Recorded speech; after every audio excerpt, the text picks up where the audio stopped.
Hello, welcome. It's Saturday, February the 7th, 2026. Welcome to another episode of Have Your Say 247. My name is Rudolph Okonkwo.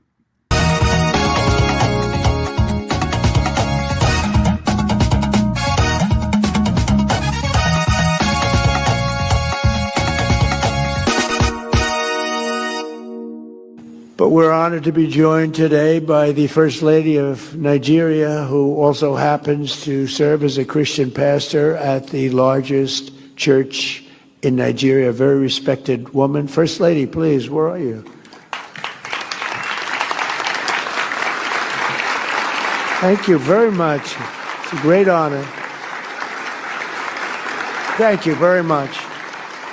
Very respected person, too. Thank you. The White House has taken down a Truth Social video depicting former President Barack Obama and First Lady Michelle Obama as monkeys. The White House says a staffer erroneously made the post. It was up for 12 hours. Senator Tim Scott posted to X, quote, "Praying it was fake because it's the most racist thing I've seen out of this White House. The president should remove it." The video was mostly about vote counting technology before scrolling to an apparent AI-generated image of the Obama's faces photoshopped onto two monkeys, a racist trope. White House Press Secretary Caroline Leavitt says, quote, "This is from an internet meme video depicting President Trump as the king of the jungle and Democrats as characters from The Lion King. The clip from Trump's post is not from Disney's The Lion King, as the movie does not feature gorillas or orangutans." Barack Obama's former national security advisor denounced the video, calling Trump a, quote, "stain on American history." The White House has dismissed the video, calling the criticism, quote, "fake outrage."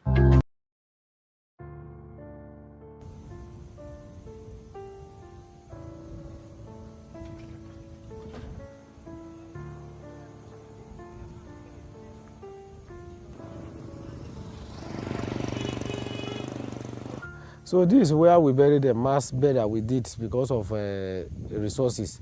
So here we buried 50, then the other one 27. So there are other graveyard. The one Christian they're using here, there's other one in the down there. There are two. When I saw motorbike en masse coming, three people on army uniform, all of them with rifle. AK-47. They are passing. I was like, are these soldiers? Not until when I saw one with this wrapper that was wrapped on their head. I have to run and hide myself. In fact, they started chasing people, catching people, tied them by their back like this, putting them like in some of layers. In fact, before 30 minutes, we just hear pa pa pa pa pa pa pa pa. They are shooting them on their heads. My son is abducted. My friend has been killed, and my family about 12 were killed. Yeah, 12 were killed in my family. So all in all, what we buried now from yesterday to today, we buried about 178 now, and we are still searching for more.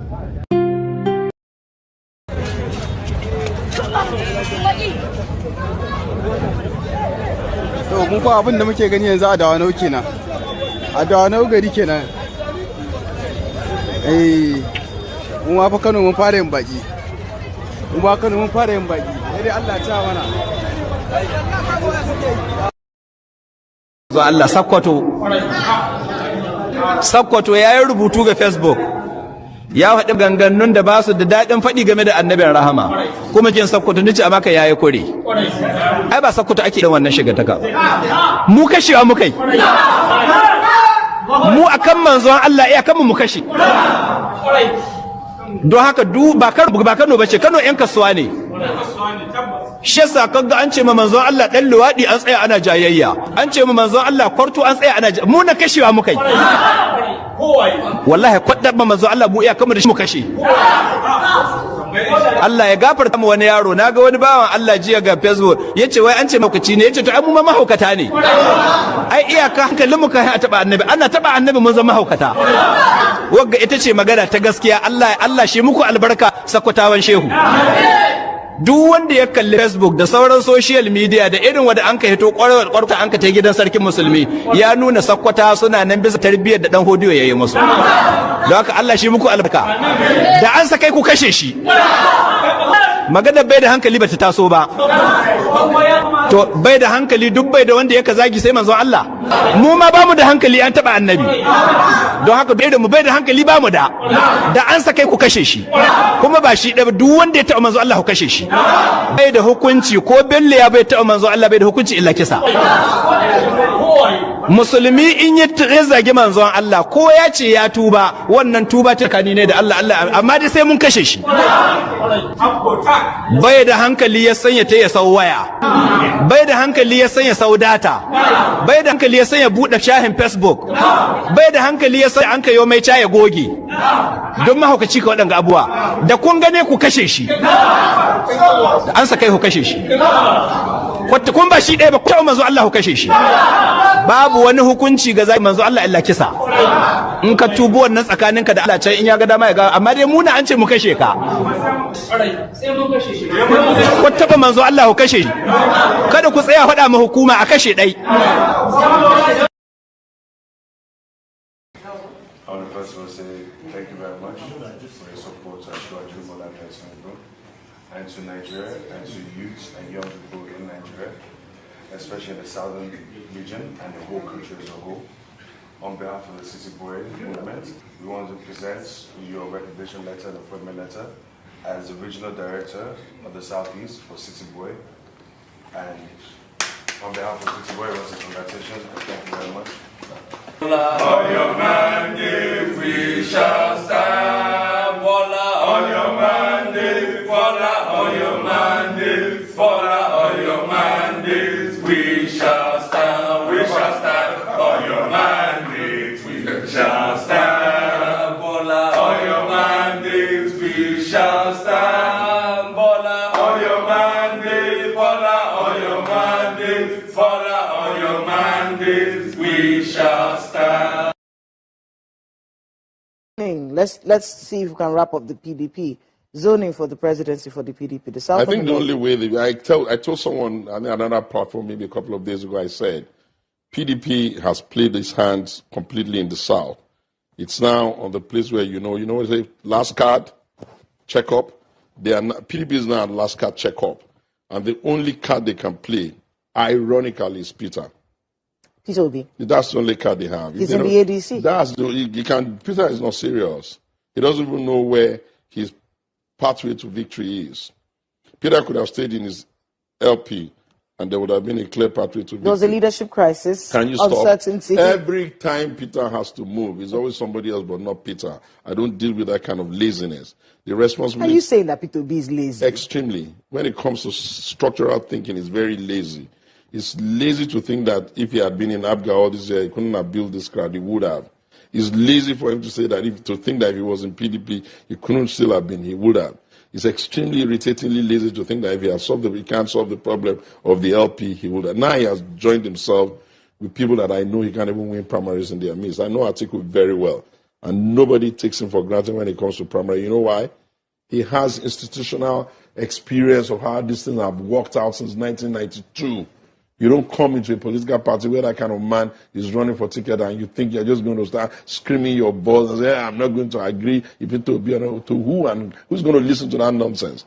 Then you have to look at the other stakeholders that are there. There's the Buhari groupings that make up a verified Pantami and all of that. You're going to bully those ones. Do they look like people that are easily bullied? So what are you doing there? If your numbers are your 6 million animated numbers that you got the last time, do you not understand that leaders have responsibility to manage the house? It's like the father of a house running out just because some kids are crying. Your duty is to attend to the problem. Some of them you have to punish. Some of them you have to scold. Some of them you have to pamper. Peter is incapable of organizing anything apart from this silly show he does all what he will. But hey, it's still something because there's animated energy there. There's enough energy, and luckily for him, there's also some entitlement legitimacy. Trump sent troops to Nigeria. He sent American troops to Nigeria. I told you guys once it starts, it will not end. There will be no end in sight. Now, this comes after the strikes that was launched on the northern part of Nigeria in December 2025. The general in charge of the United States Command in Africa claimed it was just a small number of troops that was sent to Nigeria. That is how they start. They call it a small number of troops. And before you know it, there will be a battalion in Nigeria. Apparently, the United States had been conducting surveillance over Nigeria from Ghana. So basically, they've been spying on Nigeria through the Ghanaian airspace since late November 2025. Donald Trump claimed that he sent this troop in agreement with the Nigerian government. So, does Nigeria not have military? Does Nigeria not have army? Why the Nigerian government would go and ask Donald Trump to bring military troops from the United States to Nigeria? Does Nigeria not have military or army or forces? The Nigerian authorities had already confirmed this news. So it wasn't like it is a rumor. It is not a rumor. It is a confirmed fact. The defense minister, Christopher Musa, confirmed that the teams that was deployed to Nigeria are working with the Nigerian government to provide security. But it didn't give any further details. Ladies and gentlemen, the United States troops are now in Nigeria. Most of them, they've been in Nigeria for a long time, but officially, they are now in Nigeria. Whether you like it or not, there is nothing no bagger can do to remove them from that country.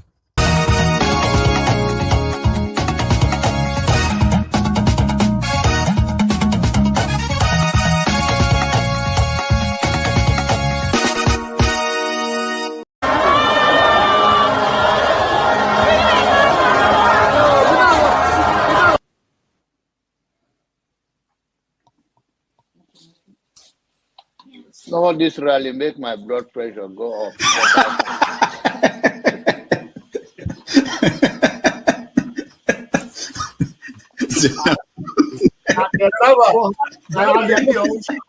And the people who are asking a platform for him, who are supporting him. So you should get a filter sometimes. Filter your thoughts before you say. I'll continue to take blood pressure medication. Why are you getting high blood pressure, Jonathan? Now, I'm not taking medication for myself. I'm taking it for people like some of you guys that after the January, February something, and then people like Soludo, that is a good spoiler. I thank God for his life. He's working for my. And I am ready to die defending Nigeria in whatever way. When it is God's time for us to go, it is. And you took my time to God. You are ready to defend Nigeria. I gave you my time.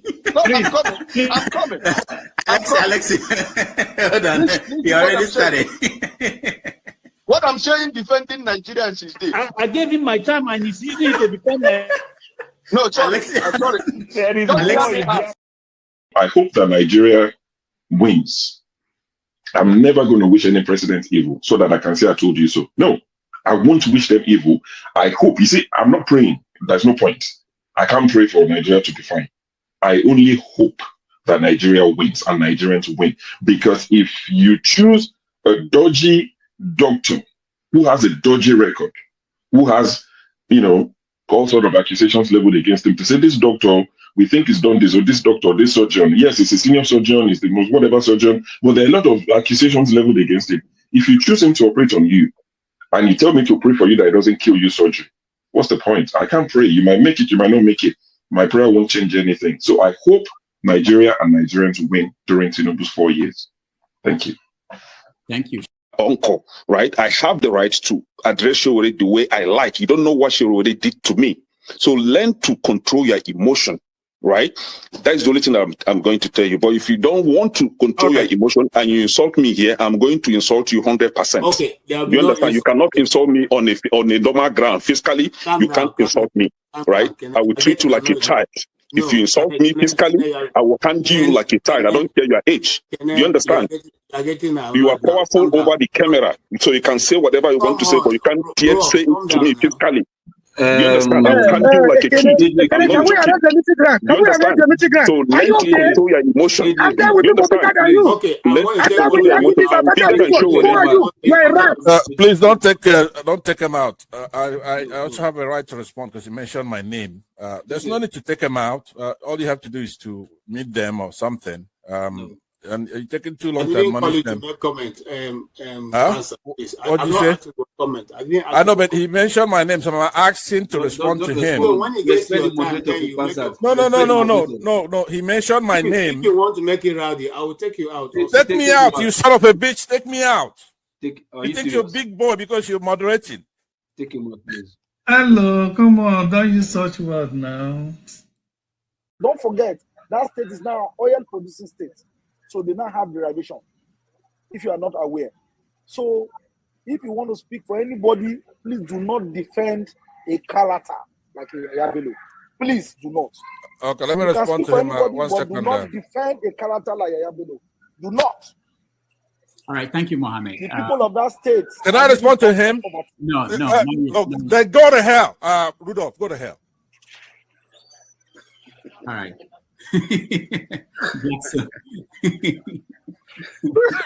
Rudolph, I've never seen this part of him before.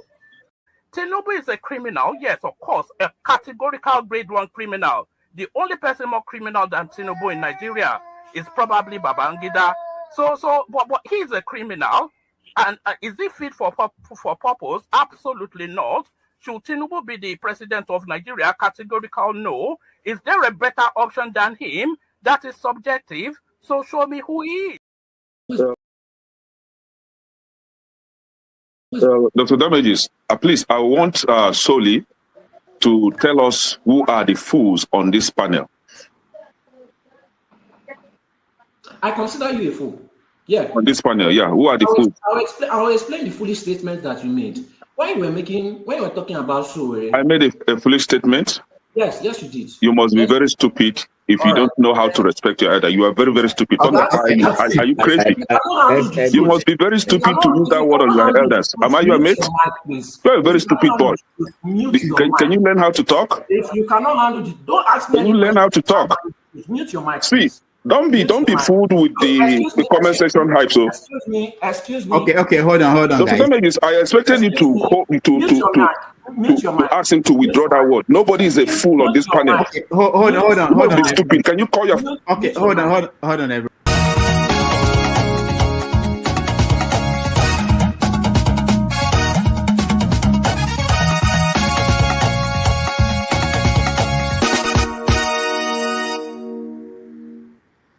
All right. Thank you, everybody, for joining us, and welcome to another Saturday and another episode of Have Your Say 247. My name is Rudolph Okonkwo. It's a beautiful day here in New York City. I hope you are having a wonderful day. Thank you again for joining us. We are going to have a wonderful day today. We're going to discuss issues in the news. We confirmed this week that the US finally had their troops in Nigeria. It's acknowledged by both the Nigerian government and the US Command in Africa that they are there as advisors and helping our people to master intelligence collection. People have pointed out that this is how they got to Vietnam. This is how they got to other parts of the world they went to. They don't go in first with the battalion of soldiers. They go in as advisors and people that will help with intelligence. So that's what's going on in Nigeria. The president is back in the country, and his son is out there campaigning, setting up groups of people for the city boy in the 2027 upcoming election. Also, the Senate approved a reformed, revised election bill, which didn't mandate direct transmission of the results. So it's causing a lot of distress for people who were hoping that there will be a change in the election 2027. People have already written it off. If that is not done, that there is no hope for a good election, that the outcome will be exactly the same. So we're going to talk about that. We are also following the story of the 170 people that died in Kwara. We're still following that story. People are reacting in different ways. Our $9 million, is it, that was paid to to a group, GHI, I think, lobbying group in Washington, finally paid off. President Trump at the breakfast, prayer breakfast, acknowledged our First Lady. He didn't bother to mention her name. Let's hear that.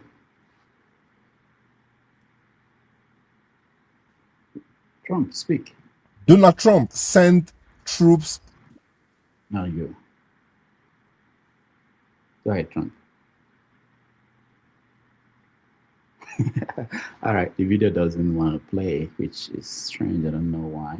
But at the event, Donald Trump acknowledged that the First Lady of Nigeria was there, and he made sure that he mentioned that she. But we're honored to be joined today by the First Lady of Nigeria, who also happens to serve as a Christian pastor at the largest church in Nigeria, a very respected woman. First Lady, please, where are you? Thank you very much. It's a great honor. Thank you very much. Very respected person, too. Thank you. All right. So we are going to start. Before then, I just want to mention one more thing. They are trying to tamper with the sharing formula of the money they share between the 3 tiers of government. The Senate wants to change it so that the federal government will get more money. We don't know if that is a good thing or a bad thing.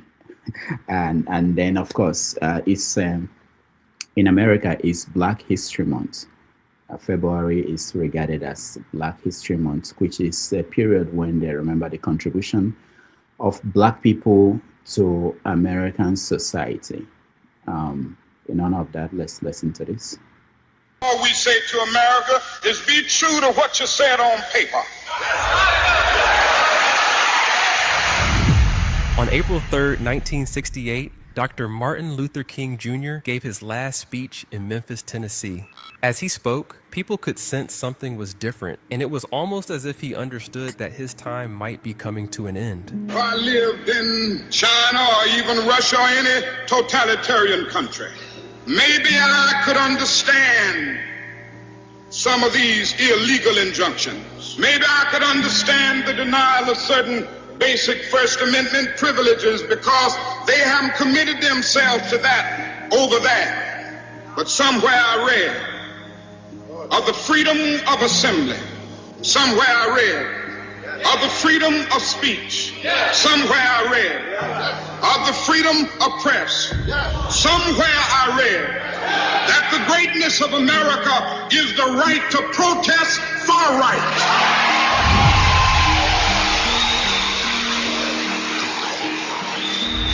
So just as I say we aren't going to let any dogs or water hoses turn us around, we aren't going to let any injunction turn us around. Mason Temple was the largest Black church building in Memphis at the time, and it served as a central gathering place for community meetings. That night, the sanctuary was filled with thousands of people. Dr. King was there to support sanitation workers who were striking for fair pay and safe working conditions. But there was something more. He was preparing for the Poor People's Campaign. It was a movement that brought thousands of poor people together in Washington, D.C. Well, I don't know what will happen now. We've got some difficult days ahead. But it really doesn't matter with me now. because I've been to the mountaintop.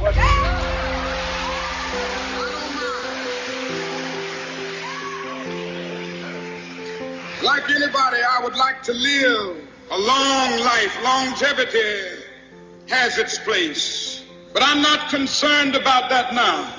I just want to do God's will. And He's allowed me to go up to the mountain. And I've looked over and I've seen the promised land. I may not get there with you, but I want you to know tonight that we as a people will get to the promised land.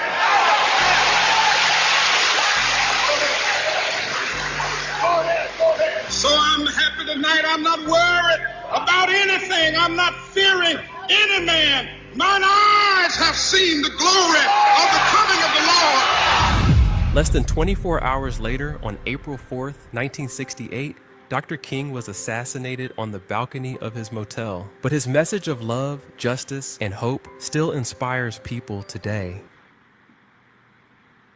Beat you with facts. They just label you dangerous, extremist, radical. And once the label sticks, people stop listening before you even speak.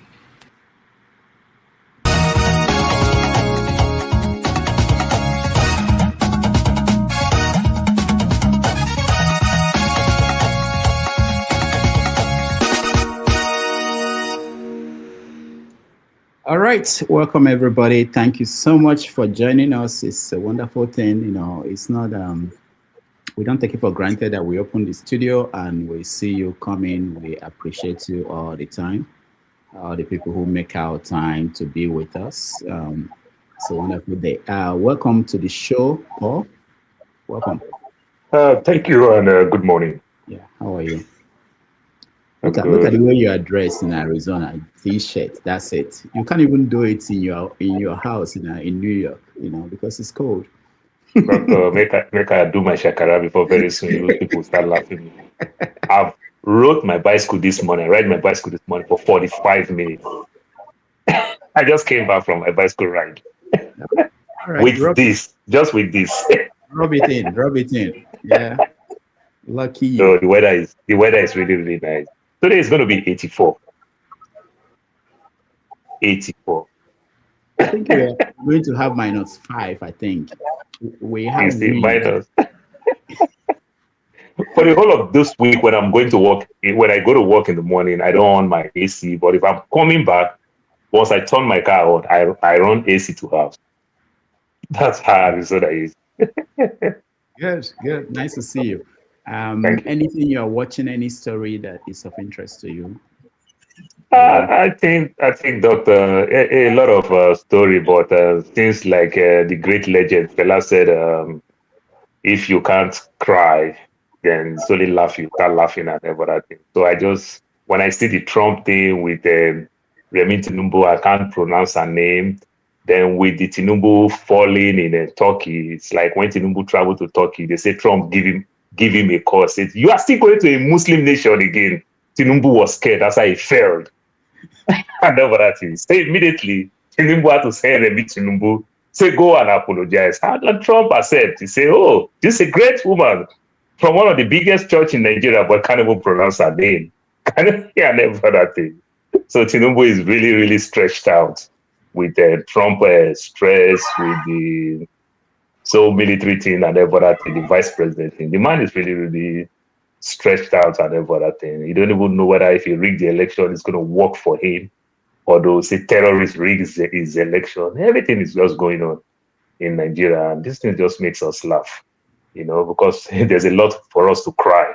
So we still need to find something to make us laugh. That's just further. Thank you so much. Tony, welcome to the show. Good afternoon, Doctor. It's cold here too. It's brutally cold here. Yep.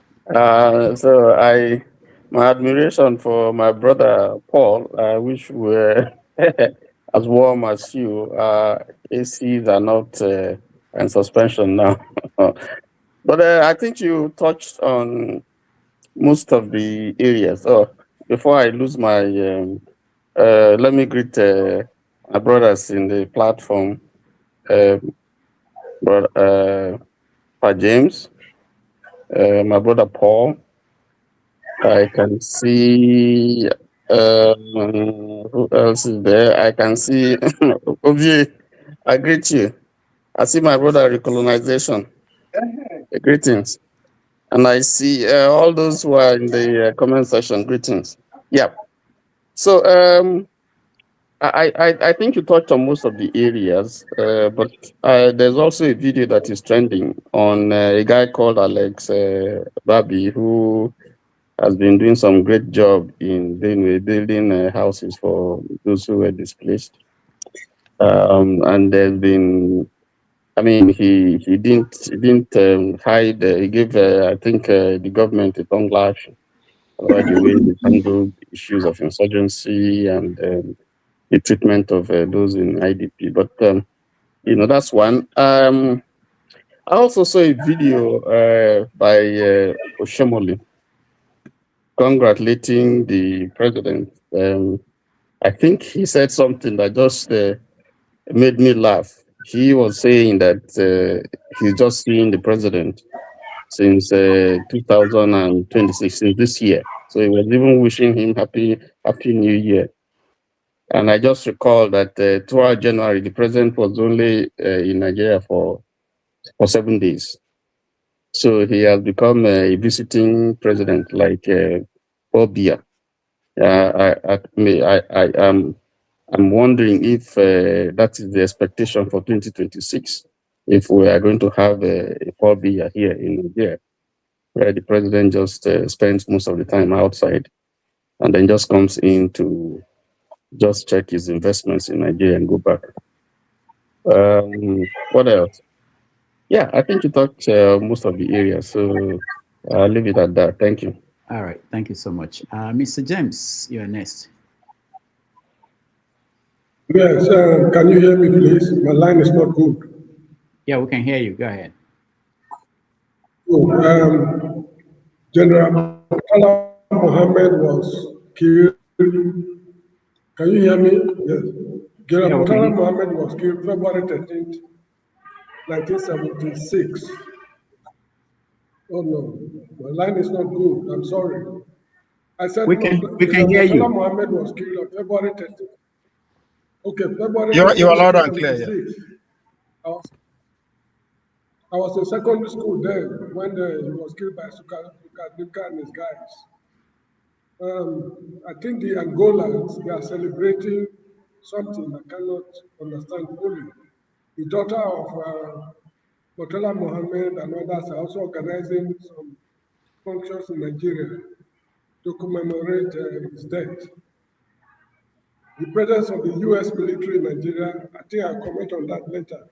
We have no option than to welcome them. Although I have some mild reservations, but they just have to be welcome to put an end to the Fulani crisis that has befallen the country. So that is it. I will speak more on that later on. All right, thank you so much. Let's welcome Ovie. How are you? Pretty good, good. I'm great. What part of America are you? No. I fuck with the rich now. I'm in San Diego. San Diego. All right. And I'm tired of poor people. Yes. So, what are you watching over here? What story are you paying attention to? Oh, there's only one story at play. There's only one movie at play, and the main actor is the man himself, Donald Trump. So every other thing is under his control. So I'm just enjoying the movie as it unfolds. So nothing surprising yet. I mean, from my own, from what I've been expecting. So yeah, all is well. Everything is going as expected. So yeah, everything at this point revolve around the White House. So my focus is on America, both domestically and geopolitically. So they're in charge. So, other than that, I don't think there's anything. I don't know if there's anything happening other than under his umbrella. So I can't really say. But so far so good. So far so good. All right, thank you so much. There is someone on the comment section. His name is HP something. This is for you. Humanitarian commissioner, and I let them know of my desire here, what I'm supposed to do. And I was directed that I'm not allowed to build the market. They said that the government has plans to build the market. And they said, we'll send you the plan tomorrow, maybe 2 days. And I waited over 2 weeks, no response. And I'm pressuring, I'm asking, so what is happening? When are we going to build the market? You said you would send me the plan, I have no plan. And they sent me a video of a 300 million plan for a market in Yawara. While they told me I can't build, I would spend maybe 50 or 60 million to rebuild everything. And they would consider a 300 million market here in Yawara. I said, what market in any village or town is there that is worth 300 million in Nigeria? Not one. Zero. Even in cities, which city has 300 million market? Very few. And I said I would not partake in this. Because my personal opinion is that people are using funds that are meant for the persecuted, the afflicted. Christian or Muslim, it doesn't even matter. People are suffering in Nigeria. And funds are supposed to be reaching those people to help them, to rebuild, to give food, to give aid, to do all these things. And the money that's meant for them is not making it to them. And so there needs to be purity within funds and within the government to do things in faith, to do things openly, to have accountability for what is being spent. Even this market that homes that they say they're building for 1 billion outside of Yawara. They said they're building 66 homes for 1 billion naira. I would build 3,000 homes for 1 billion naira. And so there's an issue. People are dying. I was just in Gwere West yesterday, where almost 90% of people have been displaced from their land, forcibly by violence. And there's an IDP camp in Agagbe. They're living in grass, a grass house, full families. They said they receive money from the government maybe once every 3 months or 4 months. They have no food, they have no home, nothing, and if they go back to their land, they're killed. Even where we went, there was a man that was killed 1 day before because he tried to go back to his farm. The Fulani ambushed him, they cut him. I saw his head cut in half. This is what people are facing. And so we need the government, we need organizations to step up to the plate to help the Nigerian people. Please, we're begging. Now that you put your money here, what's your demand on? Number one, the government needs to ensure security of the places that we're rebuilding. The destruction has been done, the people have been killed. We cannot change that now. But we have come to Yawara, we've rebuilt the homes, we have plans to rebuild the market if the government will not disallow us to do so. But the government has to protect its people. This cannot happen again. 300 people cannot be killed in their own village. They cannot burn 100 homes in market just for the sake of their pleasure. You guys have to protect your own people. There's no other way. There's no other way. Bam Sokoto, we all know that. But the reality is that that's relatively nothing. Yes, it's good to take a step. But what the issue is in Nigeria requires many steps. That is not going to solve the issue. And the reality is that the official terrorist groups such as Boko Haram and ISWAP are not the primary perpetrators against Christians in Nigeria. It's the Fulani militias and terrorists that are killing Christians en masse. Boko Haram is primarily in Borno and in Yobe. Yes, they do some in Taraba, Adamawa. But the ones who are killing Christians, they're Fulani. They're not the terrorist groups. Those are primarily in regional places. The mass killing, the mass displacement is the Fulani. Please do not get it wrong. This is the truth. Boko Haram didn't burn and kill the Yawara people.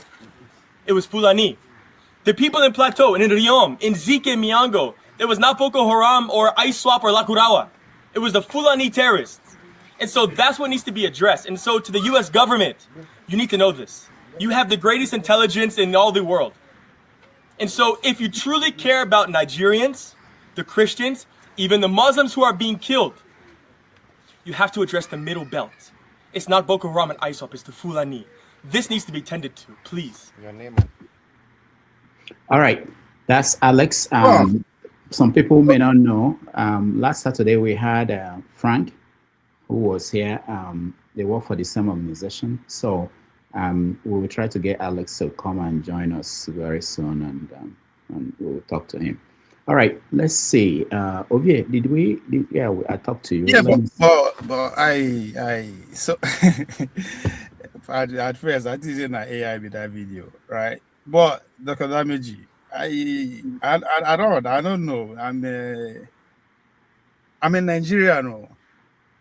In other words, he's telling my story. All this thing that he's talking about is bullshit. Well, I hope you get him here, as you said. No, I will. Because all those places when they talk now, where me, I don't recognition, they only talk about how in the hawk. I hawk for Borno State. Across all those regions from Kano to Borno to almost to the edge of Gombe. I know nobody say I did. So when I say I've been Nigerian, I know I work, I hawk, I farm for Sambisa Forest. Where they talk farm forest. So like playing ground, nobody say hilly and all those things. I farm there. So when all the people they talk all these things, it's as if they are talking about another country. I don't understand. but anyway. All right. When we go into details, you can let us you explain things to us. We understand you more. Recolonization. Welcome to the show. Yeah, greetings to everybody, Dr. Damages and friends, and How are you? Very cold here too, -7 at the moment, but it's all right. We're used to it. Anyway, my brother will be saying that the man doesn't know what he's saying. He's over-exaggerating it. That's what Excuse me, sir. You are living in America. That guy there on the front line there, they tell you what's in the apple. Sometimes make we just be honest with ourselves, Make we not just say because he's good for me, you forget other people. I speak for yourself. I am speaking for myself. I mean, Nigeria. Yeah, but you are not there. These guys are the ones facing. I don't say you said something wrong, but don't say the man is saying something. He don't know what he's saying. I'm still alive. Don't speak for me. I mean, don't tell my story. Speak I understand for you. I don't say what you are saying is not right, but what I'm trying to tell you is that the point we are in Nigeria today, you are in America at this moment. This guy is there for the front line there, telling you what they see daily. They are telling you about current affairs. Just because you did outside doesn't mean everybody is like you. Don't speak for me. I'm not speaking for you. I'm not. Excuse me, Ovie. I'm not trying to tackle you. I don't say I'm. Hold on. You are addressing me, so I'm not addressing you, please. I'm just making a statement. But you are telling me as if I don't know what I'm talking. No. Ovie, please, I'm not addressing you. I'm just telling you that you should not say somebody where they for front line, where they see waiting they happen on the ground. Don't say that the man is don't How know what do you he's know saying. I'm not in front line? How do you know I'm not in front line? You are in America at this moment. This guy is then there for the bush there. Speak for yourself, my guy. That's what I'm saying. I'm speaking for myself. All right, I'm thank speaking you. for myself. You from Adam. You don't even know where I did. Speak for yourself. Okay, thank you. Let me just speak for myself. Front line. You know what I get from front line. You know where I get I want to speak for myself. If you allow me to, it's my turn. When you were saying something, I didn't disturb you. That's why I say, don't Doctor, all right, thank you, recolonization. Let's go to Jide. Jide, welcome. Hello to everyone. Good afternoon. Good to see you, Dr. Damages. Greetings to everyone. Ovie, good to see you, man. It's been a while. Greetings to everyone listening. Yeah, I mean, I have a lot to say, man. There's so much going on. Maybe I should even have a monologue if I'm permitted. But anyways, that guy caught my attention. I'm like, what the heck? He can open his flippant mouth and talk about Nigeria's problems? Come on. And I mean, it's not his fault. It's because they gave him the voice with that American accent. It's like the homelessness in America and Nigerian immigrants in CNN. They should give him the mic and talk. Anyway, I'm talking informally. But the point is, this explains the power dynamics of the world. That some people's voices and their lives matter than others. Even the way we see ourselves, I talked about this last week. Even the way we see ourselves, we do not believe. That's why we have that's one of the reasons why we have bad leadership.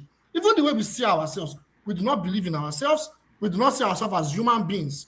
That's why it is going to be Donald Trump, a pedophile, a sociopath, a psychopath, you know, a warmonger, you know, a killer can come and talk about Christian genocide. And an entity from America, maybe from Alabama, I don't know where he's from, can come and be talking about Nigeria's problem in Nigeria. Meanwhile, Nigeria's voice, Nigerian people's voice cannot be heard in such manner.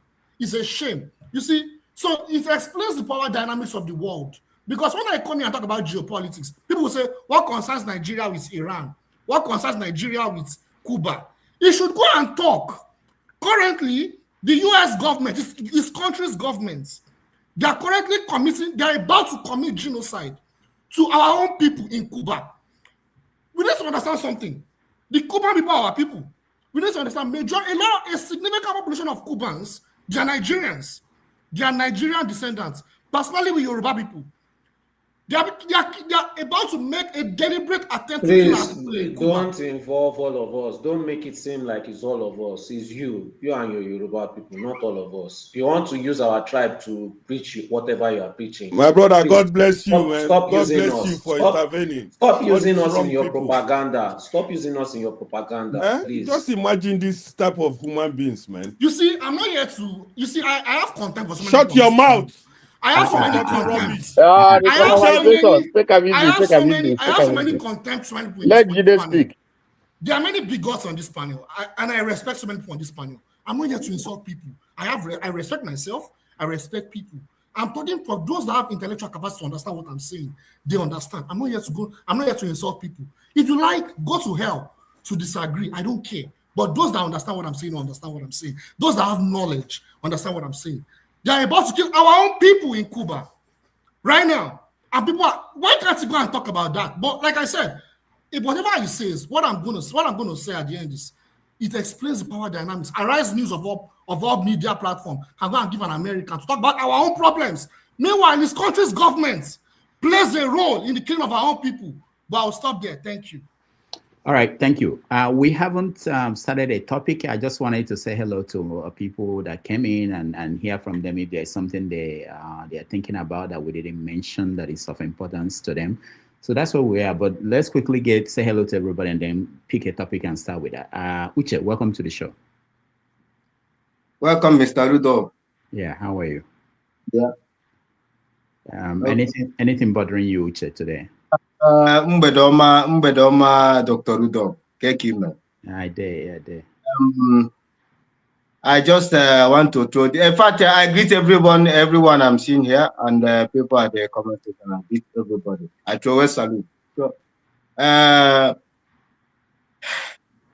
Rudolph, some of us coming here to play a coward boy is something that when I look at some people calling them men, they're supposed to be sleeping under the carpet of their wife or their girlfriend than coming here to, maybe when they raise voice, some politicians will identify them, maybe joining them in their caucus because they have a voice to speak. I want to bring the issue of Mr. Julius Malema, the man I love as a freedom fighter. You know, they have already, the judge have already sentenced him, I think, but the judgment is against him, according to the white woman judge. But the punishment, should I say, they are going to give him, that is tension. And they want our people to know about it. If not one thing, Nigerian government could have not jailed Mazen and the country. But the reason why the South Africa are scared now to give Julius Malema punishment, they don't know what will be the next. If we watch the day he appeared in the court last month, January, if you see crowd, if you see the EFF members, South Africans, more than how many miles lining on the road, they brought Julius Malema like they are forced to God. That is what a freedom fighter is supposed to, the place is supposed to be keeping on. Because of what? We are fighting for the people. Today we are celebrating our brother from America, the one who played his video here. We are celebrating him. Martin Luther King. Martin Luther King. We are celebrating him. So our people playing coward. Nigerians coming here talking like, but you cannot mobilize to deal with the issue, killing 50 people, 100 people, 200 people. You are here saying somebody is. We need to go and what we need to go and check our brain. Some of us have mental problem. I'm telling you with the gospel truth.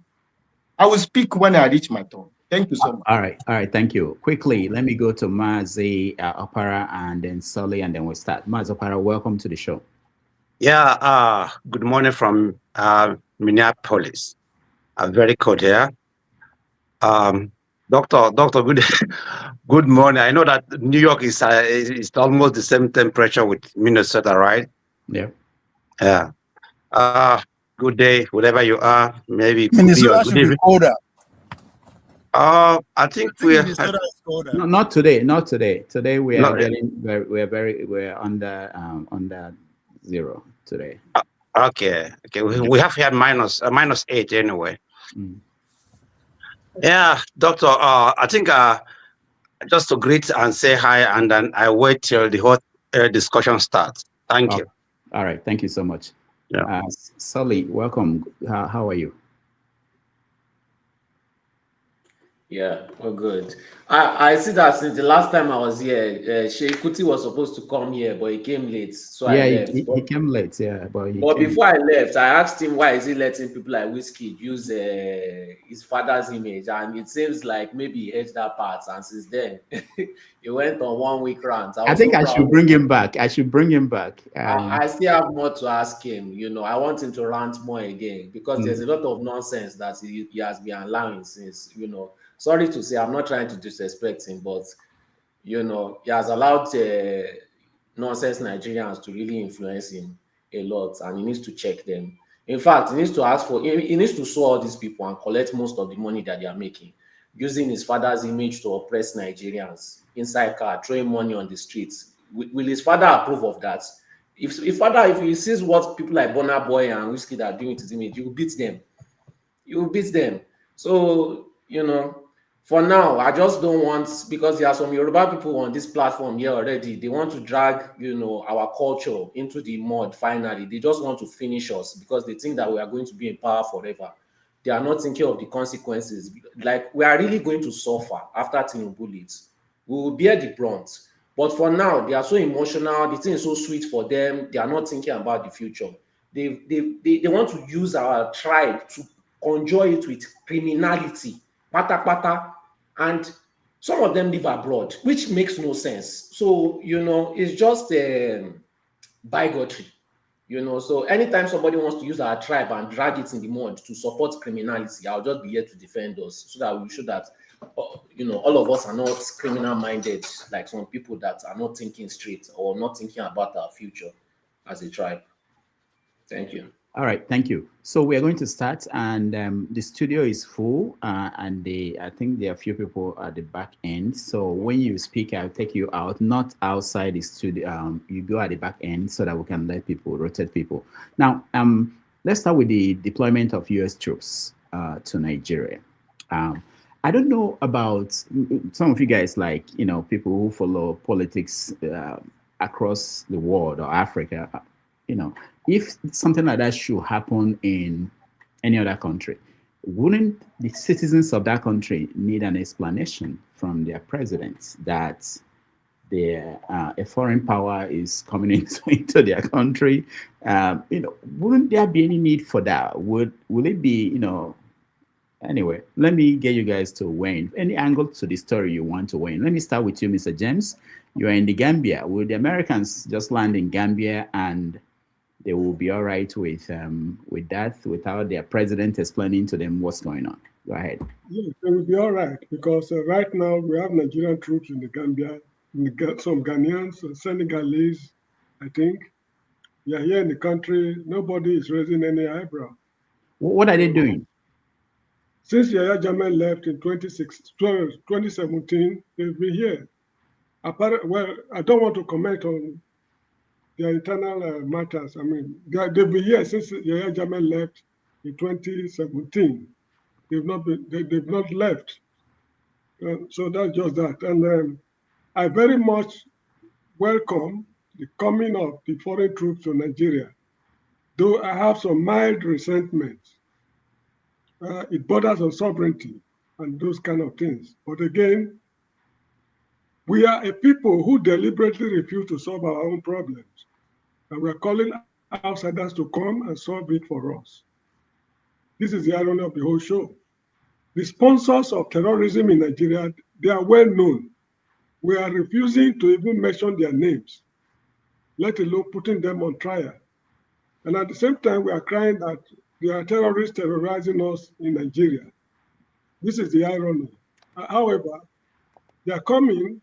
To me, it's not, as I said earlier on, I have some mild resentment, because if people like Murtala Mohammed in their graves should hear what is happening, that foreign troops are coming to Nigeria to bombard the country, I wonder how they will feel. If Kwame Nkrumah of Ghana should hear that Ghana is now a military base from where they monitor events in another African country, that is Nigeria, I wonder how Kwame Nkrumah will feel wherever he is at the moment. This shows the level to which we are falling. Shehu Sani, the former senator, said that I think it's about 33,000 Nigerians or so were killed during the reign of Murtala Mohammed. And not even one person stood trial. Nobody was taken to court. 33,000 people were killed. And the killing is still continuing up to now. Some people were killed in Kwara not long ago. Now, those who are saying the Americans should not come, what are they doing to stop the killings? Nobody is saying anything at all. And again, these killings did not start today. It started in the days of, I think, was it not Shagari, during Maitasine uprising in Kano, somewhere in the north. Since then, till this very day, we've not known peace in the country. Those who are, conniving with them, they are well known. Those who are negotiating with them, they are well known. We are unable to do them anything. Instead, we are declaring war on the terrorists. As I said on this program some time ago, as far as I'm concerned, these so-called terrorists are innocent boys because they don't know what they are doing. Who are those sponsoring them? Who are those furnishing them with AK-47?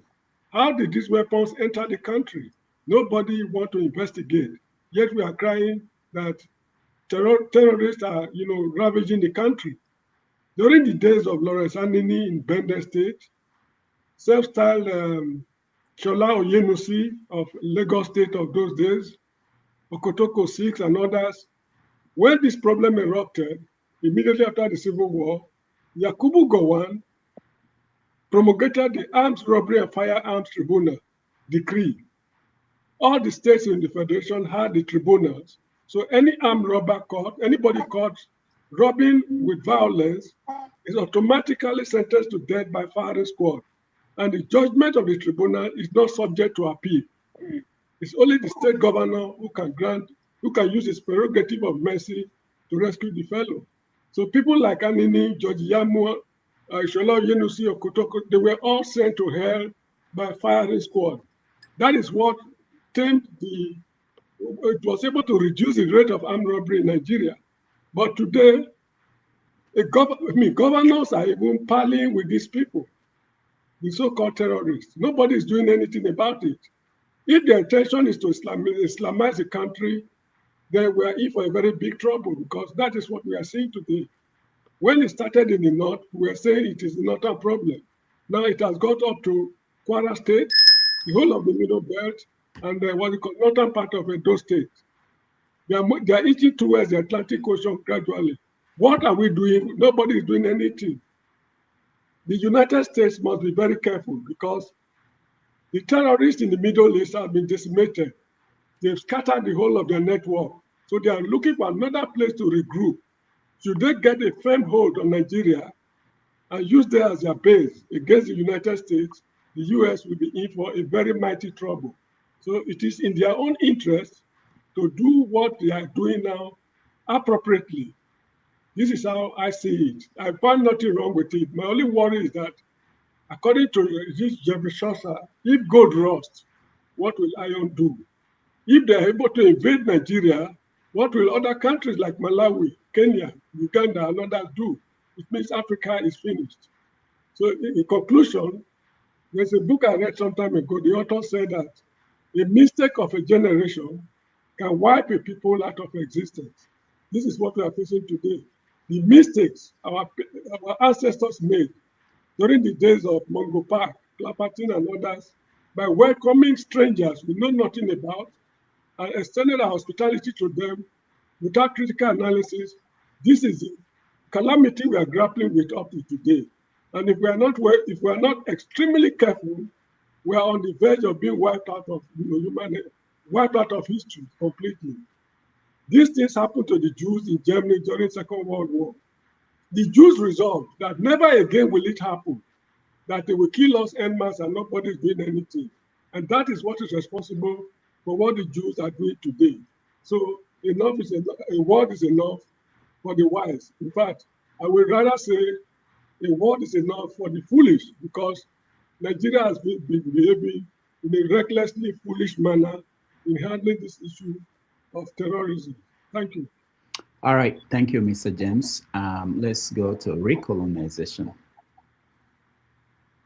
First of all, I want to apologize. Normally I'm a very humble person, and I choose the words I use, But sometimes you can't help yourself when you listen to some kind of people, So let me tender my apologies for using those type of words.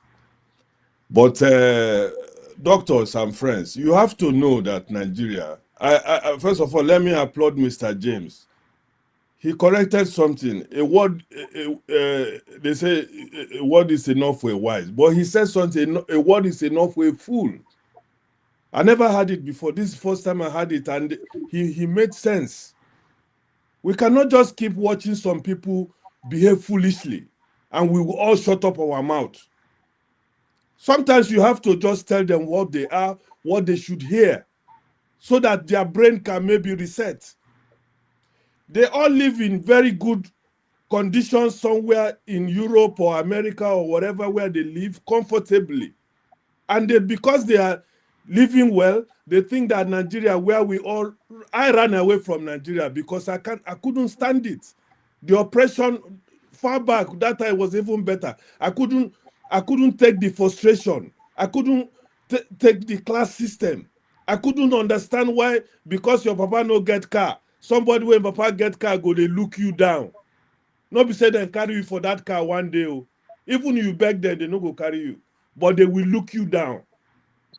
Look at where we are in Nigeria today. Doctor, you asked a question which I've been fumbling with for many years, for some time now.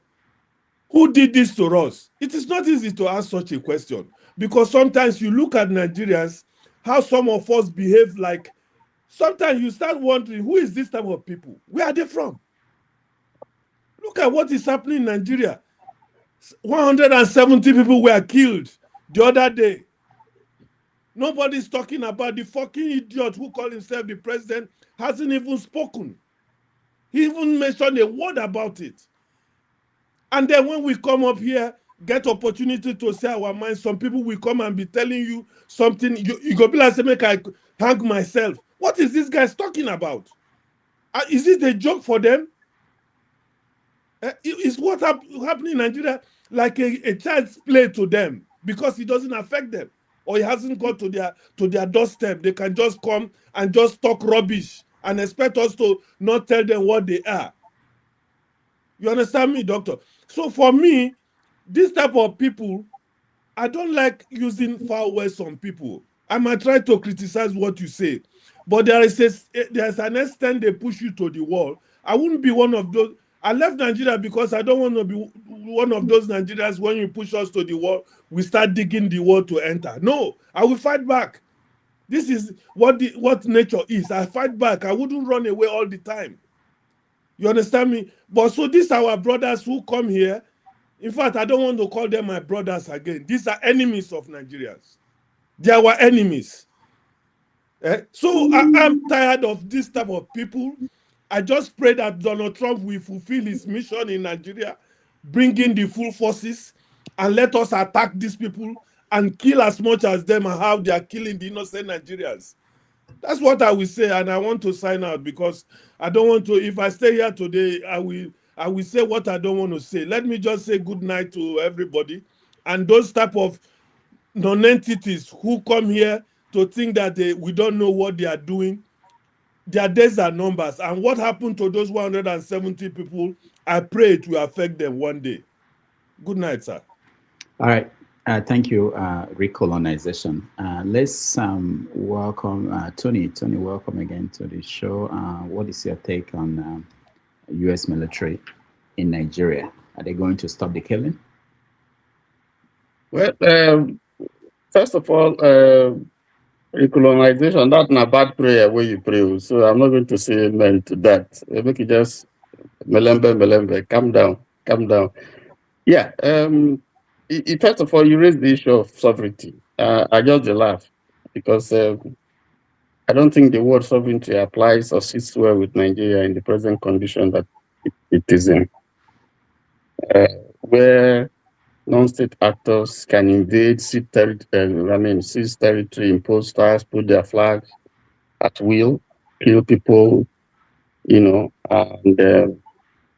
even when the security authorities are alerted, they don't seem to do anything, or they only come when people have been killed and massacred and so on and so forth. And we're here talking about genocide and genocide, killing and not killing and so on and so forth.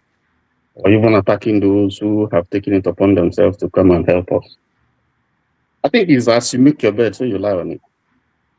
If you have a president who has not even the common courtesy to address people, to comfort them, to be empathic, to show empathy, to go to those places. I mean, Jonathan went, put on his camouflage, went at a very, very difficult and trying period in Nigeria, went to Maiduguri even when they advised him not to go. Obi did so. There were places Obi went to, he was advised, no, it's not, don't go there because of security concerns. He said, no, I'm going to go there. And yet, this is the commander, and he can't go there. It's not even concerned. Has not even spoken once on what is happening. So, if you have people from all sorts coming into Nigeria, taking territory, mining illegally, planes fly, helicopters fly in and do what stuff and all that. And then, so you're talking about sovereignty. What sovereignty? What sovereignty are you talking about? These same people who are talking are the ones that pleaded with America and Europe to come and help them. I mean, the NSA was pleading. He said that some years back. And they are the same ones who now put pen to paper and ask Nigeria to come. So what sovereignty are we talking about? They asked Nigeria to come. So they asked America to come. So they are the same ones who are also bringing in people from all places, to come and invade, take territory. And they aid them. They never criticize them. When they are caught, they ask that they be taken to Abuja. When they get to Abuja, they release them. So where's the sovereignty? Where's the sovereignty? No country will accept, no serious country will accept this kind of a thing that is happening. So we're talking about sovereignty. What sovereignty? Nigeria deserves what is happening. I mean, the government, not Nigerians, deserve what is happening to it. They are very uncomfortable. They've shot themselves on the foot and they can't get out of it. That's why you see them gallivanting, spending $9,000 here and there, sending people going for prayer breakfast. When we come to that, there's something I want to say, because what is the First Lady going to pray about? Going to pray about America or going to pray about Nigeria that she cannot pray here? And yet, her own daddy G.O. sits with God and they drink tea. Why would he go to Donald Trump when his own daddy G.O. can talk to God? They call God and they sit down and they drink tea. He can't talk to God about whatever it is he went to go and pray for in America. Is that nonsense? Is that nonsense? What we are seeing here is the total collapse of governance. That anybody can just come and do anything that you want, plunder and do anything that you want in Nigeria, and nothing comes out of it. You kill this type of people. Look at what is happening in the US. The lady is missing. Everybody is looking. President has spoken. 2 people were killed in Minnesota. Protest is still going on. The Congress is congressmen, are all talking about it. Well, we're going to defund ICE, and people are killing. What has our Senate and the House of Rep done over this issue? Not one person has spoken. This is business as usual, killing people left, right, and center. And people come here to help us, and some of us are denouncing and deriding them and talking down on them and talking trash. It's unfortunate. It just shows the kind of people that we are. There's no value for human life. It is a big shame. And I think, like I said, I've lost faith in Nigeria. I love Nigeria, but I lost faith. And I think if this kind of a thing must continue, and you don't want America to help you solve the problem, then let everybody go. Let those who like what is going go and stay together with them and enjoy their killings and all that. And let those people who don't want stay away and find a better path for Nigeria. This is all hogwash, nonsense. That's why the former British Prime Minister, didn't have a good word for us. The same thing, Trump, because of this nonsense. Let me just stop there. Thank you. Thank you, Tony. Ovie, you are next. When you finish your own take, I have a question for you that someone sent to me to ask you when next I see you. So people wonder, for instance, these pictures you have behind you, like that today is Tinubu and Obi Kubana. Whether you take everything. Oh, that's not Obi Kubana. That's my political godfather. Oh, you're governor. Okay. Yeah, but that people think that this is a question somebody sent to me, that you take everything as if it's a joke. Like, are you really proud to have? Not me. This is a question they asked for you, but talk about this topic and then you can end with that. Proud of these people you put behind you. Are you proud of them? That's the question. Go ahead. Yeah, one is my president, one is my governor. Okay. And anybody who don't recognize that fact, the joke is on him or her. I'm a realist, blood flowing in my vein. I live in physical reality. As I speak today, those people are the president of Nigeria and the governor of Edo State. So no, nobody's questioning that. I don't think the person that wrote this was questioning that, was saying, are you proud of them? It's not about whether you recognize them as your governor or your president, but are you proud of them to put their picture behind you? The way you anyway, go ahead. You know what I'm saying or what he's saying. Is me being proud of them. That's not I don't live life through that angle, say being proud of them. You don't select leader because they are good or you're proud of them. The system selects them. If you are not proud of them, we do. No. But you selected to put their pictures behind you. That's your choice. You can put anybody. You can put Nelson Mandela there, but you decided to put Yes, because as I said, currently they are the man in charge, and putting them behind me means, and of course, I'm not just supporting them. I am also working day and night to make sure they come back. Right? I mean, if you don't want something, what do you do about it? Because to those, because I'm speaking to the opposition now, I know we'll go there later on, right? Everybody on this platform and beyond agree that these people were rigged to power. Now, let's put the governor aside. It just happened recently. Tinubu was rigged to power by everybody agreed here. They are ringing to power physically, not spiritual, nothing. Every one of us can analyze exactly how does man get to power. But what are we doing about it? You will bear me witness. Two Nigeria will bear me witness. Every other person will bear me witness on this platform. From after they announced this man as president, anytime I come on this platform, what are we doing? What is the next stage? Anytime I make proposal, they laugh. I remember when they are laughing about the word organize. It becomes a poison that nobody wants to hear. I stop it. Go local. Now it's a different thing. So the Bible says there's time for everything. I have played my part over from that 3 years to now. So what are we doing about it? So you are not doing it about it. Me, I've chosen to do something. I'm a student of life. For me to learn, I have to be involved. I put myself in the fire. So I choose to go this route. If you don't like it, not competition. Compete against them. That's my problem We complain from 2023 till now, and we won't go vote. We won't go into the competition. It's not going to work. So there's time for everything. If you think I am not serious, the joke is on you. But the reality of today, these people are in power and they are running for re-election again. And I asked this question many times. If you still say Tinubu no go win, who go win? Nobody is able to answer that question because you don't have anything going for you. You don't have anybody you are working for. You don't have any project that you are focused on. That's why you can't answer that question. So not be everybody. You can't expect everybody to be like you. I know they be like that. That's not me. So yes, I am working hard to make sure Bola Tinubu come back. They never pay me. Don't be Mokuna never conclude. What if I get paid? I'm looking for to get paid. If I get paid, you know, I go no. Not what do you want to do? So I am a realist. I am working to make sure they come back. So yes, that's the part. Now let me take my time, Dr. Dameji. Those with the quote unquote, yes, we were taught that there are some people sold their countrymen, their village people, their enemy into slavery.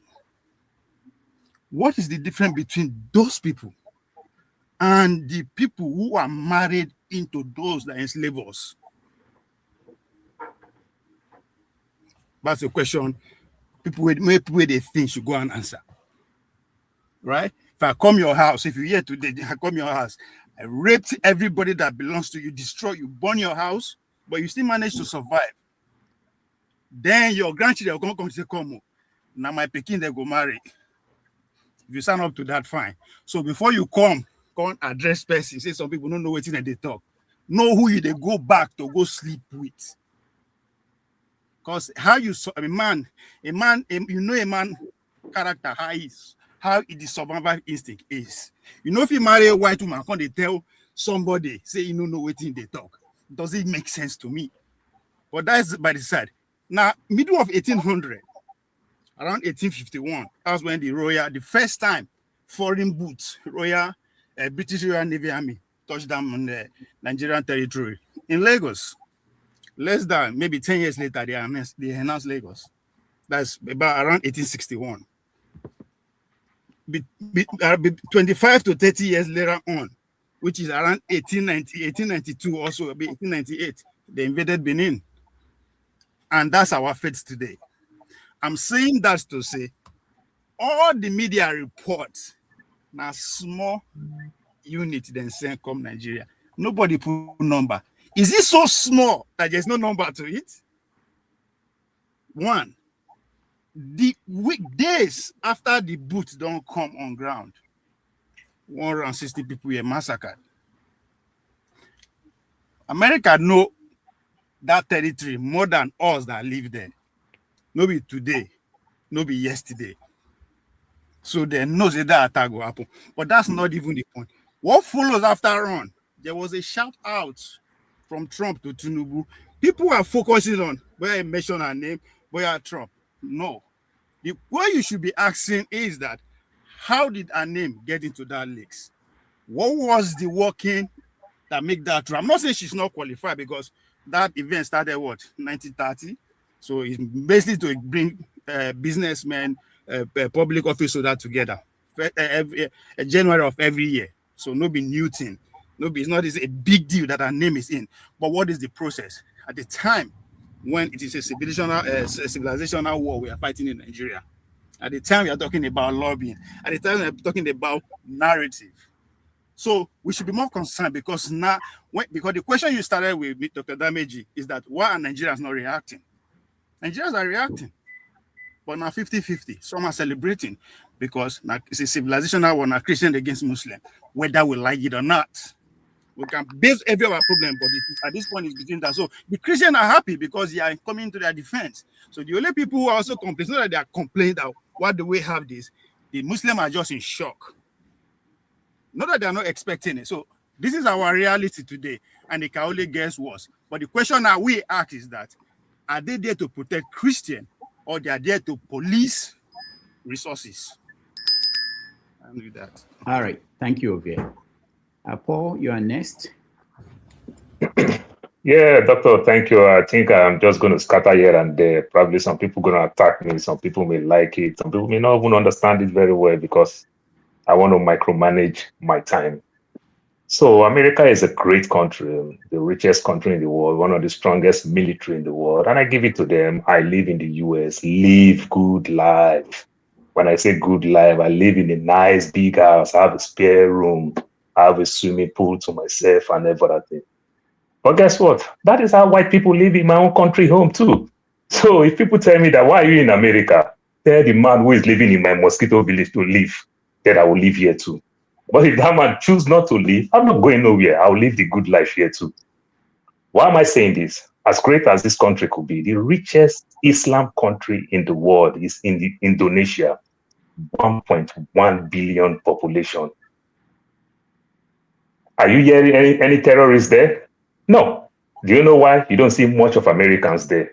In fact, Indonesia won't threaten America. If you don't change your Type-C, whatever iPhone thing, to Type-C, don't bring it to our country. They threaten them and everything. And America bow to them. Indonesia started it before European Union joined. If you don't stop this nonsense iPhone thing, that will be buying charger everywhere and everything. How many terrorists do you hear there?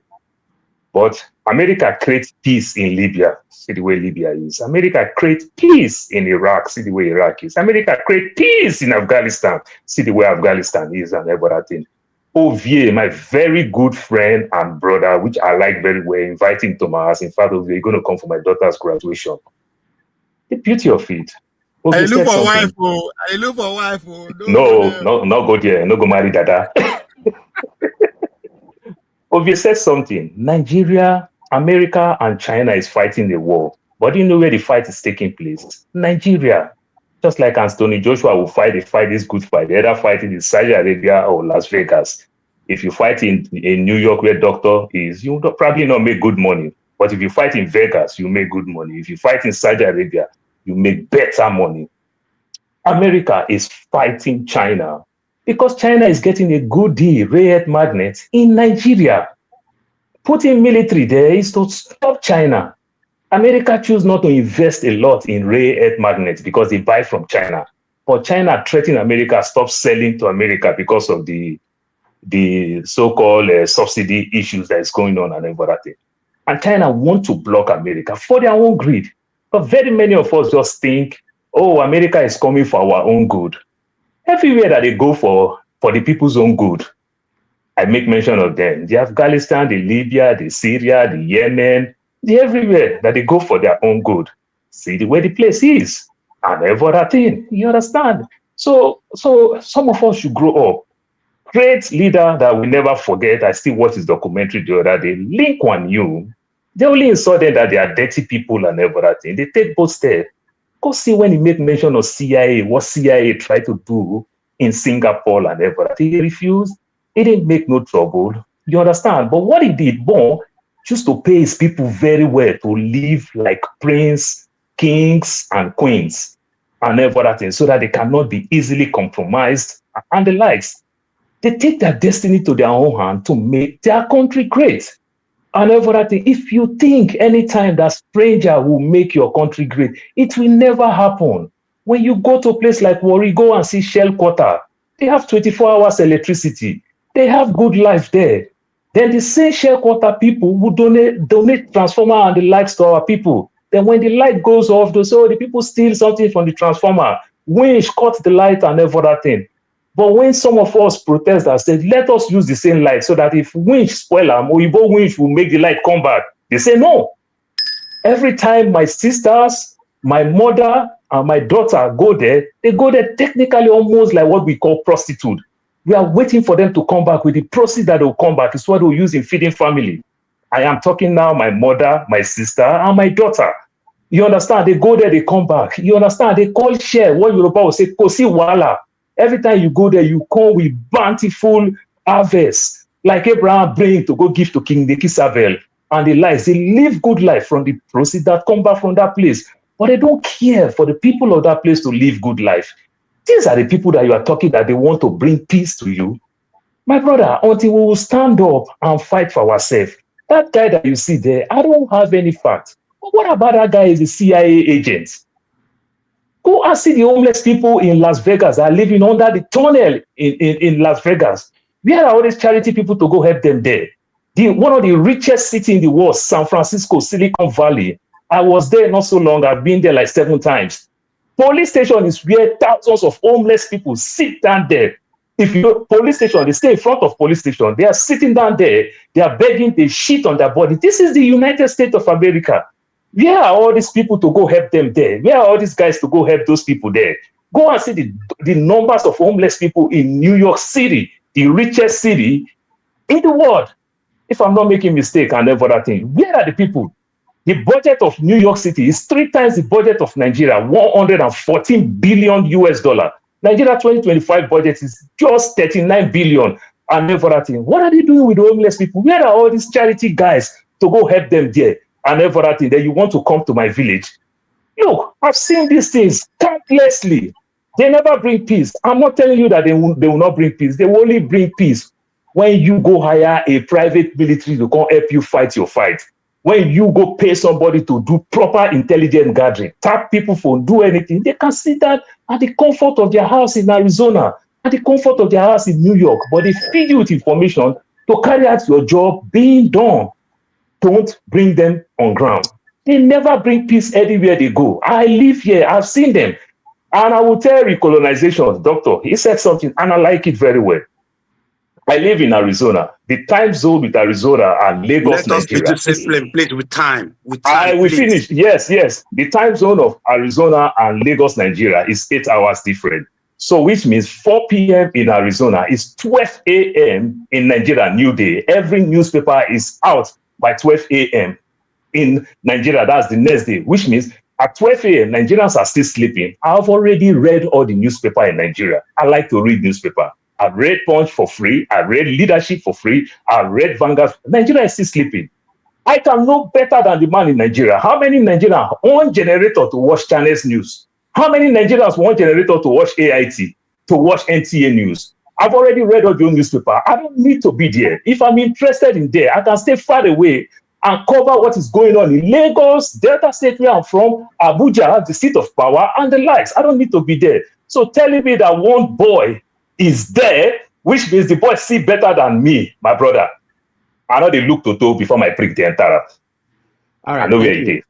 Thank you, Paul. Let me just correct you. Indonesia, the population is not 1 billion. It's about 280 million. So you mentioned that. So I wanted to correct that so that people don't get confused. Jide, you are next. Go ahead. Yeah, thank you. Excuse me. Thank you, Dr. Damages, for having me. So, first of all, I know there are a lot of people that have low intellectual capacity to understand basic things. So when my position is, I do not want any US influence in Nigeria, it does not mean that I do not care about the killings in Nigeria. I care even more than Dr. Damages. I would have spoken now. I was there when he made his utterance. I'm still here. He's coming back again to do the same thing. Don't marginalize me. I'm an equal man. You want to see marginalize me? Yeah? No. KJ, you kept going in and out. I don't even know what happened, but I'll get you. You are on the line. KJ, that first time was introduction. Introduction. It wasn't. But I didn't do introduction. He's back again. Because I was there when he introduced himself. KJ, you disappeared. That was what happened. You know. Right, don't marginalize me. I know people like to marginalize people. Don't marginalize me, please. KJ, you are Jesus Christ. All right. You don't need introduction. That delayed us now. We're losing time. Go ahead. Who is speaking? I don't know who is speaking now. I'm the one speaking. Yeah. I know, but I'm hearing feed from someone.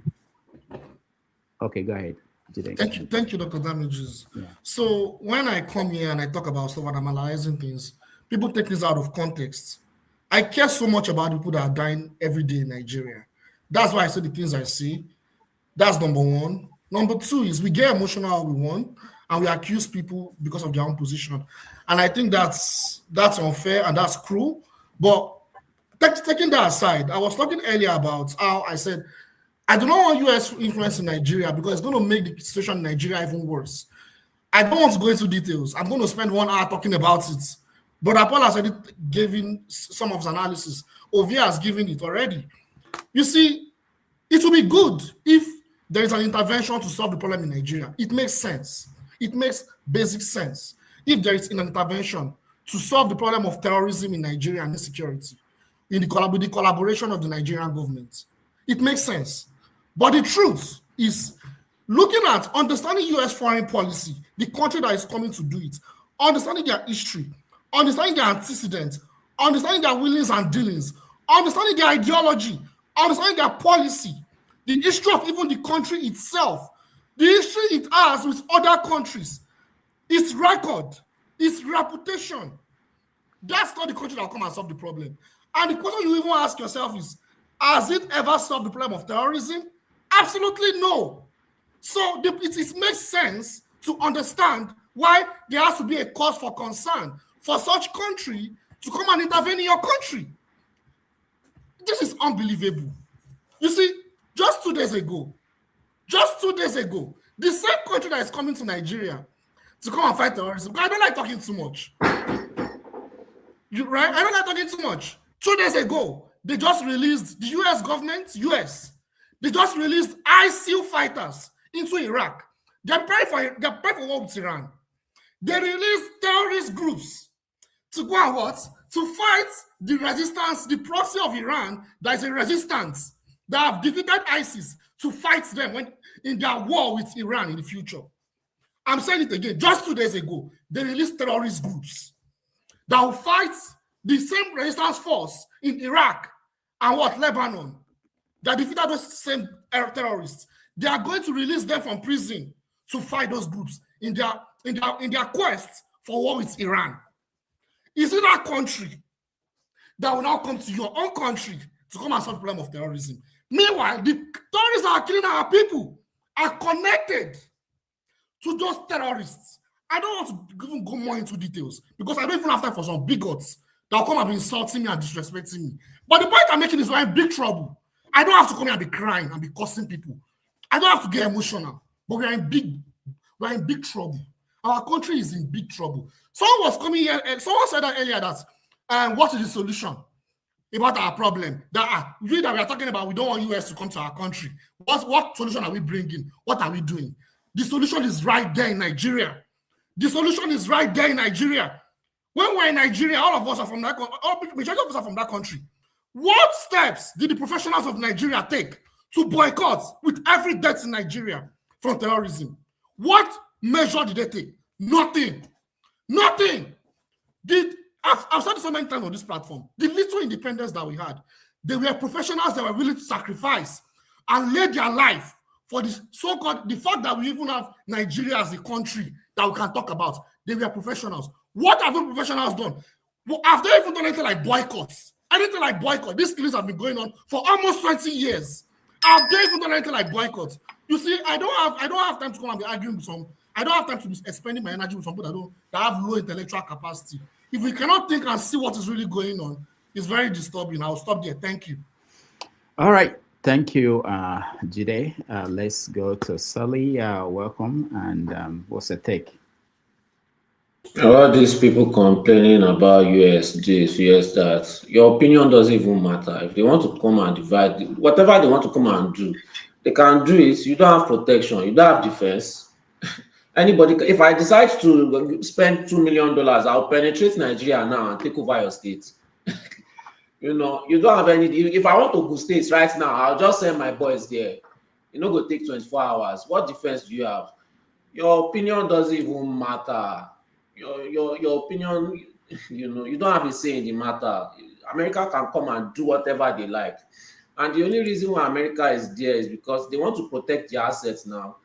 Since your government is treating you people like fowl that they can replace, America too has assets in the country now. They cannot be letting you treat their own assets like fowl. Treat yourselves however you want to treat. If they even see your police spying you anyhow, they will just look.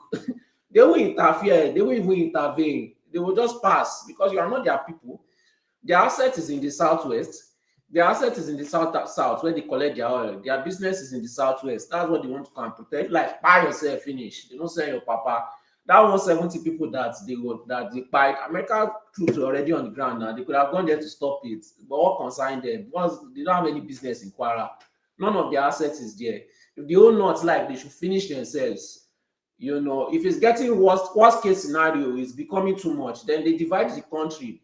Since the leaders don't have sense, You know, you cannot come and spoil my business because most of you people don't have sense. That's what they came to. They send security guards to go and guard their business now. And you are shouting, you are screaming. They don't care. They don't care. This is their business. Your opinion, if you like, they don't care about your sovereignty or it's a joke. It's just like you have wooden fence and you are shouting, this is my area. You cannot enter. And I have AK-47. It's a joke now. It's a joke. You just think that you have protection. You have nothing. Look at when they went for Venezuela's president. They said they used a weapon and all of them fell down. You know, and those ones they have better training and equipment, and they are even more organized. You know, so let America do what America wants to do. They will still do it with or without your consent. You know, so that's just it. Now, my problem now is the people that think America is coming to save them. You see, colonialism has damaged, you know, not even finished, or damaged some of the brains of Nigerians. Then again, only 2% of Nigerians travel, you know, and I always say this thing. When I hear some Nigerians talk, I realize that the only reason why they say they can say this kind of thing in public is because they only talk to Nigerians.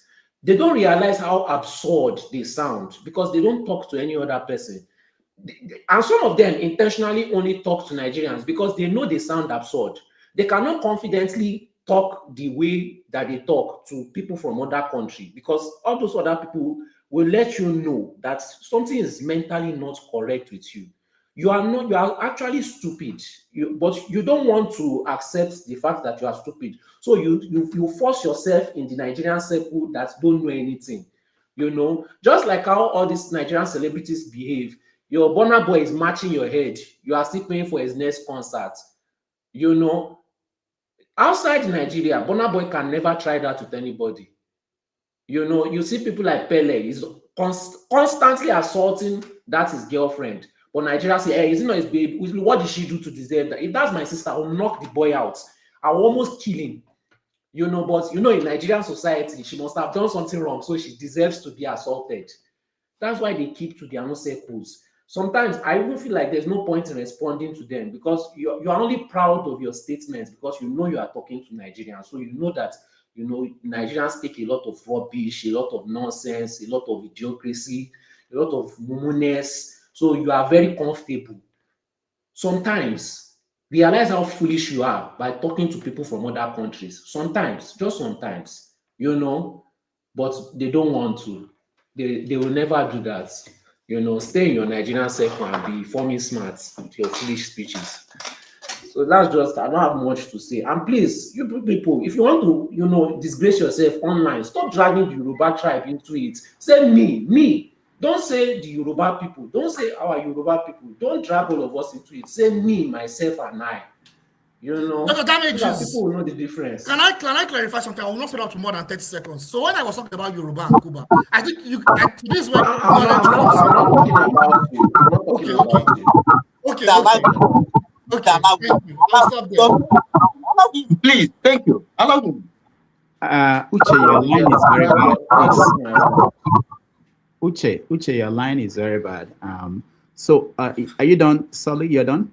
Yes. Okay. All right. I just want to there's something you mentioned Burna Boy, and I just wanted to mention that during his last tour of the United States, there was a place he went to perform, and he did something that is typically a Nigerian thing. There was one of the concert goer who was sleeping in the audience. He got mad and ordered that the lady should be taken out from the concert. They almost canceled him in America. So he thought he had the audacity, you know, the Nigerian attitude that somebody, how could you be sleeping when I'm performing? They almost canceled him. But anyway, I got your point. It's because he's so used to being in Nigerian circle. He forgot himself. He forgot that he's not in Nigeria. He realized, consequences. Let me apologize. If it was in Nigeria, you will never apologize to them. You will never ever apologize to them, and they will take it. And then you say, why is our government treating us like this now? It's from nowhere. They are behaving like they hate us. But you've been telling them that this is how you love them. The more they treat you, you see, Akpabio promised last time they did protest. Akpabio was promising them things, so they said, he's promising us things. Where are the tangibles? Nigerian politicians promise all of them will go and sit down and they will put their hands. They will be like, they've achieved something. And that's why they never give you anything, because you are satisfied with promises. You are not satisfied with anything on ground. So they will keep on promising you and promising. If it's me, I'll do the same thing too. I promise you 1 million. You start clapping for me. You give me everything I want. Will I give you the 1 million? Never. I'll just promise you another 10 million again. Continue giving me your life. So just All right. terrible, terrible behavior. Thank you. KJ, welcome. Thank you so much, Dr. Damages. I waited so long to be able to make my comments. But I thank you for letting Solis speak before me, because the young man have just, laid it straight on the table. Whether you like how he speaks or not, that's the truth. And the truth sometimes can be bitter to those of us who don't like bitter pills. These same people that announce, gesticulating and braggadociously bragging about how America is coming to take over Nigeria.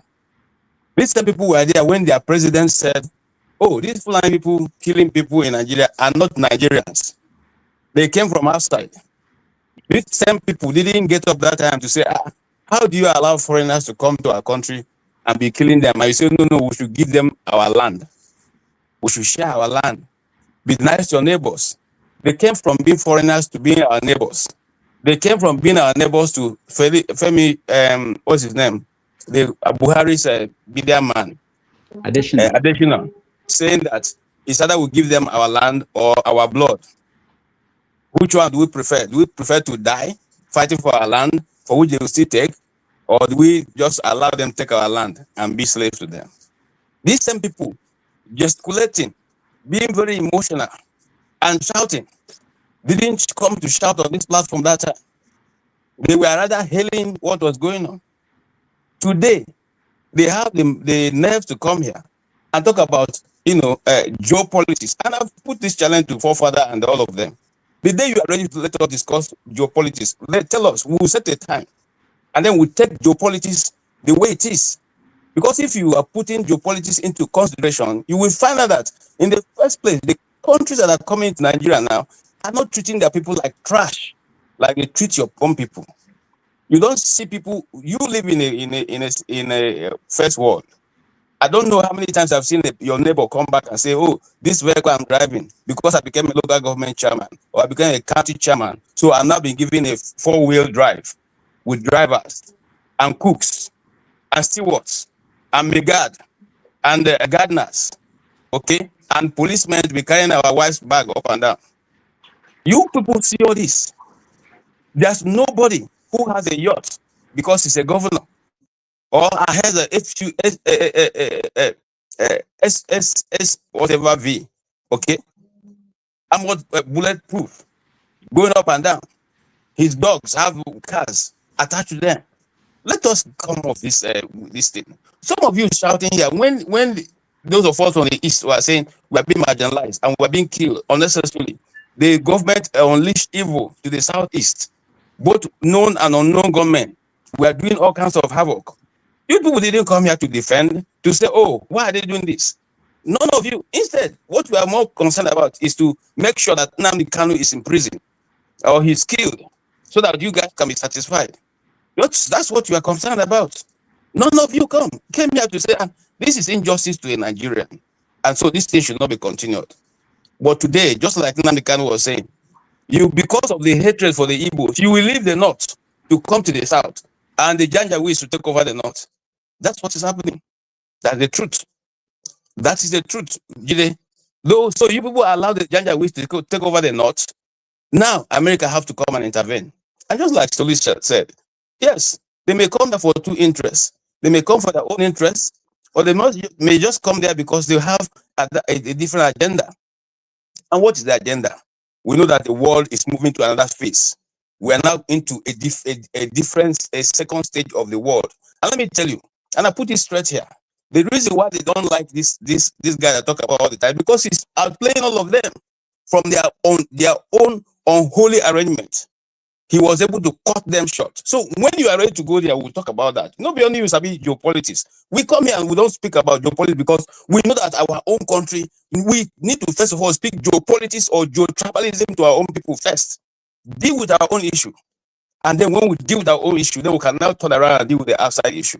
But our own, we have a president who is a certificate forger, and who have now taught everybody along the system to be forgers. They from the Senate president to the last, all of them are forging official documents. And then we come here and we're shouting and men doing. Why don't you shout about those things going on in your country and correct them? Why do you want to correct from the outside? The things going on in your country, is it benefiting you people? The oil that was taken away, the something they said if they remove, Nigeria become good. Has Nigeria become good? It has not become good. And then a man in far away decided to tell people, you are killing your own people, I'm here to build houses for you. That's a small boy when you old pass. Small boy when you old pass. They for village. So, and then somebody was saying, Paul was saying that, oh no, it was this other guy, the guy with the rasta hair. You say you know those places. You don't know those places. I lived in those places. I don't know what you're talking about. You don't know them. I have friends who are still talking from that point. I have people who I can call right now and say, what's your place? So when you call me and say, guys, how many languages you speak from that place? I speak to you well. I speak to Joma. Let me tell you. I speak Hausa. What are you saying, Jide? Wait. What's your name? What are you saying? Last week, we wanted you to be on this platform because we had somebody from that place so that you can put up this thing you're talking now. And then you didn't show up. Okay?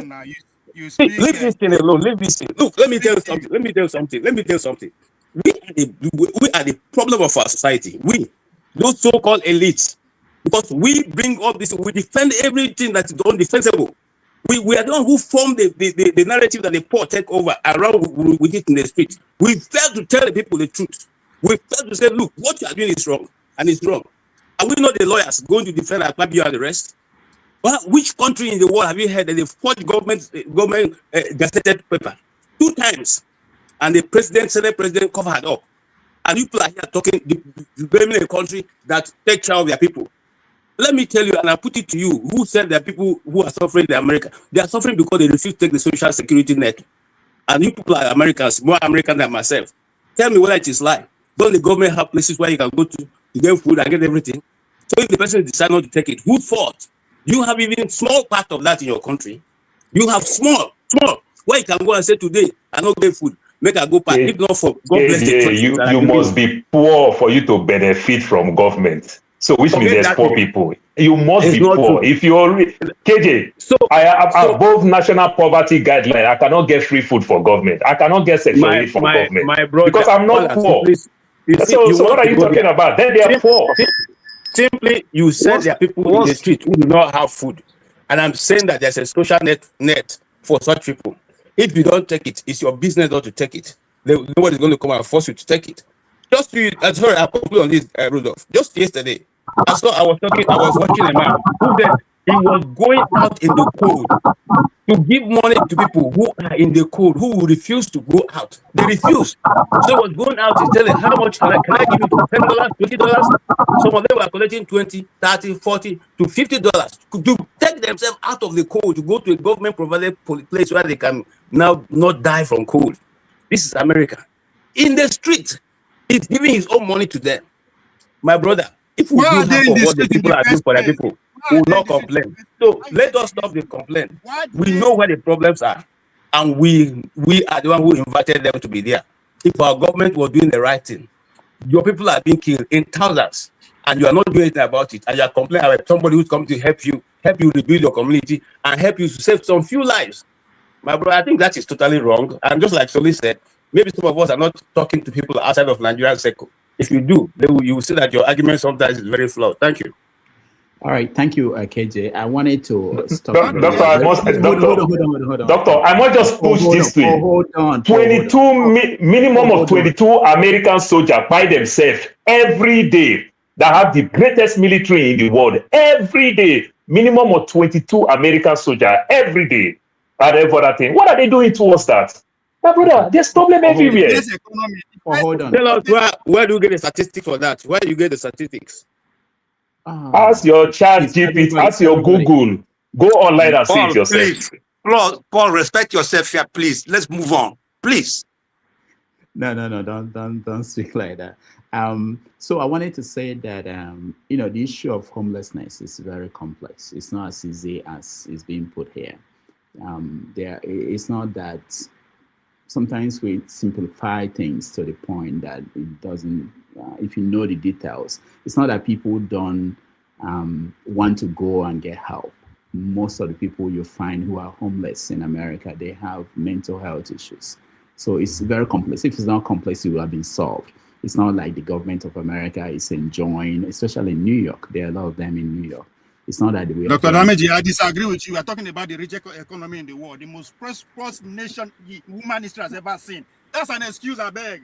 Me too, All right, we are not discussing that now. I want to get to other people. Uche, unfortunately, I have to skip you because your audio is terrible.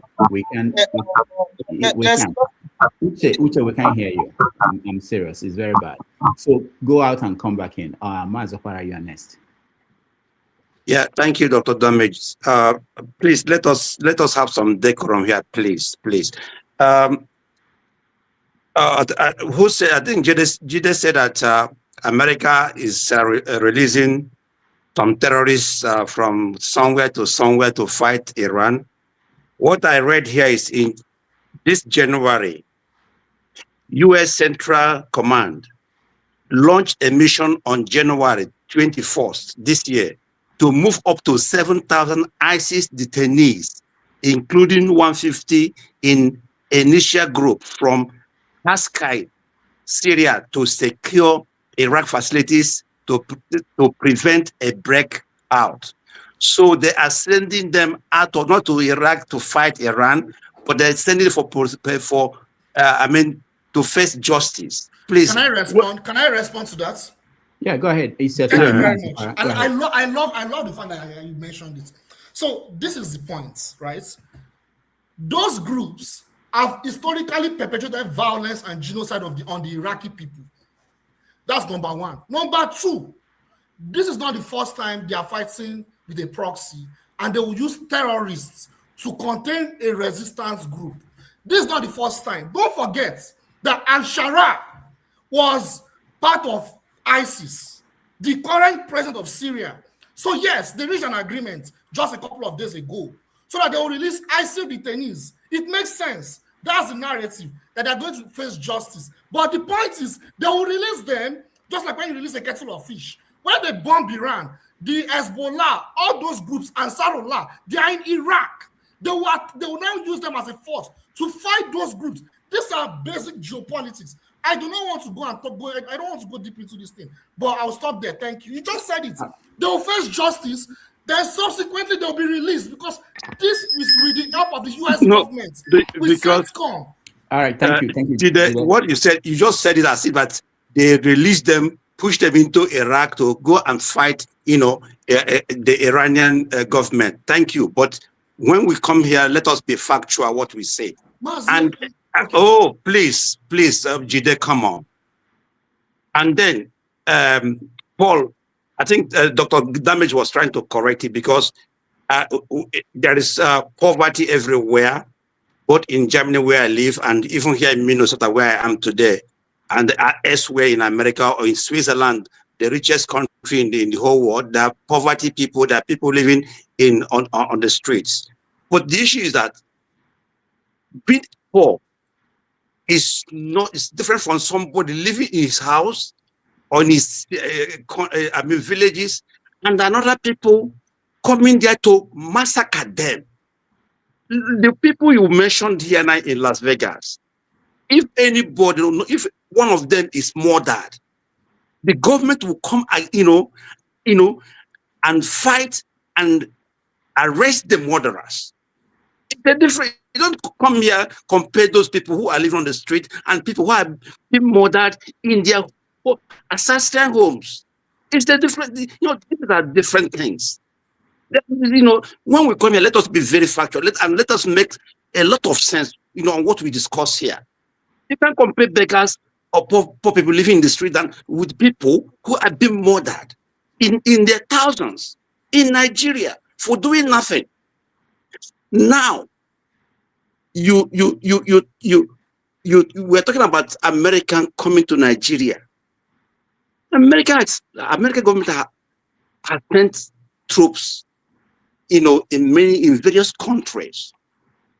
Not only in Libya, not only some, but at least Yugoslavia, without American soldiers, Yugoslavians will be killing themselves today without American intervention in the Yugoslavia. White country. Poland, white country. Germany, white country. Make mention of another race that they brought peace. Excuse me. Go ahead. Go ahead. Go ahead. When is my turn? I'll talk more about it. Excuse me. Go ahead. So when you say white society, yes, what does it does it mean that you black people that we cannot get ourselves in order? I don't know. I said go ahead. Germany, Poland, Yugoslavia. Okay, please. Go ahead. Let me continue. So please, our people, they say if educate me on this aspect. Educate me. I said white country. Make mention of another color. Oh God, Paul, be respectful here, please. We know our people. Are you scared of question? I am not scared of question. I asked you. Excuse me. You are interrupting me when you were speaking. I didn't interrupt you. You are just making things very difficult here, my friend. So when America, our people do say that the way you lay your mother's how you are going to sleep. If Nigeria is working, if the security apparatus are securing Nigerian lives and property, nobody should have invited America. So now that you can't take care of your people are being murdered in cold blood, and somebody is coming to help you, and America didn't come there on their own. Government invited them. That is a different issue. So when we come here, we have to be honest. We have to be, really, really honest with ourselves. Mazi, thank you, Dr. Thank you, Dr. Damages. Thank you, Mazi. Before we go to the next person, which is Chris, let me mention that there are two people at the back end. They don't wear shirts. We are not going to bring you up unless you put on a shirt. There's someone who was lying on the bed. He had no shirt. I can't bring you up. Just to mention that, because they may be waiting and wondering what's going on. Okay, let's go to Chris. Chris here next. Yeah, everyone. I hope I'm coming out. Chris, your line, your audio is not good. We're skipping you. Let's go to Jefferson. Can you hear me? Huh? Okay, try again. Hello? Yeah. Yeah, can you hear me? Okay, yeah, good. Okay, go ahead.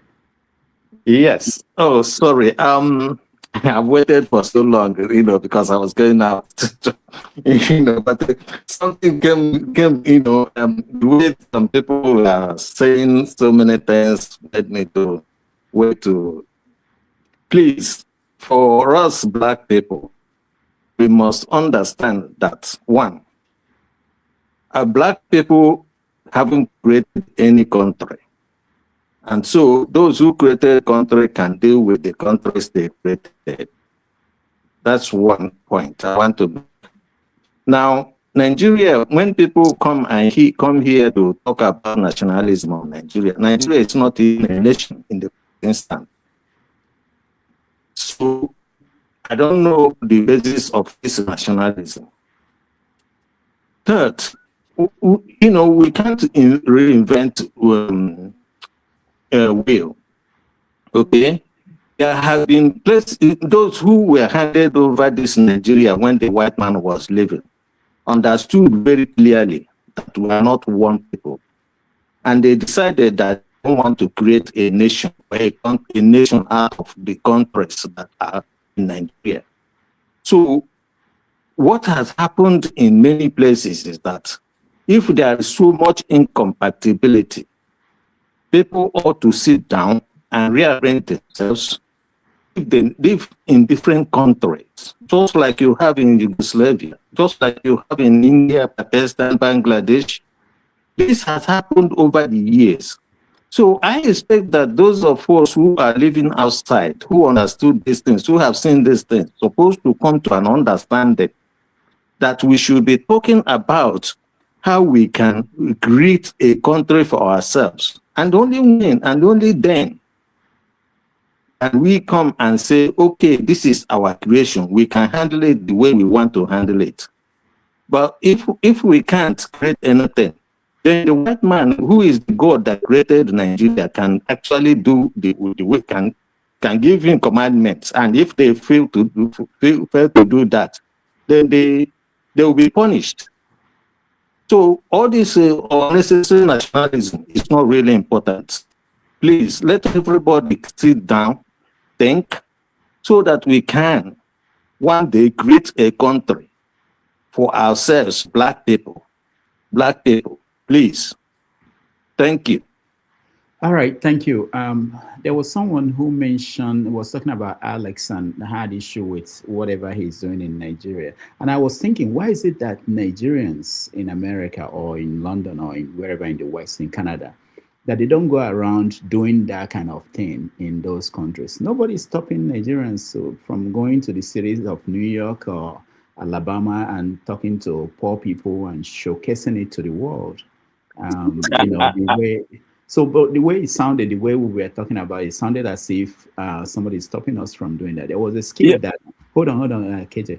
There was a skit that Trevor Noah did when he was doing the Daily Show, where he basically talked about poor people in America and was trying to make a parody of what they do with the Africans, where they said people contribute $5 and give so that you can train these kids in Somalia or somewhere in Nigeria, that we can do stuff like that and show it to the world. Nobody is stopping us. Anyway, Jefferson, welcome to the show. You are next. Can you all hear me? Yeah. Yeah, good morning, good afternoon, good evening, everyone. First, I want to correct the last speaker on one point to note that for the fact that we have a wrong predicament doesn't mean that Africans are entirely daft. We had a history from time immemorial. It was distorted. Our ancestors were deceived, including our current fathers, grandfathers, and great-grandfathers were deceived. And that's why we're in this mess today. And unfortunately, it's because of our fathers. That's why we're kind of misinformed. We thank God for the lack of internet and information now, that even most of the things we learn today, unfortunately, our fathers failed to teach us those things. We are relearning what we are supposed to have learned and known long time ago. So with due respect to, and again, the Europe, the America, and most of all these countries, even Asia, Japan, that we're all talking about, the foundation of those countries were done by black people, were done by Africans. Maybe because we don't want to talk about it, we'll keep on talking about, we'll talk it so that people will understand. Africans, we have a distorted history, and we must always know that. So I'm going to come to the subject matter. Most times we talk about sovereignty here, sovereignty there. Last I checked, when APC took over power, they made it look as though the PDP were the bad people, and they have come to do something different. So down the line, this is how many years now? In fact, they are running the country amok. People are dying left, right, and center. As of 2 days ago, or this week that passed, 200 people were killed. And it's very, very shameful. But yet our leaders, they are so passive. They don't have any solution to even resolve those killings. And unfortunately, point of correction to some other speaker here who was making mention about, we should not look at the tribe, we should look at the people. Unfortunately, we are looking at the tribe. Just do a social experiment and post something of divergent view.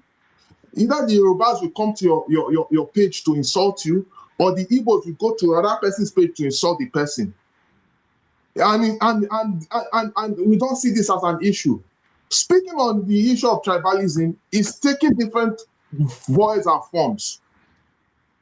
Of recent, I just got an information that in the southeast, where they are doing making Nigerian passports, due to the current, I don't know what is going on, but they are closing down the center to make new Nigerian passports.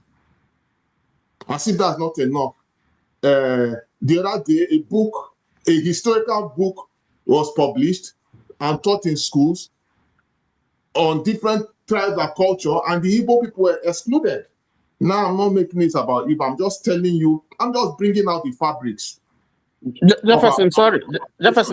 That is not very correct. That book thing you mentioned is not very correct. You have to read more about it. It's not very correct. There was a publication error. The Minister of Education come out to address it. Why? No. He has addressed it. The author of that book blundered. And then the minister has said that book is not recognized. You need to read more about it, No, but Tony, if you said that, how come the man who talked about it, his son had it in school? How come the son had it in school? Yes, that's this question for Tony. No, because you put out no. Hold on. You put out a very, very important issue there. But this platform, we need to correct some wrong assertions. The point is that if you read the book, if you read the book, that same book, you would find out that inside that book, the history, part of the history of Igbo people, what is this Igbo artifact? This thing. I know where you're going. Tony, it's mentioned there. Is there? It's just that he titled it wrongly. It's poorly published. Sorry, Tony. Please, I know exactly where you're going, but I just want to make something clear here. It's still the Igbo thing. That's what I wanted to say. It's all mentioned. Igbo is not Igbo. It's not Igbo and people and custom. It's good you are bringing it up. It's good they are counting my views. It's fine. But it still doesn't separate the fact that even what you brought about, there's still some. It's still also similar to how people are trying to reconnect, because if you have to think about it, there's a systematic problem we're facing here. Either people are denying who they are, or people are trying to be alienated out of history, or one thing is leading to the other. So what I'm trying to say, these are the fabrics of our issue, right? Sorry, I'll just give you a few minutes because I was, Then you look at the issue of the Senate dropping the translation of results. Unfortunately, this same administration claimed they want to be transparent, they want to do things right. During the time of PDP, they were snatching ballot boxes, they would do whatever, and then they would declare results. To the point that even when this guy was alive, the former president, Yadoa, he said, look, the way I came in wasn't the right way. So people are trying to do it right. So APC have the opportunity to make election free and fair, but they are trying to manipulate the whole process. If there was no problem with how result was transmitted that supposedly brought Tinubu into power today, how big now they are trying to stylishly manipulate the will of the people? This is a wake-up call. I wish Nigerians can actually see and stand, but unfortunately, everything has been so weaponized that even people who are oppressed cannot really speak out. And then, in conclusion, I want to make it clear here that we as an individual that come to this platform, we are not entirely wasting our time. We are coming here because we are trying to make our points noted that some the mental issues need to be addressed. Just like how the Southeast came out and said we're trying to address the issue that's paining us, but unfortunately it was weaponized and turned into, why are you complaining? Why are you complaining? And now it has become a national issue. And unfortunately, we're trying to pretend as if we didn't know how the fire started. And then we're also complaining that other people are coming to solve our problem. Is it not also shameful too that if you go and watch viral videos of some dismissed army officers who are sharing the account of how they lost people on the battlefront, it will tell you critically clear that our so-called armed forces in the political people of political offices, they are also in cahoots trying not to resolve these issues. They don't want to resolve it because someone is benefiting, but it's causing us a problem. I just feel that if we can fight, we will have to do our best to fight, to appeal and fight and let our voices known that this thing needs to be addressed and find a different approach to it. I'm going to stop here for now. All right. Thank you so much. A lot of people have a lot of things to talk about, and we have to, moving forward, reduce the time so that we can get to several topics. We have less than an hour left for this segment. Just me. Am I coming clear? Is it good now? It's better than before. We'll see. It's still not good. There's feed coming. Yeah. Maybe I will join later. Okay. All right. Comparable facts. Go ahead. Yeah, greeting everybody. Good morning from here. Good afternoon, Dr. H. I hope are you still cold in New York? What's the temperature over there? I don't know. It's cold. That's all we know. It's still cold? Oh, okay. Well, anyway, it's nice to be on this platform. It's nice to see the brothers over here, everybody, You, why don't you, Mr. Tony? Nice to see you. So we're talking about Nigerian troop, USA troop, right, on the ground. Okay, it's two different opinions.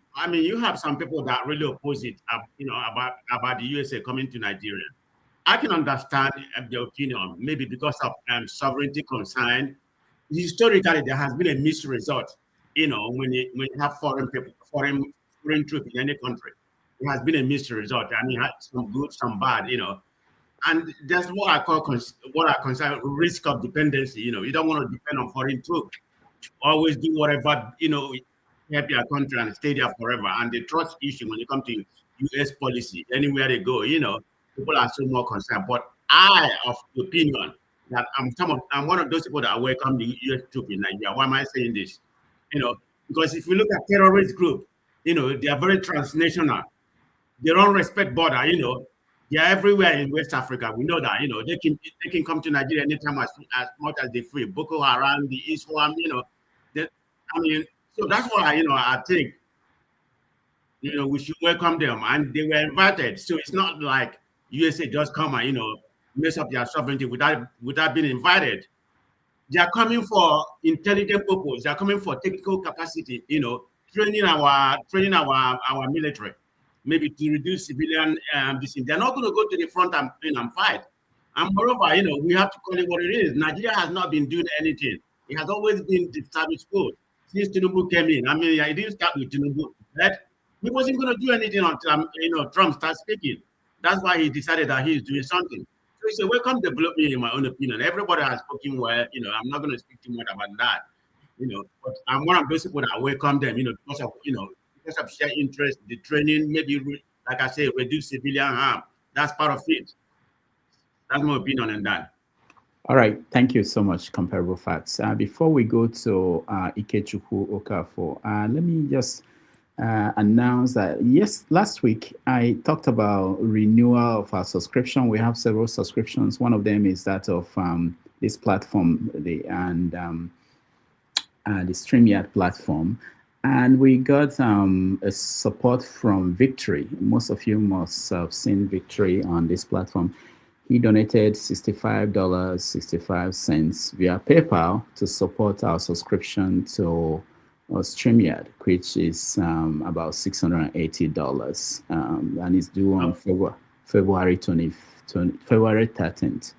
So I just want to thank Victory and also... Yeah. Mr. Rudolph. I'm sorry to interrupt. Can you send me your phone number? I have a problem with YouTube. They won't allow me to send something, but I'm not going to go into that. Something private.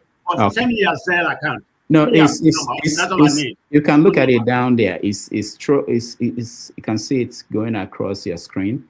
Zelle 617. It's underneath. If you look at it, can you donate? You can donate. Anyone can donate via Super Chat, PayPal, and Zelle. You can see the number. The Zelle number is 617-697-1733. Wait a minute, Dr. Rudolph. Where is it? I can't find it. I'm serious. All right.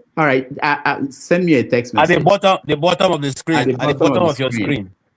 At the bottom of the screen. Lower third. Yeah, lower third, as they call it professionally. It's trolling. Madam President, take off your glass. You will see it.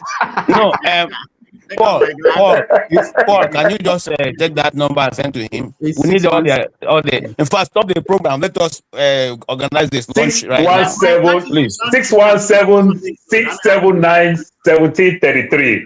Let me hear from Ikechukwu. Let's hear from Ikechukwu. Maybe we can. No, hold on, Rudolph, hold on. We need $600 because 13th is next week. Oh. We don't have it yet. Okay, man of prestige, if you are ready again, 617 679. All right, let's hear from. Let's not stop the show at this point. Let's hear from Ikechukwu, and then we'll be done with everybody weighing in on this. And Ikechukwu, welcome to the show. Thank you very much. Can you hear me? Yeah, I can hear you. Oh, nice. I'm a huge fan of the show. I've been listening for a couple of months now at this point, and I'm glad to be able to make my own contribution. It's a pleasure to have me here. Good evening to everyone. Good afternoon. I'm in Nigeria right now. I was in Canada for like the past, I want to say 12 years, and then I decided to come back to Nigeria last year to see all the reforms that are taking place. And Did you move back permanently? Did you move back permanently, or are you just visiting? Well, initially I moved back permanently, but the way things are going, I'm thinking of jetting out again. But that one is neither here nor there.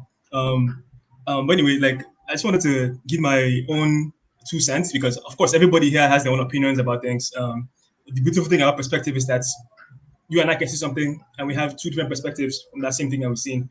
But this issue of the American troops being welcomed into Nigeria, it's a troubling development, because despite the fact that I do not agree with the way the government is handling the insecurity in the country, people should not be dying. Nigeria is not at war, but at the same time, the number of casualties that were occurring in this country is similar to places like Ukraine that's under bombardment at the moment. So it doesn't make any sense. The government should do a better job of securing the lives of the citizens. So I do not agree with the way they're handling security issue in this country. That being said, if you go to a doctor for example, heart surgery, and you look at the doctor's past experiences, you see that the past 10 patients that he's dealt with have all died because he was, operating on them. And you still go to that doctor and ask the doctor to operate on you, and you die in the process, you have yourself to blame. So the US, in this case, everywhere they go and they claim to be fighting terrorism, they always make things worse. And once they drop those first bombs, I was telling my brother that this is the beginning of the end for Nigeria. Because how these things go is that once they strike the first time, there's always an escalation. And like clockwork, after the initial bombs in December, a few weeks later, the killings escalated in Kwara and all those places. And now it keeps on escalating. And now they've sent troops, boots on the ground. And to justify their presence in the country, there have to be more killings.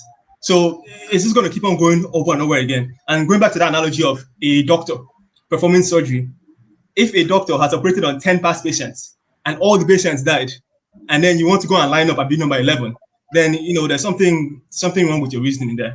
That being said, though, I do not agree with the way government is handling this thing, and I believe that they should do a better job. And we as citizens, we need to stand up, organize ourselves, find a way to put fire under their asses, because they should do a better job of doing things. And I believe that the opposition that we have in the country right now is not doing enough to light a fire under their asses.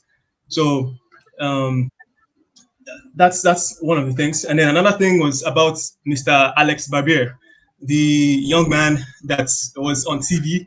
The way these things happen is that they get certain people to be on camera and they fit a specific build. I think this young man is in his mid-20s and he founded a foundation that's building multiple houses.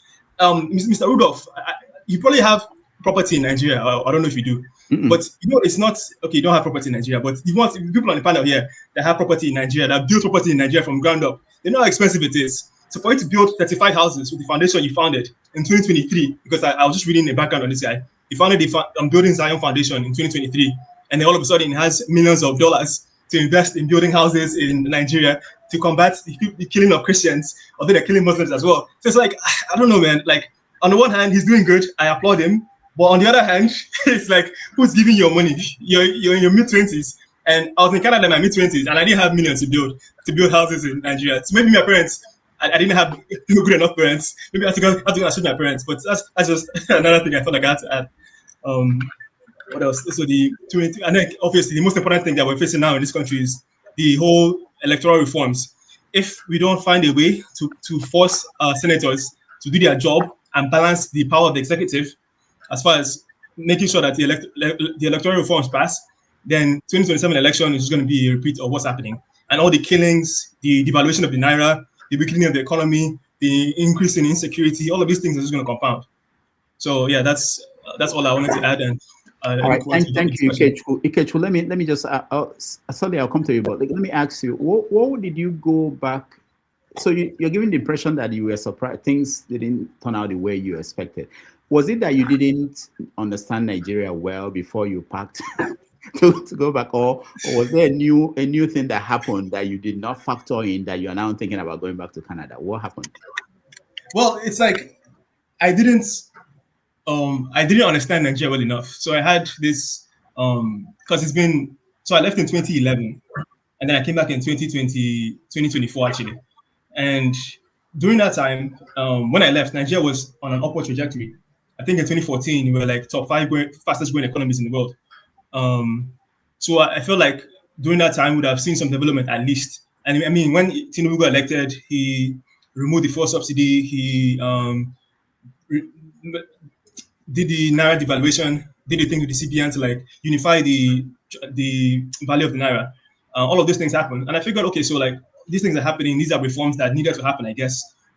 So I thought that things would be better at least. But coming back and seeing the way things are, it's like I want to say my first year back, I believe like eggs, because I wanted to start a business, an egg white business. I went to the market one day to like price the items, the raw materials, because it's eggs I was using as raw materials. I priced the materials 1 month, the next month the price had doubled.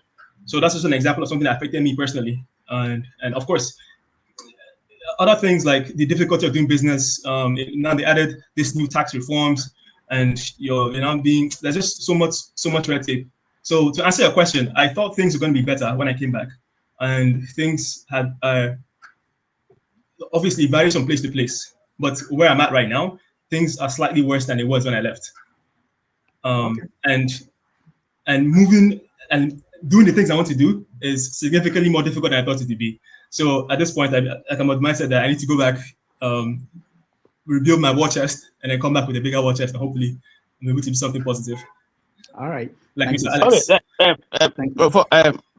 Rudolph, if you just allow me, I want to thank you for coming back to invest in our country. May God bless you and show you the way. Thank you. Yes, I will say that. I just want to put a little bit of caveat to what you said concerning that young man. When I was still in Nigeria, I went to Ghana to do a story of a young American. At that time, she was in high school, as you call it.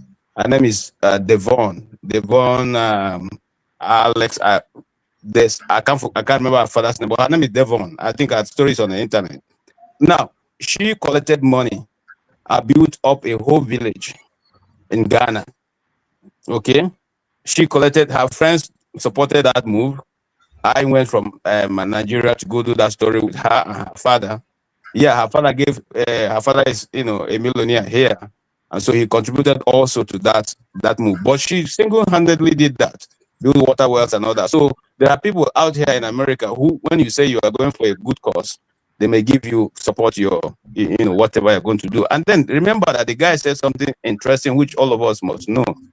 He said, what will cost him $50 million? I mean, naira. The government is giving him, for just the single market alone, 300 million to build a local market. And so you see that most of what we do is overpriced. That's one. Two, the bricks that you use in the communities, if you notice, they are red bricks. Those bricks are molded by the people. There's no block input. The land is good. They mold their own blocks, bricks, red bricks, and they use that to build their own house. It is going to be what? Manual labor. It's going to be labor by, especially the community labor kind that you do. You don't pay anybody. We gather to build your house. We gather to build the next man. You gather to build my own. So that's probably what he's doing. And he works for the prosecuted. That's the organization. He didn't found it, but he partners with them. Can I add something, please? Dr. Damages, can you allow me? I'm in a platform where we are raising money to help some of the displaced people in Plateau State, who were disastrous, who were badly affected. And we invited Alex Weber, for a talk, and presented this thing to him. By the time he had the estimate, our estimate was that to build a house that one of the victims, the husband started, but he couldn't finish when he was killed. The estimate was 10 million. And when we presented the facts, give him an idea of what this is all about, he said he could do it for 2 million. He said he could do that thing for 2 million. And the estimate we have is 10 million. Now, so you would see that this is a person who is committed to helping, who is on the ground. And then the issue that you talked about when you were saying, where does he get the money? He has the GoFundMe platform where he gets money, people contributing. So that's how he's raising money. But he's been prudent from the way he spoke, in allocating resources and managing it himself. He's a hands-on person experienced in this field.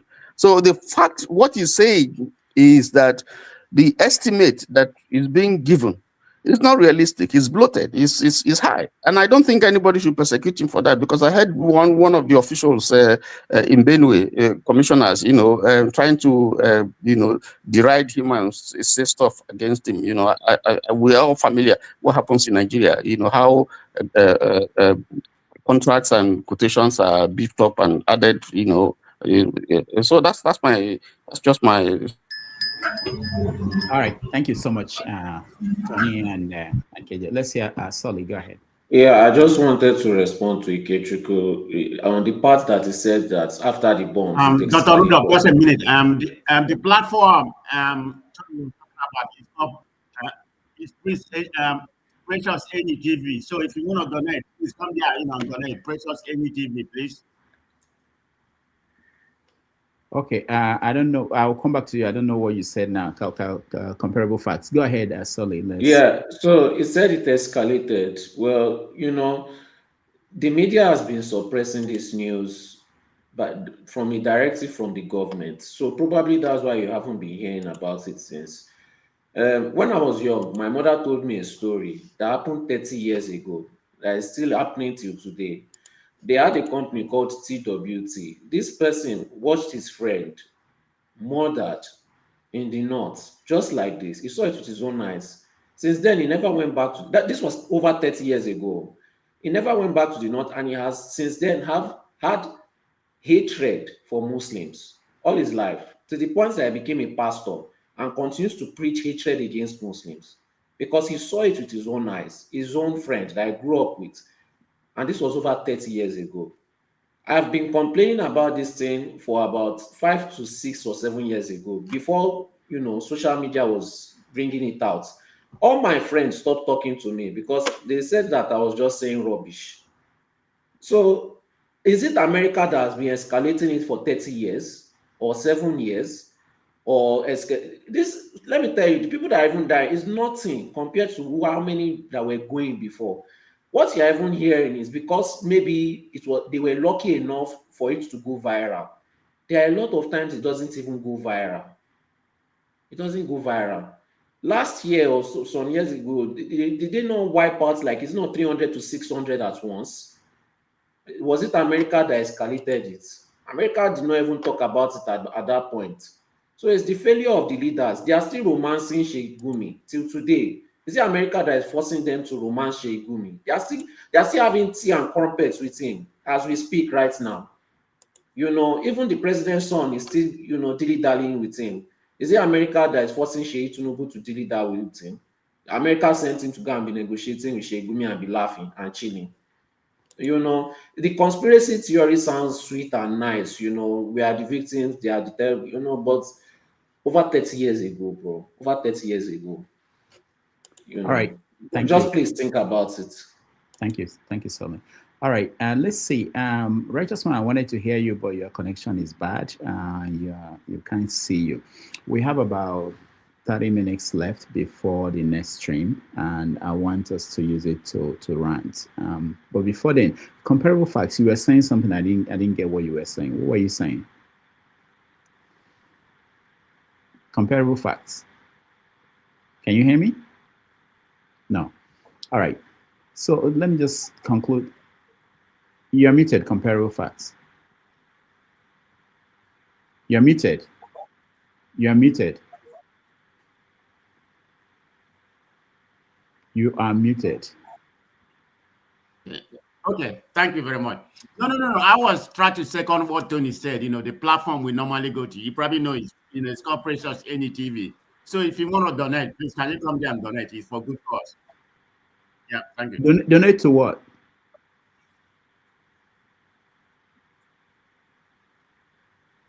All right, I can. All right, you know what you are talking about. So, but I want to. What Tony just said about the building, we are helping people from from Benue Plateau area. Oh, okay. All right, thank you. You can't hear me? No, I got it now, but it wasn't clear before. All right, let's hear Bumi, then we go to rant. Bumi, go ahead. Welcome to the show.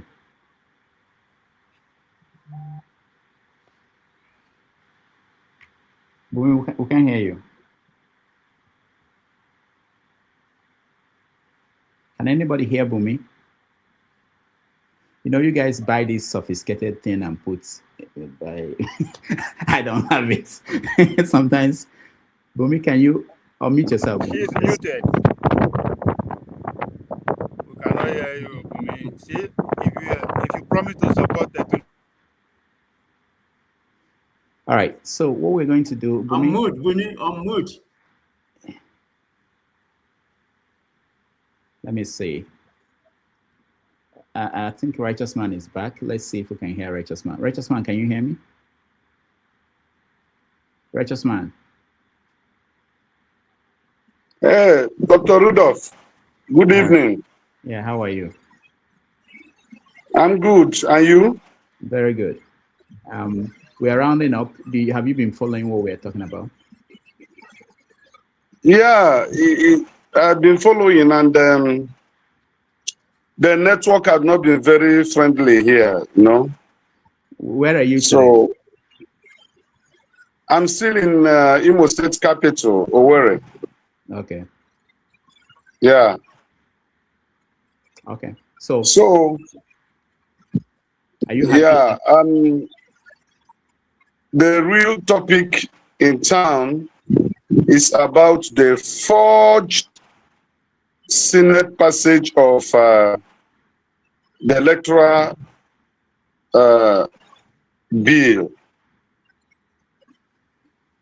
Just like the way the forged tax laws were gazetted. So that's the main topic right now, everywhere you go within the city of Owerri. I think people are really, really, really not happy. People are just not happy about how APC is running the affairs of this country. I can tell you that 100%. Nigerians, even those who supported APC in 2023, they are not happy. I don't think they'll be voting APC in 2027. When you go to the streets of Owerri and you try to interact with especially young boys and girls, from that age of 18 upwards, they will tell you they are not happy because the policy of the federal government is not benefiting them. Even those who are graduated from high institutions, they are just jobless, roaming about the streets of roaming around the streets of Owerri. There's nothing to show for it, and so everybody is just unhappy. And I think this is a coup d'etat against democracy. What Akpabio and his colleagues did was actually a coup d'etat against democracy. And this is where I think every blogger or anyone that owns a platform and that loves Nigeria and loves the possibility of making Nigeria one of the great countries of the modern time should devote a good time in talking about this fraud. I believe personally that it should be made a global issue that should be discussed by every well-meaning and transparent and honest Nigerians, irrespective of tribe, irrespective of religion or political affiliation. You must, stand up to speak. These people are ripping us off. They are destroying democracy. They are destroying the future of this country. In fact, with what they did, Akpabio did with his colleagues, because just group of individuals that teamed up to do this fraudulent thing. If you watch the linked clip of how they passed this thing, you will discover that Nigeria is actually in trouble. And if this thing is not checkmated, and if Nigerians do not stand against what Akpabio and his group and APC is doing, there may be no tomorrow Nigeria for anybody to live in, because people are tired. I can tell you, no matter, you know that what they dish out to the public are already censored. They choose the part that they want the public to know and to hear and dish out to the public. But when you go to the streets of Nigeria states and make interaction, have interaction with the people, you will discover that Nigerians are not happy. Absolutely not happy. They are destroying this country and they are not willing to make this country work. That's why I always say Nigeria is irredeemable, because of the present circumstances that we have found ourselves, and that majority of the people are not willing to come out to push this nonsensical agenda of APC out from the life and economy of the people. And you see that Governor Oti, Governor-elect Oti of Abia State, he has gone to court because he wants to build a cargo international airport in Abia State, so that the Igbo importers will no longer be migrating to Lagos, because they're destroying our buildings, they're destroying our economy. Every investment of an Igbo man is at risk of being destroyed, of being eliminated. So he decided to go for a cargo international airport in Abia State. And the federal government of Nigeria objected to it. They want Igbos to still be like a third class, not even second class citizen in this country.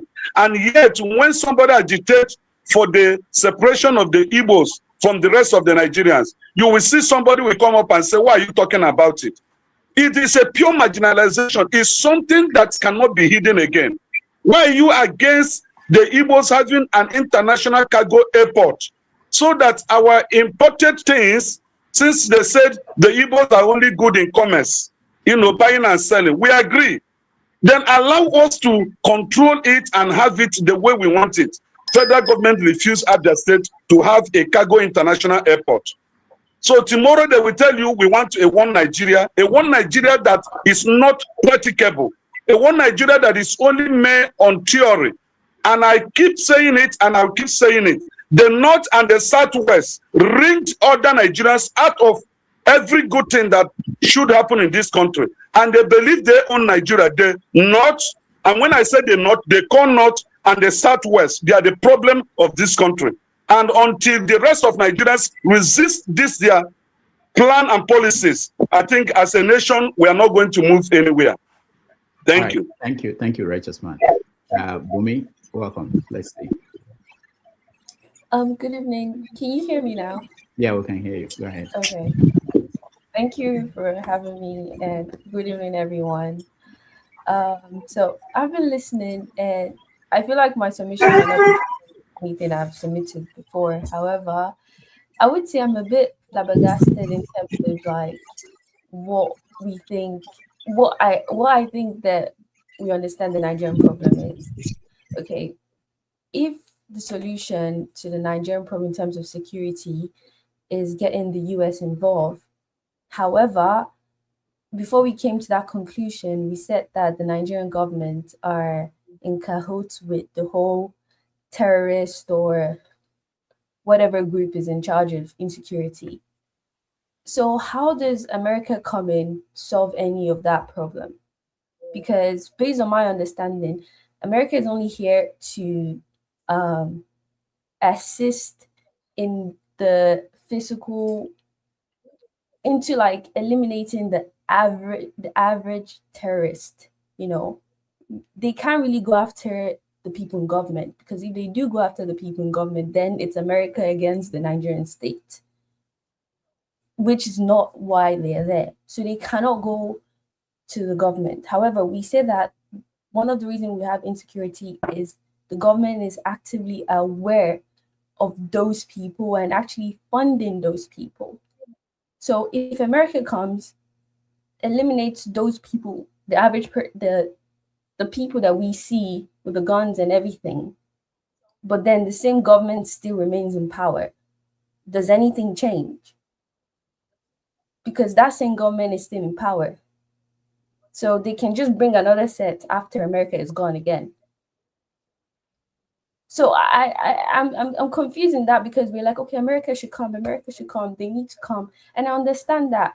Okay, I understand the fact that there is this whole tiedness to the Nigerian government. Okay, for example, I've listened to Mr. KJ, and he talks about, or anyone here on this platform, you talk about in your youth, Nigeria was doing the same thing. The same thing we're complaining is what you were complaining when you were younger. If now that you're older now, and I'm complaining about the same thing, it's clear that the government has been the same for decades now, not just for 10 years, but for more than 20 plus years. So it's very clear that one of the biggest problem is the government. And America is not here to change our government at all. So nothing is going to change systematically at all. Those people still funding those terrorist groups are still going to keep on funding. The same government are still going to keep on neglecting the people.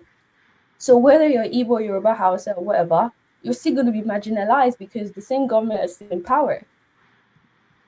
And if you look at the present government, you can tell that you're not about to change anything. When you look at their budget, for example, if they're spending less than 5% of their budget on education, on medical care, on just social amenities in general, then it's clear that they are not there to solve those problems leading to insecurity or leading to the loss of lives.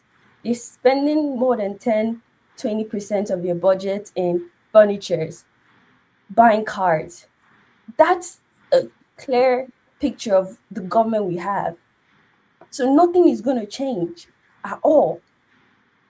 It's clear that it's easy for me to say that, oh, the solution is to stand up to our government because I'm not in the country. It's very easy for me to say. And I would always try to identify that when I'm talking about Nigerians' problem, because it's easy for me to say.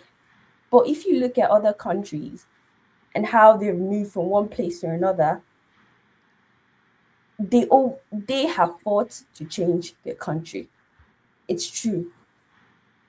Majority of these countries that we're saying are first world, whatever, they fought to change their country.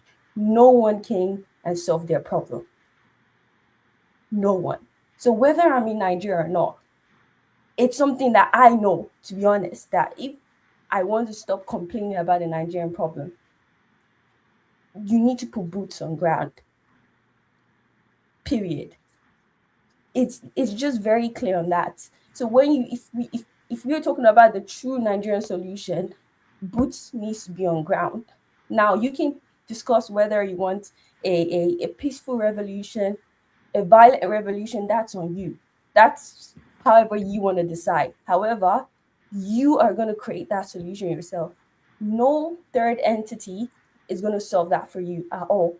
Because when we look at history, it's clear that no country has come and solved anybody's issue.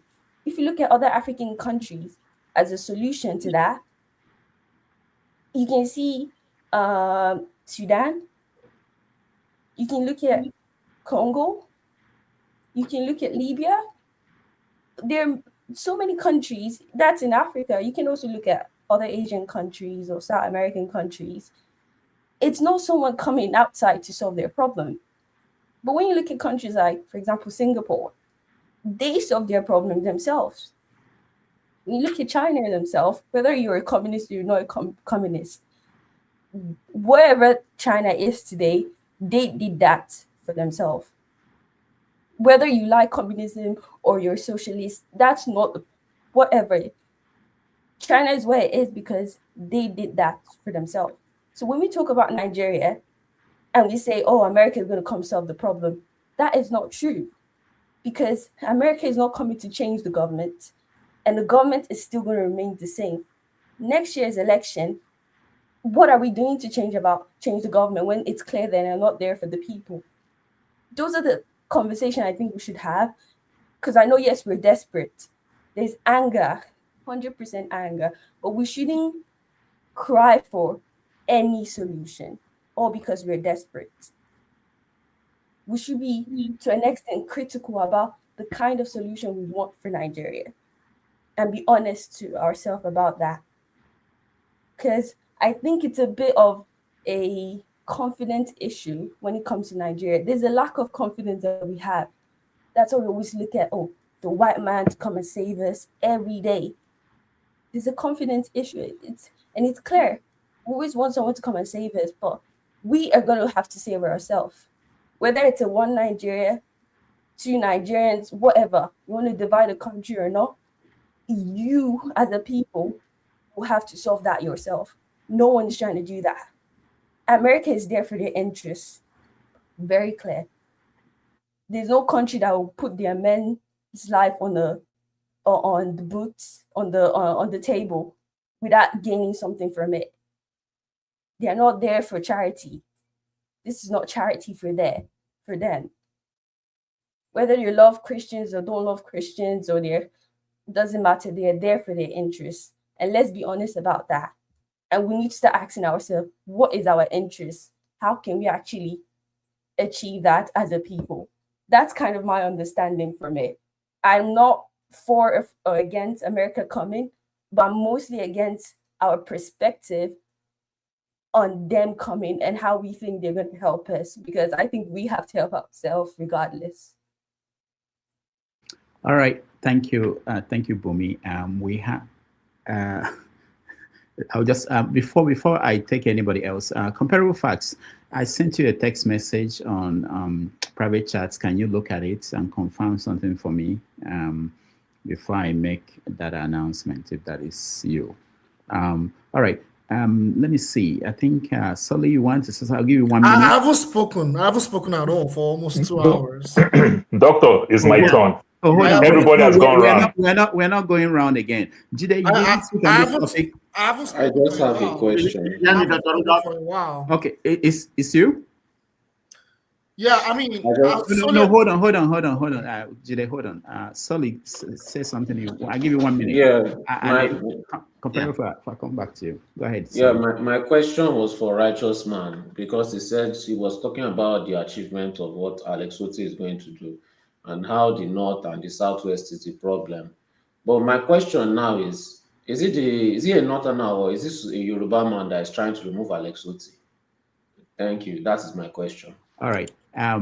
Before Righteous Man, just hold on, okay? Comparable facts. Did you get my message? I want to confirm something before we move on. Do you know how to go to the private chat? All right. That's me. That's you. Okay. All right. I just want to confirm before. Doctor, it's my turn, though. Hold on, guys. I was actually going to go to rant because we are out of time. I should be the first person now because I started first. Okay, we can do that. Jide, are you saying you didn't speak on the issue of deployment of troops? So the thing is, there was a round. It's only once. We didn't go twice. Okay. We didn't go twice on anybody. It's okay. Okay, let me just announce. I'll give you the chance. You can put your thoughts into your rant. I will give everybody a chance to rant. Let me just say that comparable facts. Now that's your new name. I was confused. Is something else with I think it's with $100. We're trying to raise money for the subscription that is due next week to pay for the subscription for this StreamYard, and Righteous Man donated. Sorry, not Righteous Man. Comparable Facts donated. I prefer you when you were man of prestige. But he decided to change. He donated $100 towards that. So thank you so much. Victory. Most of you must have seen him here. Donated $67. So thank you so much. We appreciate that. Okay. So we are going to go to rants. But before then, let me just announce that tomorrow on Super Bowl Day, it's Super Bowl here in America. Most people may not be interested. But we are interested, and but we are going to have on the show on 90 Minutes Africa tomorrow, presidential candidate for the SDP in the last election. He's going to join us, and he will talk about his party and whether they are still a factor in the upcoming election, and whether he's going to make an announcement about something. But tomorrow on 90 Minutes Africa at 6:30 p.m. West African time, 12:30 p.m. in New York, he will join us from Anambra State, Prince Adewale Adeba. So if you can be part of that conversation, you are welcome. All right, and anybody again from anybody who can support our renewal of some of our subscriptions, we welcome them. What do you mean he joined from Anambra? Is he based in Anambra? Yeah, well, that's he will announce some things from there. I don't know. That's what he told me yesterday. So we will see what is going on. There might be some big announcements from him. So we'll see. Yeah. Dr. Rudolph, let me respond to the question that was asked. Okay, go ahead. Yeah, the empirical fact is that Tinubu is the head of government, and what every subnational execute is derived from the policy he presents on the table. Let me make categorical statement that Tinubu appointed boards of directors in CBN. Out of 16 board members he appointed, 11 are Yorubas, 3 is from the north, 1 is from the southeast, and 1 Edoman. That is absolutely a gross marginalization and not following the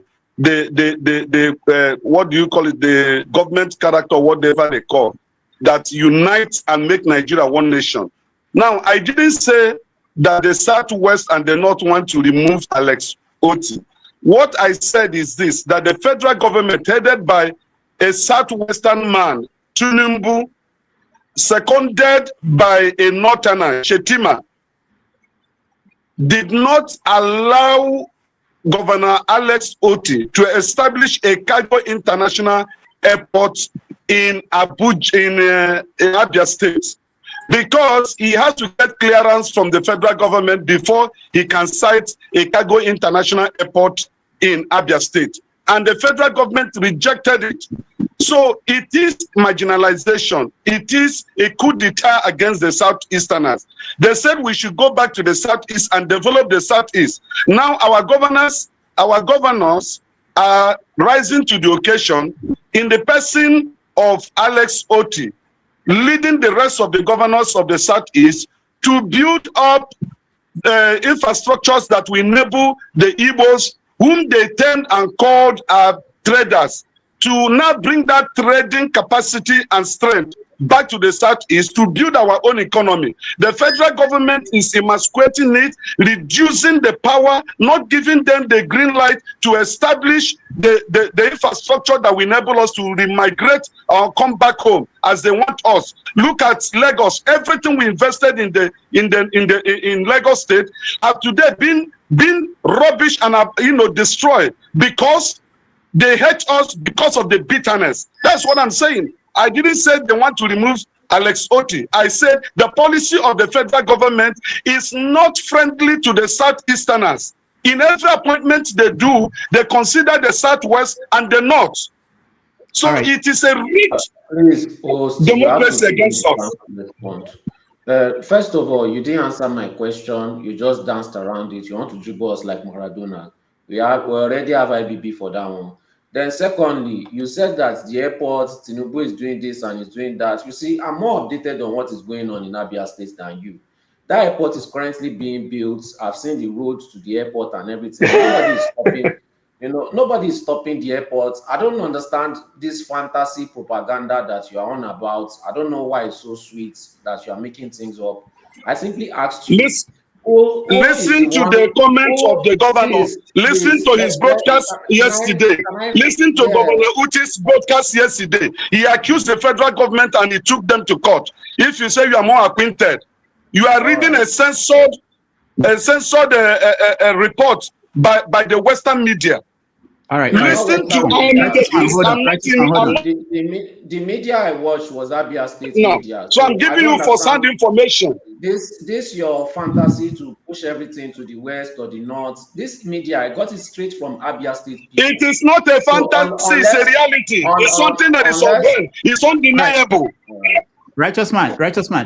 Sorry. Okay, let's hold off. Next week we will look into that. I'm not aware of this situation. We will maybe bring out more time for that. We are totally out of time. I want us to rant and get to the next program, which maybe for fathers in the next program where you guys can talk more about that. I don't have any facts on that subject. Doctor, it's my turn. No. For what? For rant? Yes, first to rant. For rant, we'll get to everybody. So let's take 3 minutes break and then we rant.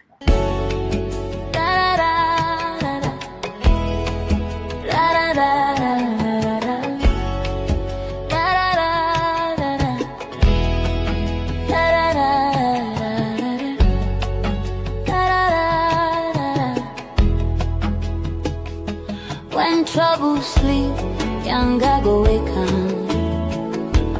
Waiting he dey find. Palava, he dey find. Palava, he go get to. Palava, he go get. Palava. When cat sleep, rat go bite him tail. Waiting he dey find. Palava, he dey find. Palava, he go get to.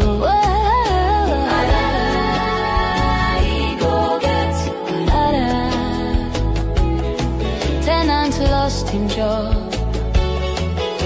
him sit down for house, him they think of chop. Mr. Landlord come wake him up. He say, Mister, pay me your rent. Waiting he dey find. Palava, he dey find. Palava, he go get to. Palava, go get to. My friend just come from prison. Him they look for work. Waka waka day and night. Policeman come stop him for road. He say, Mister, I charge you for wandering. Waiting he dey find. Palava, he dey find. Palava, he go get to.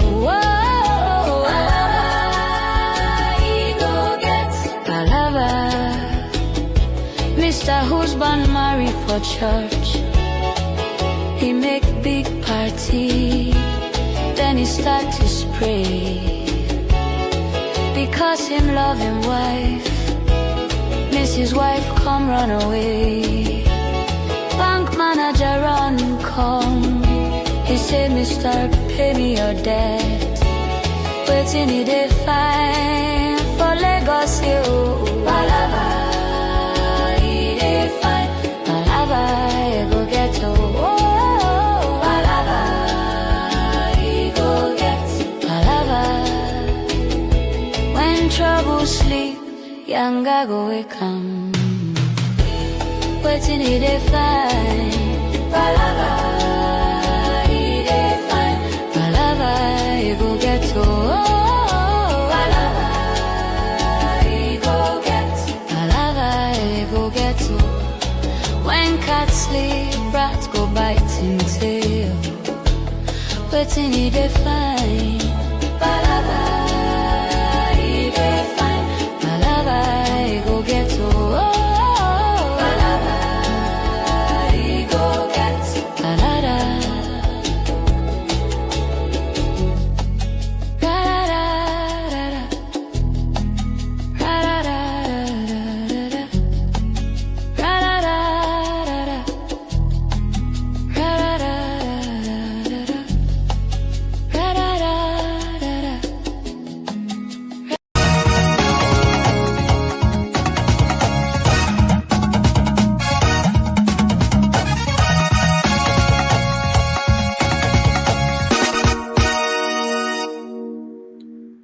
All right.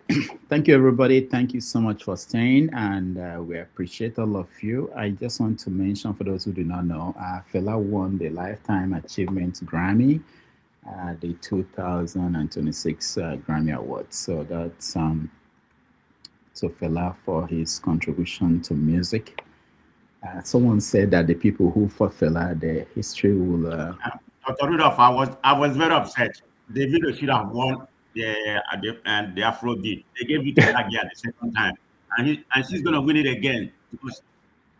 Why do you think that is happening? Because a lot of people are thinking that is because there's many Nigerians they share. No, I know her. That the votes are divided, and then I think she released a record last year. I mean, the record is good. It's called, Just Start. It was a good record.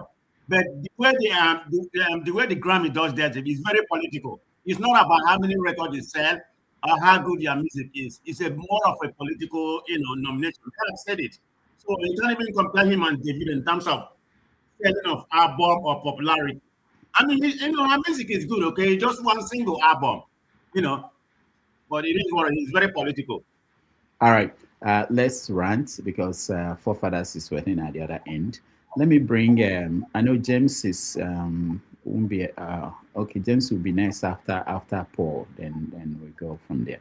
Paul, you have 2 minutes on any subject matter. We didn't get to so many things. We didn't get to the Senate and the electoral reform bill. We didn't get to Trump talking about Remi, Tinubu. So many topics. But anything you are pissed off about, this is an opportunity for you to rant. Go ahead, 2 minutes.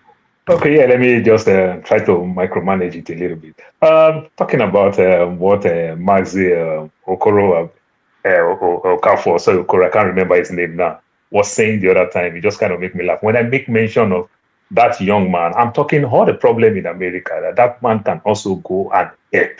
I'm not saying the US government should help them. If it's also a charity, and they say charity begins at home, there's a lot of problem at home. That's why I said, I don't have any evidence. This guy can be a CIA agent. Maybe getting his funding from there. You understand? Where are all the problems in your own home? You can also go give them some succumb. They need some help. But I'll quickly go to this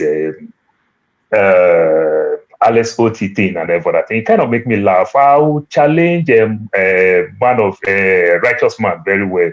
Go back to YouTube and go watch the documentary of Alex OT. Promised to build a seaport and everything. Nothing is going on there. Bush everywhere and everything.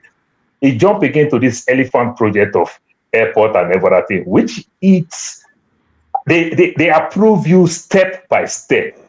You understand? Because you're a governor, you have the land, you have everything. You show so many things. You will convince the government, like, how do you want to work with airlines and everything? Because we are talking about international cargo. So we are talking about some jumbo flights that will be coming to your place and everything. So these are the things. So when you start your project, it's for you to do all these things. So when you get to a certain stage, you ask for approval. They approve you on this step. It's a step-by-step project and everything. You get to this level, like you're building a house, you bring the people to come investigate the land, you do all the land, the landscaping, whatever, you do foundation, you get into another stage, you want to start your electrical, you bring people. This is just the same type of process and everything. We see it with Ebonyi State. That airport is technically not working. So taking all this money to ask for all these big elephant projects that you will not achieve, they slowly blame other people and everything. It just don't work. Keep those money and make the people of Abia State enjoy other things. You can partner, you can invest in other airport, seaports. We have 2 seaports in places like River State. They have 2 good airports in River State and everything. You can partner and everything. Make it easy for your people. You can get a cargo shade to make things easy, where things will not frustrate you. You have influence. You can influence the customs, the immigration that will come there to make things work. But sometimes these people just ask for this big gigantic project. They will not achieve it. Then they will find people to blame. The seaport that he started, how far has it gone? Righteous man, go back and go look the seaport before he's telling you about this airport and everything. The people of Abia, good percentage of them, need some better things to do. Abia raised good teachers back in the days, which they still do to today and everything. Go invest in education. Do things that will touch so many people at a time than asking for this big project. Aba is a good place for cargo airport and everything, but it's also expensive. Are you willing to go buy some expensive aircraft? Because no airline will come there. They don't get money.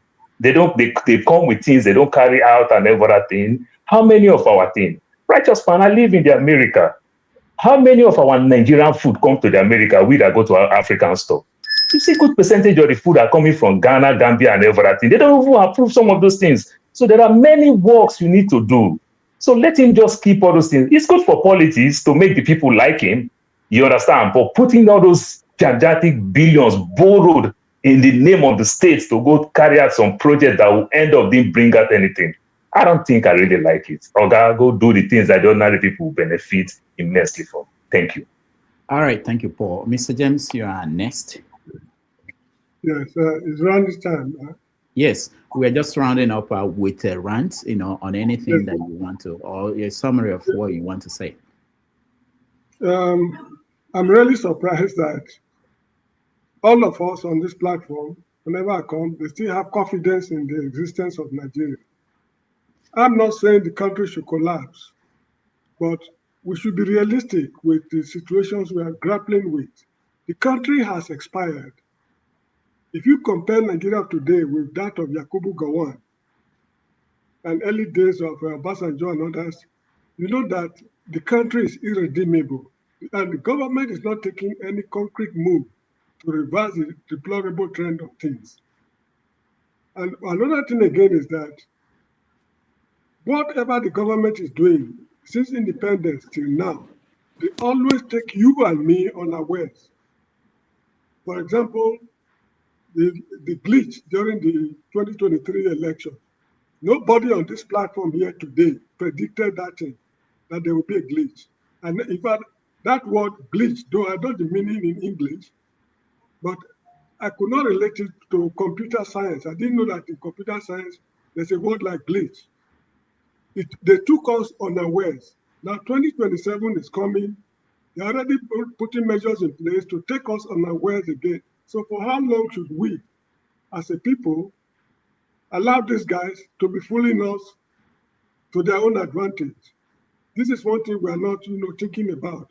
As far as I'm concerned, the country has collapsed. Now, Mr. Paul was talking about airport in the east. Now, see the wahala they are going through, but compared to what the military achieved within 8 years of Yakubu Gowon's time, to build an airport and all those things, those were tribal things today. They built universities, they constructed roads, they did quite a lot of things within a period of 8 years before they were booted out of office. There wasn't too much, in fact, there was no grammar. In Bender State where I grew up, the legacies are still there. So, and I just want to believe, maybe I'm wrong, that Mr. Bola Tinubu has got an agenda, a plan, which you and me do not understand. 2027 will decide if Nigeria as a nation, as a country, not a nation, if Nigeria as a country will continue surviving. 2027 will decide, because I believe the man has got a super agenda. I'm sorry, gentlemen, I will not be with you tomorrow. I will be in a place doing what I love doing. I will be inside the Atlantic Ocean searching for sediment for certain important reasons. So I'm sorry, I won't be with you tomorrow. Thank you all so much indeed. All right, thank you so much, Mr. James. If you find anything of interest that will help Africa regain our respect in the world, Jide would like to know. Thank you so much. If I find anything, I can't give it to the present African leaders. No, you publish it. We publish it in international journal. If I give it to the African leaders, it will go to the, it's better I send it directly to where they will make good use of it. So what thing is this? I'm a member of the human race fundamentally. And after that, I'm an African. After being an African, I'm a Nigerian from Delta State, brought up in Edo State. That is how I see myself. So fundamentally, my allegiance to the human race is far more important than my allegiance to Nigeria. And my allegiance to Africa is more important than my allegiance to, so this is just how it is. So if you don't find anything, take it or leave it. The Nigerian government might be the last to know that a Nigerian has discovered something somewhere. All right. Thank you, Mr. James. We appreciate it. All right. Forefathers interference. I know I saw you, but it was late. We couldn't come to you. So you have 3 minutes to rant on it. That's cool. Yeah. Oh, well, I just seen a comment, someone saying y'all didn't talk about the Epstein files, and that was what I came late because I probably came. Yes. Yeah, you guys didn't talk about it. That's true. So I wish you guys came. And actually, the person that said it was your moderator, who's claiming now that he used to talk about it, forgetting that he used to always shut me down and throw me in the back when I would talk about APAC and explain about the Epstein files and him, G-Day, and eccentric ass, and Cole would say it doesn't exist or it's not important or APAC is not important. But I'm glad these things are coming out now, you know, and I know tomorrow they're going to be denying it, like Forefathers already claiming that he used to talk about it as if the videos don't exist. But we have to, Tato brought up something with the Epstein files, and this was actually what I wanted to talk about. There's a biologist, I think he's a scientist, I think his name is Robert Trivers, talking about how they wanted to stifle, they had a focus on Nigerian women per se. And yeah, their development and how they would like to experiment with them and their progenies, and the way they described them, they were very, very fit for reproduction.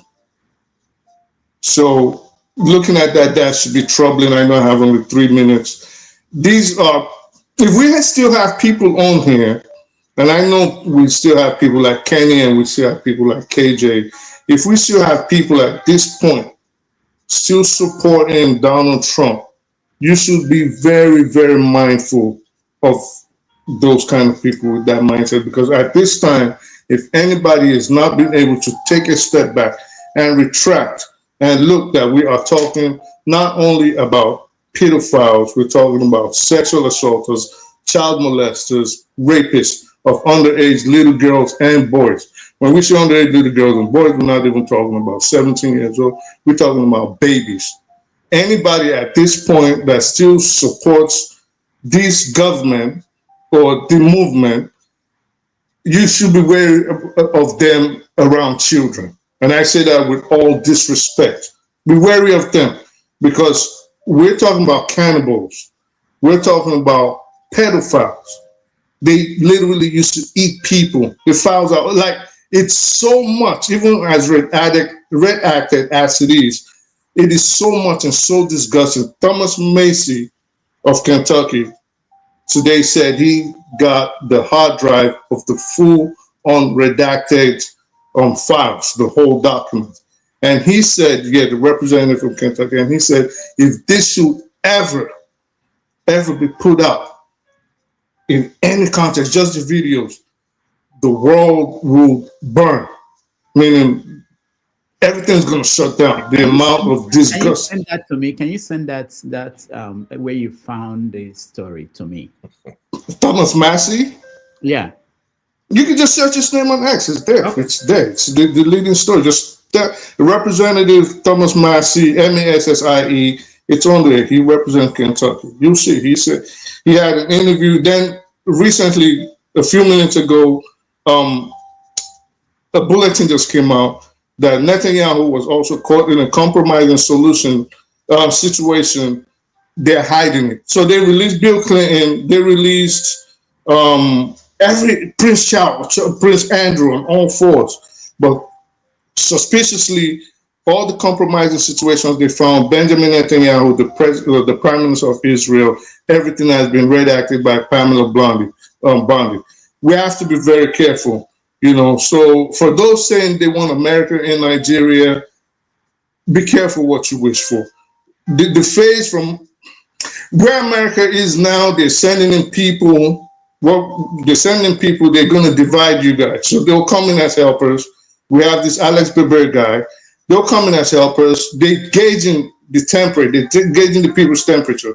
So they'll talk this way and see where the people go, and they'll talk that way. And some of you will go this way, and eventually they're going to still come back and still try to help you. This is what they did. They did it in Venezuela. They've always done it everywhere. So be careful. I'm not saying he is. Personally, I would not trust him because there's a lot of black people that need help here in the United States. You can't tell me you love black African Christians more than you love black American Christians.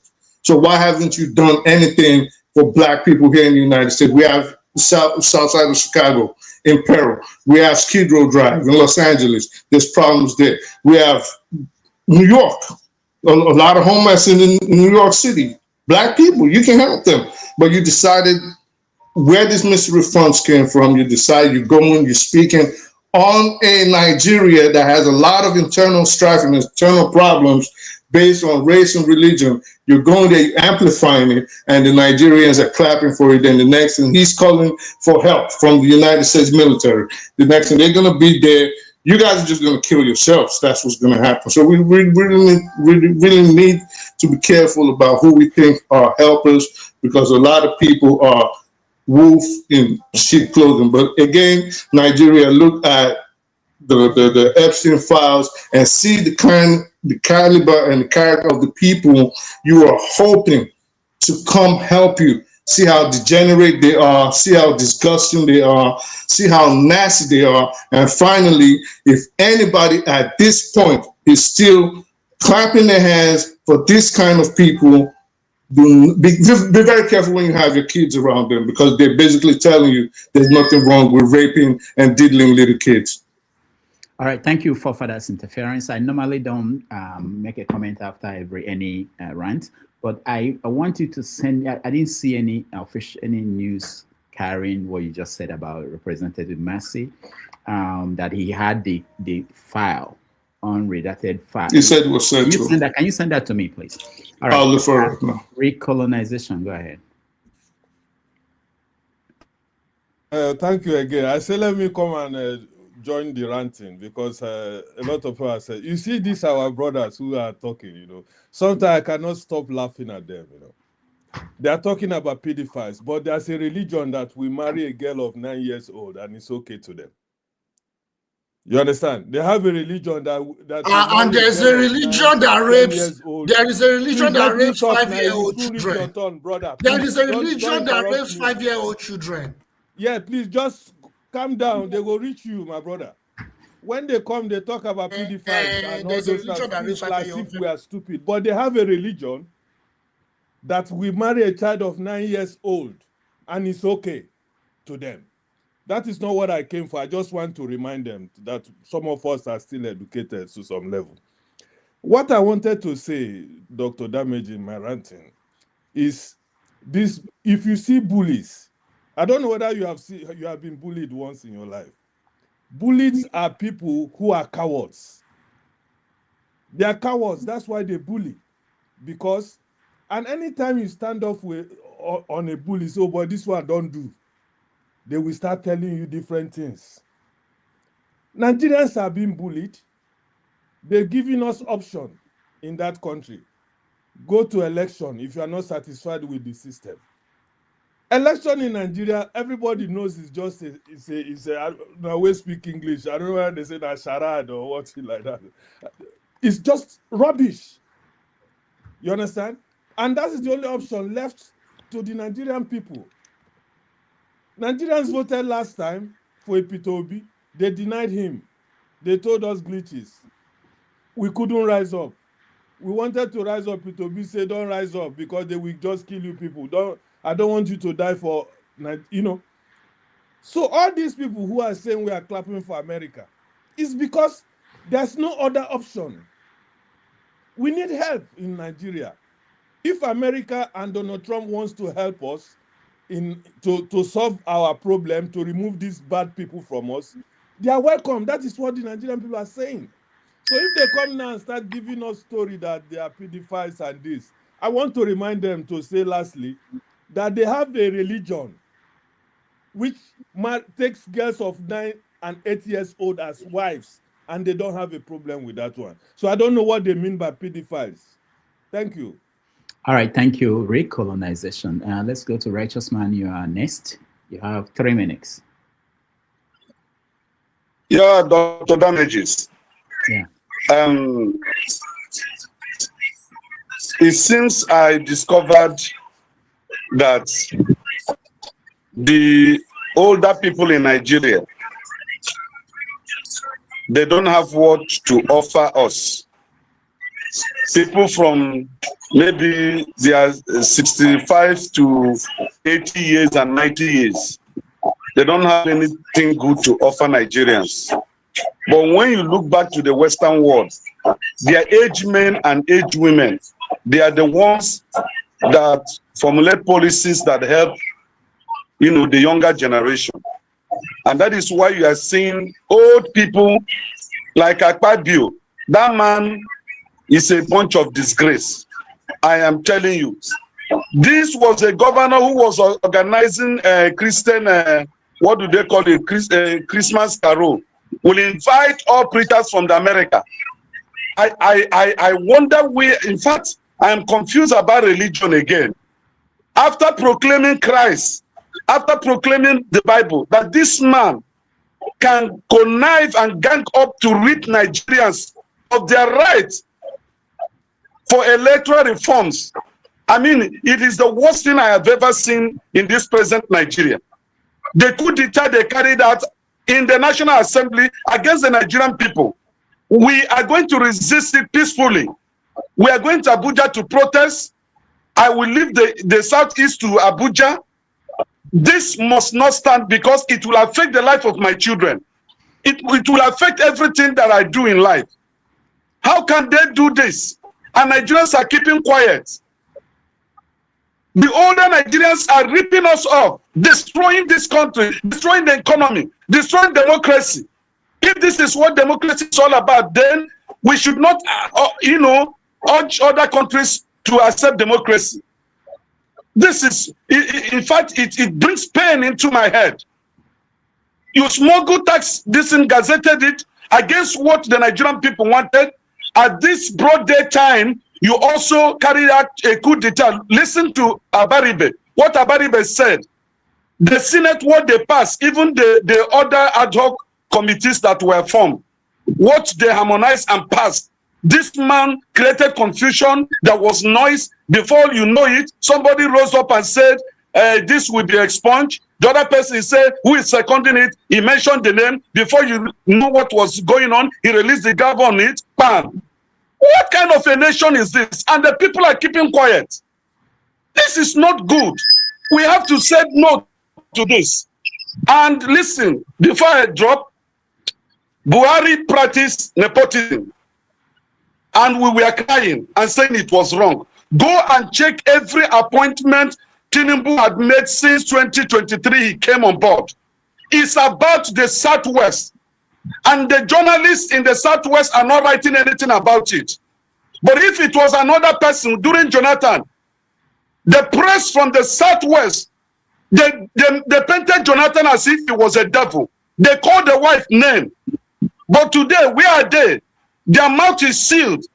That is the level of tribalism that is destroying everything about Nigeria. And we have to say no to it if we want a one nation that will work for us all. Thank you. All right. Thank you, Righteous Man. Let's go to Ugwa. Welcome. And you have 3 minutes to rant.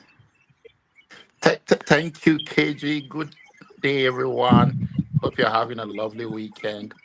I'm just having a rest after a very difficult week. How Nigerians woke up to more and more sad news. I think what has not come to the news or obvious to everyone is that apart from the multiple of people that were killed in Kwara, there are also scores of people killed in Benue, as well as I think a place in Katsina, and they also invaded a seminary and took a few reverend fathers in Kafanchan, Kaduna State. What has not made the news is that despite the fact that the people that were killed in Kwara were from a Muslim-dominated area, many Christians were also burnt alive in the church in that same community. So the problem here that we keep missing the point is the facts are laid bare for us that there is Islamic extremism, Islamic terrorism in the north that is forcing itself on normal everyday Muslims with the sole aim of spreading an extreme, pervasive, I don't know if it's pervasive or not, version of Islam with the aim of completely eradicating its Christian population. That's very obvious. People that say that Muslims are also being killed, I'll give them this scenario. If a group of people from Abia State were to go to River State and start killing the population of Ijaw people, but there were a few Igbo people in River State that are also being killed in addition to those, strictly because those Igbo people refused to join them to kill Ijaw people. Will you call that everybody is being killed, or will you call that targeted killings of Ijaw people? That's what you should remember. I don't want to move us to get distracted from this Christian genocide because, and this is not to belittle the life of the people that have been killed in Kwara, regardless of religion, but it's to tell you the motivation behind all this that is happening in Nigeria. It's very sad. The last thing I would like to say is I'm a firm admirer of Alex Oti, but I think that having an airport in Ebonyi and in Abia is a bit misguided. What the Southeast needs is a rail that will connect itself to an airport. Beyond that, I don't think they need much. How much goods can you import via cargo to meet the demands of people in Aba or in Onisha? I think it's completely misguided. That's my opinion anyway. Have a lovely evening, everyone. All right. Thank you so much. We appreciate you. Sully, you're next.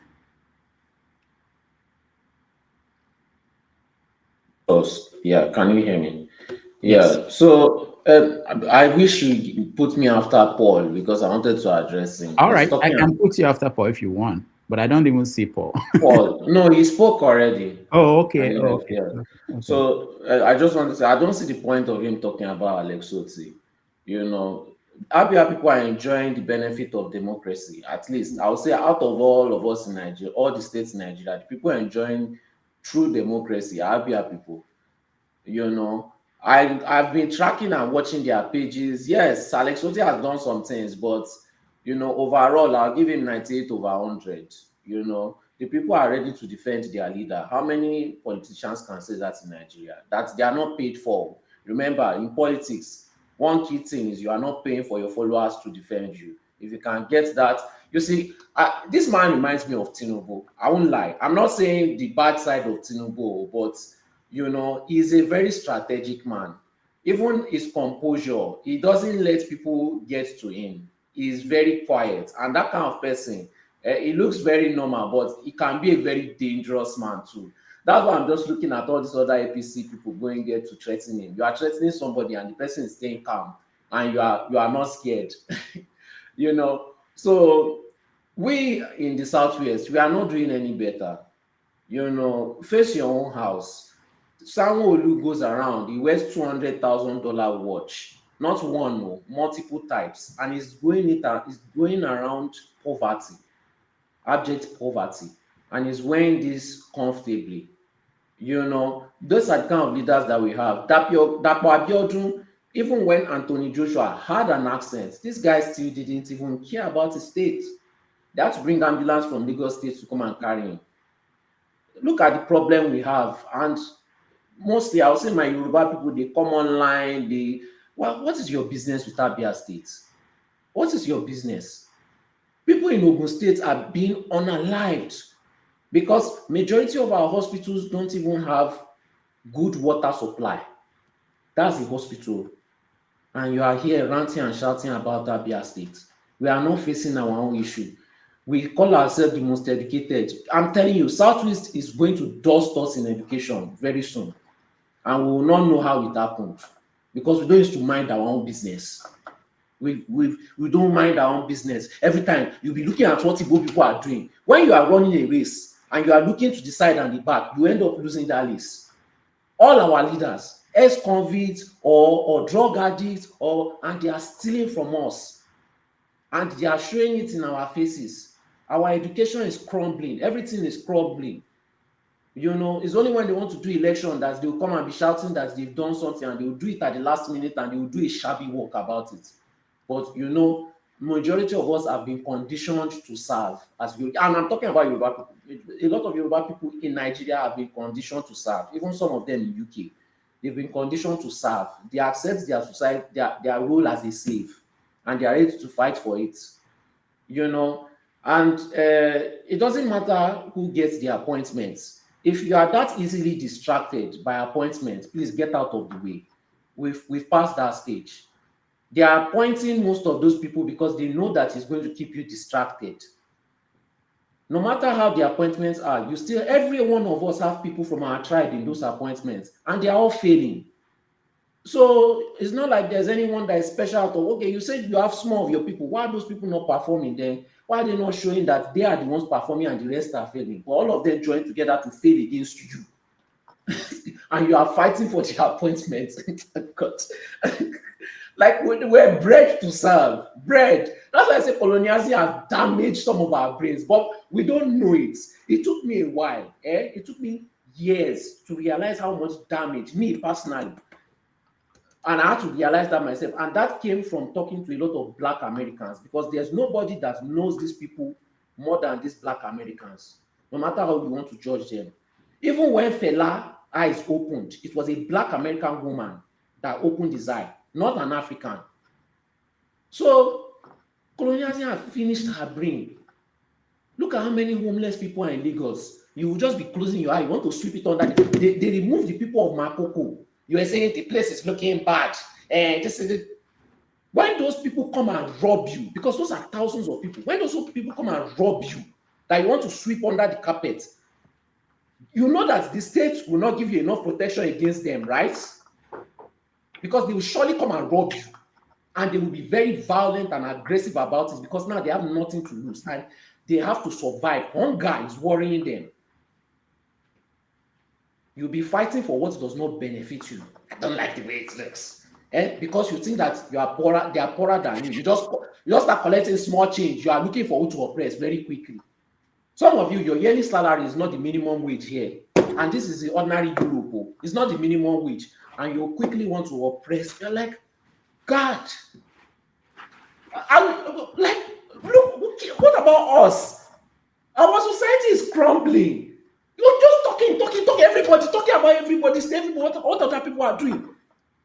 And let me tell you, I know why you are doing it. A lot of you grew up in a better past my neighbor.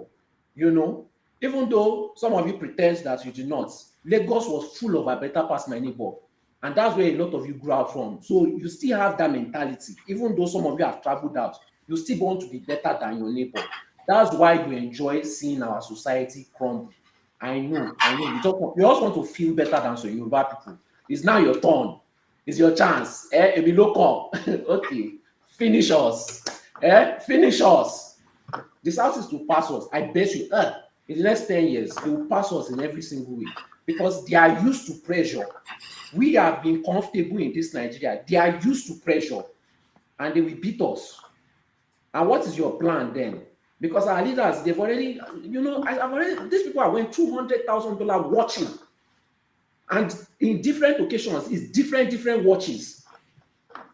Different watches in the midst of poverty. And Lagos is dirty. Come on, Lagos is dirty. Forget is that outsiders are telling us that place is dirty. Are you going to keep on fighting them and the debt to keep on piling them? How many things are we going to try and push under the rug? We had the advantage. We had everything. And till now, we still have the advantage. But we don't want to take advantage of it for what is not benefiting us. All right. Thank you so much. I was trying to, as you were speaking, I was trying to find a picture of that fella's, the African-American lady. I met her in California. That reset Fela's mind, but I couldn't pick it up quickly. All right, Tony, you're next.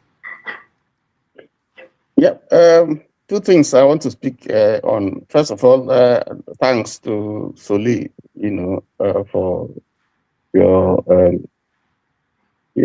rant. I sometimes very desperate situations require desperate action. For instance, someone who has a life-threatening medical condition. Maybe the last saving grace would be to go for an operation, and you know that you have to sign. The 50-50 chance sometimes for some sort of operations, but you're likely to die or have your situation, bettered by the operation. And I think that is the situation that Nigeria is in now.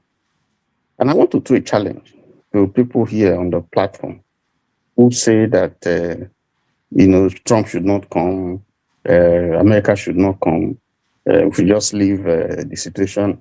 The killings that we see, heartless killings, homes destroyed, people burnt alive, and the government that is supposed to provide you security of life and property is either in cahoots with these people or totally incapable of protecting you. There are no policies that you can look at that will give you succor, give you hope that the government is for you. There's no empathy. So those people who have said that and talked about American interest and all that. Now, the question that I throw to them is, consider that you are a victim. Your family, your community, is under this threat, destroyed, totally, the way we see in Benue, in Plateau, and some other places all over the country. You would, and then someone comes to say he wants to help you on the invitation of your government, having accepted that they're incapable. You will say no, that the killing should continue. They should continue to massacre your family and your. I think they are being disingenuous with the truth. I think we're being disingenuous with the truth. And so that's the question that I throw to them, because when they say those things and do all the quantifications, they don't offer a solution. America should not come. So what next? What do we do? Sit down and watch this evil go on unabated every day on a daily basis. I think you are unfair. I think you should look at yourself in the mirror. Can I answer that question? No, don't answer. When it comes to your turn, you say. I think you should be ashamed of yourself. Now, finally, I want to talk about the First Lady's trip to America to go and pray, because God is only in America, it's not in Nigeria. So when she goes to go and pray, and I don't know what she's praying for, whether she's praying for America, or she's praying for Nigeria. But I would think that with the myriads of problems that we have here in Nigeria, you should stay here. And since you belong to the largest church in Nigeria, and maybe in the world, and you belong to a Daddy G.O. that is so holy that he can sit down and drink tea with I've mentioned it before, and drink tea with God. I think that is the place to go and pray, either for America or to go and pray for Nigeria. I think this is a waste of money. I think it solves no problem. I think it's a denial, and I think that it is nonsense, bereft of any modicum of decency. I stop there. Thank you. All right, thank you so much. I just wanted to share. I finally found a picture that I wanted to share after Sully spoke. This was the lady. I think I forgot the year that I met in California. It was at a studio where she was being interviewed. All right. Anyway, thank you so much. And let's see. The next person we have is. I want Forefathers to speak because he's going to prepare for a show. I know, but I'll come to you. I know you are far away. You are, but you're in America now, so you shouldn't be worried. It's daytime in America. Forefathers, go ahead.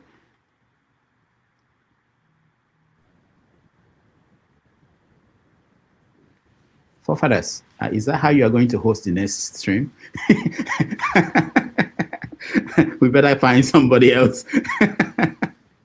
Your internet is terrible. We can't hear you. Forefathers. All right, go and figure out what's going on with you. Comparable facts, honest. Hear me? Oh, okay, okay, you're here. Okay, go ahead. Forefathers, go ahead. Okay, want me to go ahead?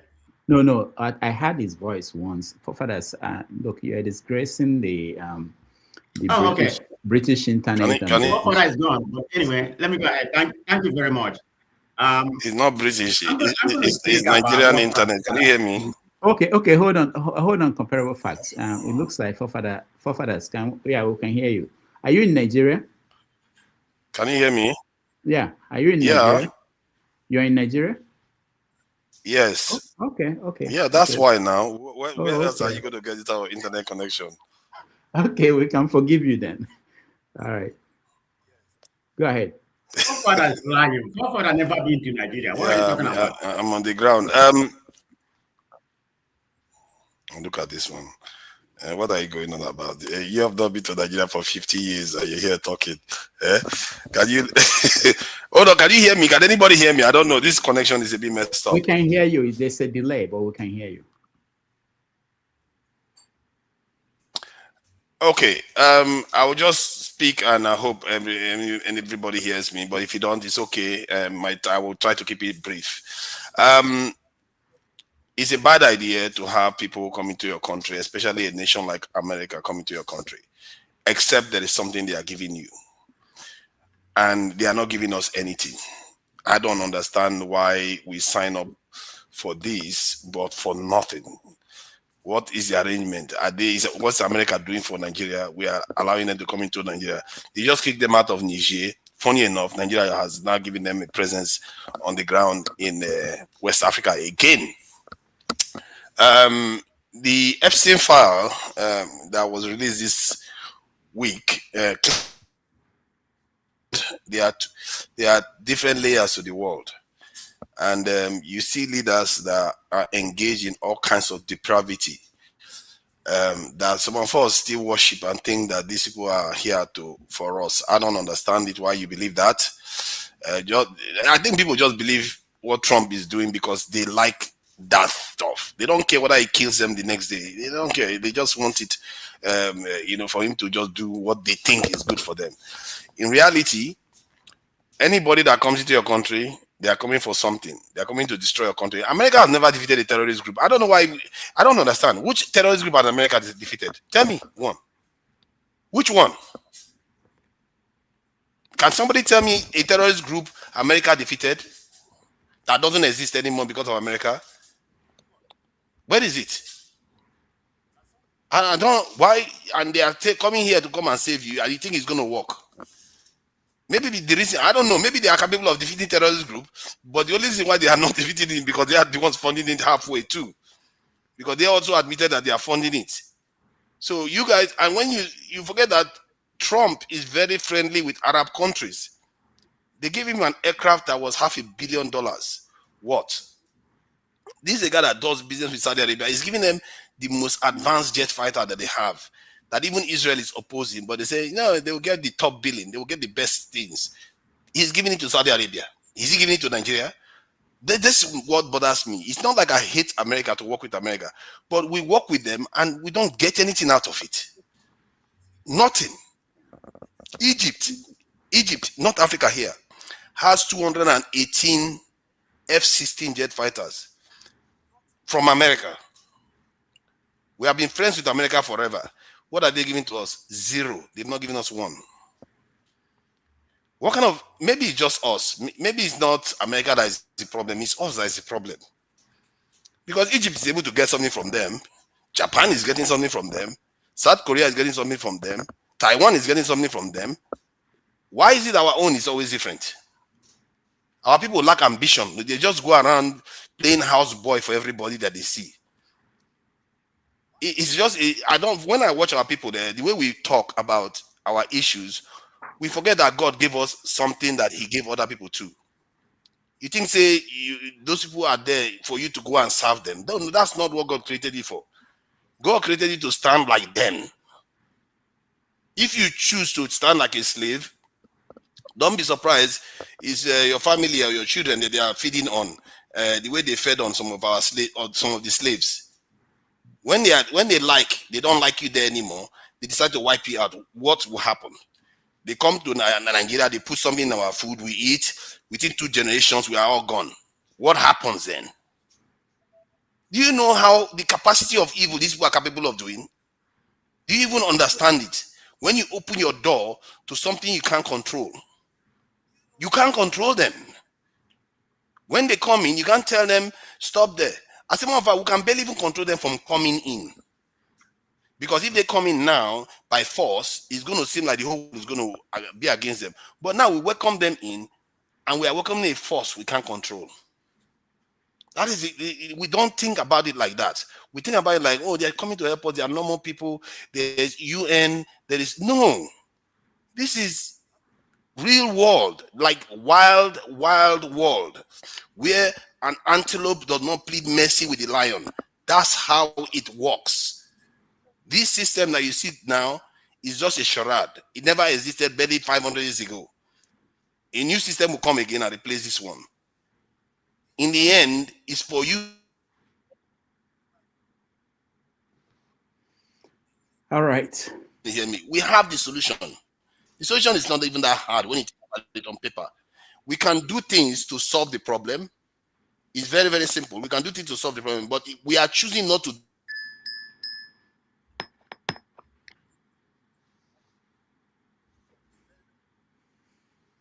Forefathers, thank you so much. We appreciate your contribution. I hope you'll be able to host this show next. If not, let me know.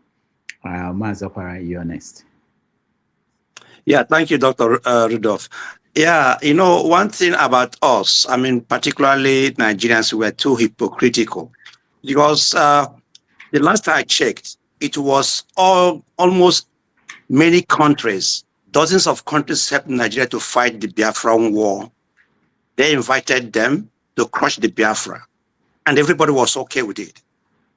They invited all the whole superpowers, including Russia, including Britain, including Egypt and other people to fight and crush Biafra, and they did it within 3 years. But today, they don't want the same power to come and crush people who are eliminating, who are slaughtering innocent people in their thousands.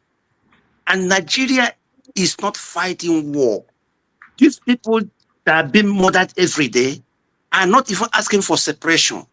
They are in their ancestral homes, and murderous terrorists are coming to their houses, killing them, burning them alive. And we don't want help because it's not happening in Igbo land. Let me tell you the fact. If this, I mean, horrible things are happening in Igbo land, the military, these people who are here on this place would have even begged, I mean, which country now? Even North Korea to come and crush these people. You saw how they were begging people, I mean, government to crush, you know, IPOB members who had only flag, you know, Biafran flag. But today, they are not saying the same thing to come and crush these people who are armed to their teeth. That is the hypocrisy we have in Nigeria, and that is why Nigeria is not working.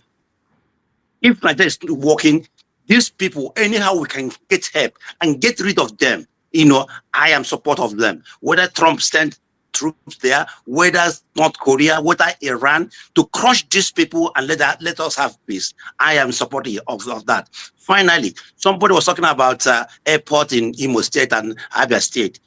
Ask yourself, why is there, as we speak, Air France, Lufthansa, they are landing at Port Harcourt Airport, but none of them is landing in Imo State, Enugu State, all the whole states of Igbo land.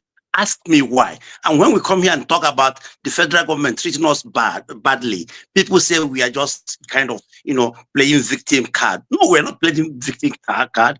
How many river people are traveling outside Nigeria and how many Igbos are traveling outside Nigeria? Why should there be an international airport in River State and there's none in the whole Igbo land? And somebody's saying, no, we don't need something like that in Igbo land. For, look at how many years did the so-called Niger Bridge lasted. How many years? The third mainland bridge lasted how many years? It was concluded. How many, even as we speak, the so-called second Niger bridge is not even completed after how many years of the civil wars ended. So when we come here and say that there is problem, that Nigeria has Igbo problem, which Professor Chena Jobe said, we know what we are talking about. There is, there is Igbo problem, and we have to discuss about it. Doctor, let me tell you finally, please. Anyhow, if we can build any, what they call airports anywhere, even every city is in Igbo land, let's all do it. It's none of your business. Thank you. All right. Thank you so much, Mazi Okwara. Sorry, we don't want to interrupt the ranting, maybe at the end, so that we don't go back and forth. Comparable facts, go ahead.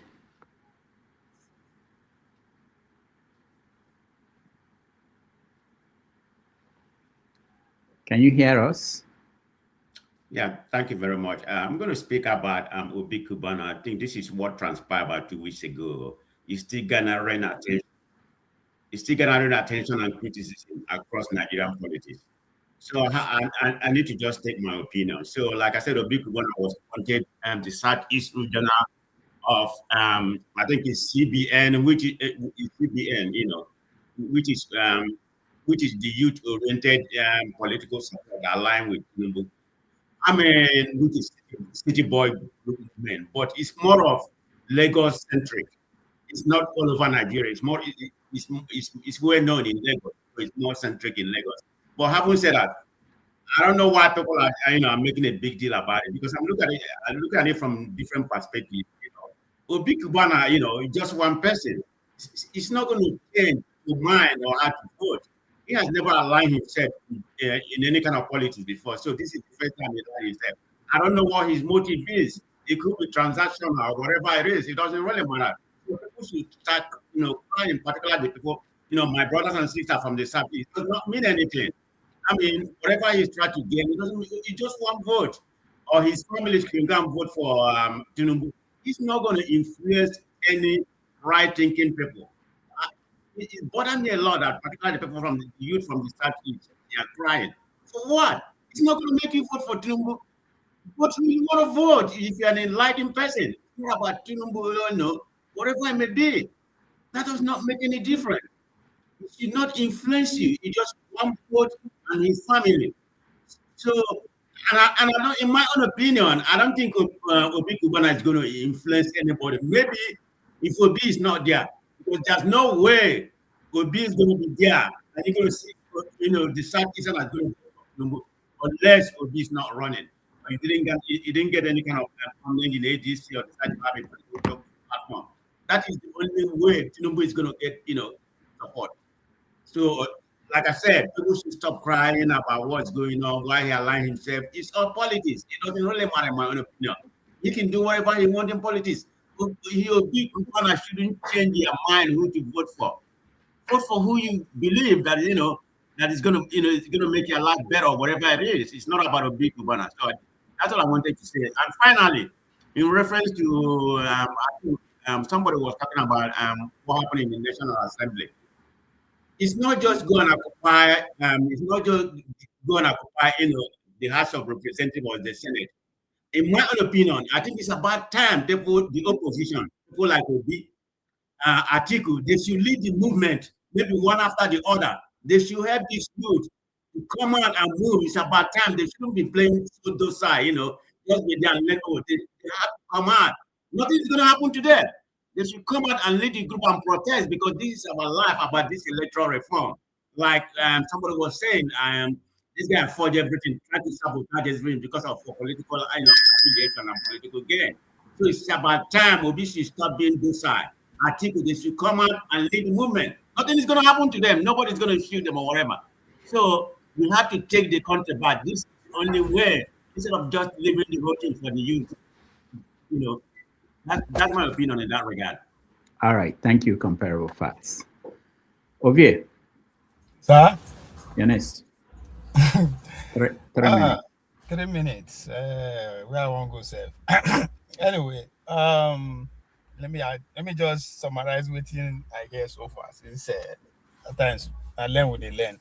So when I look at the elderly ones, and I look up to aspect of the Tinubu and Okpaolo, who represent the elders here, started from the host himself, Rudolph. He belongs to those with there ahead of me. I see no hope. No, you know, for the sake of useless generations, so to speak, you know. But again, when I look down to those that make I come on my generation, because now we there now, I look down to those who are younger than me, you know, like Soli and Bumi, I say the future is bright. A new Nigeria is possible, you know, from not just from the way that they speak. Look at the demeanor of Bumi, how logical she is, how just, I mean, if not because of I now believe what we get or if you know they, I don't get them. I want to present my case like that because she has the ability to address those who are classified as a low propensity information voters. You know, all those people who did it. So she has that demeanor, the ability to just put things in their perspective. Why Sole have the fire? But my pen is just like the last time Mo was here, and everybody loses because of they're always hungry, they're always complaining, always insulting. They could not see somebody who is actually trying to provide solution to what they are scared to do. And today, now, if you see, I say, Obi take over Abuja. That's a simple thing. I've been saying it. It should not take Obi to come out before that kind of crowd gather.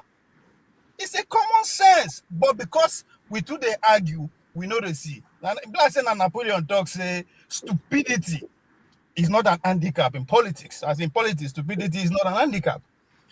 But one thing again, they fail to understand with Tinubu, those people where they celebrate boots on the ground, they are defending the Christian, they are happy. The fact that they could not see now Tinubu make that thing happen, it behooves me.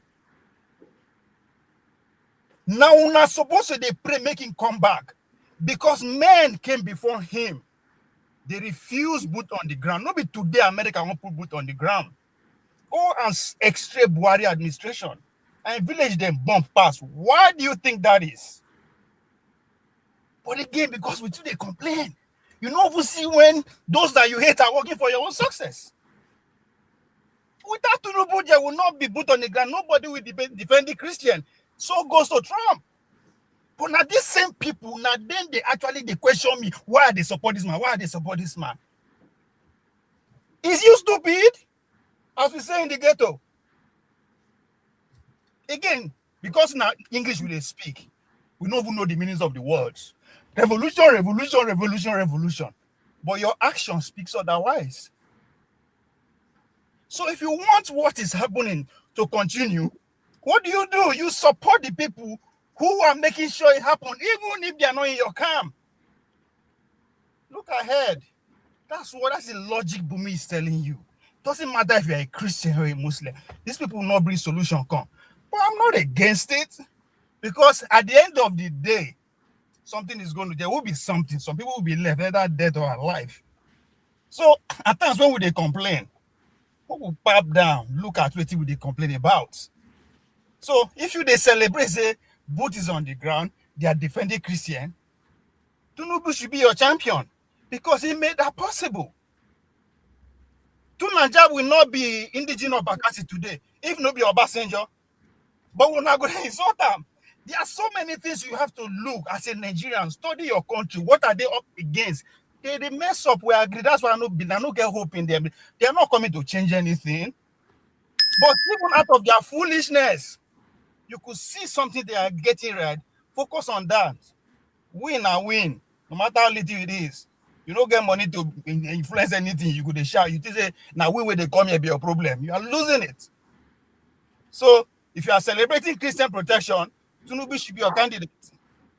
All right, thank you. Because the Muslims are happy. They will support him in 2027. They will give me other money. You know why?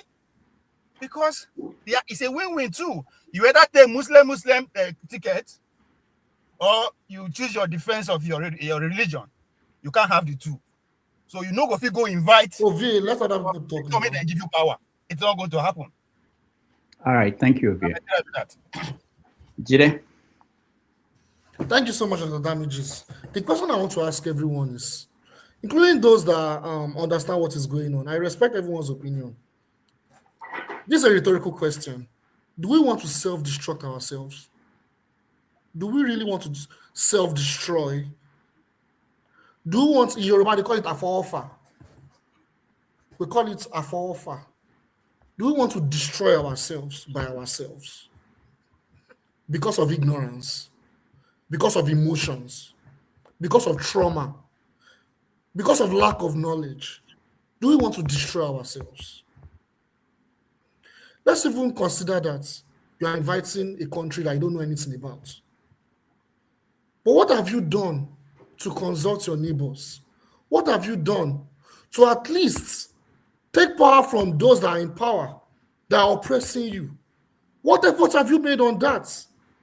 You are inviting something you don't know anything about, you have no control over, to come and save you.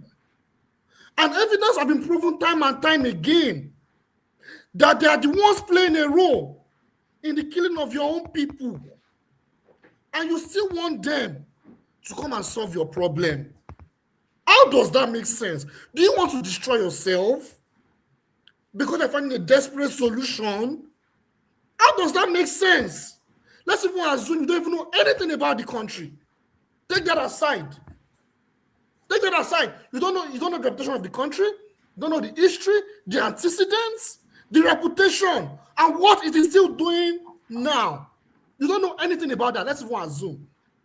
Let's give an excuse for ignorance. Let's give an excuse for ignorance. You still have evidence that is playing a role in the killing of your people. Because it said it clearly. It said it, that it funds Boko Haram. You still want it to come and solve your problem.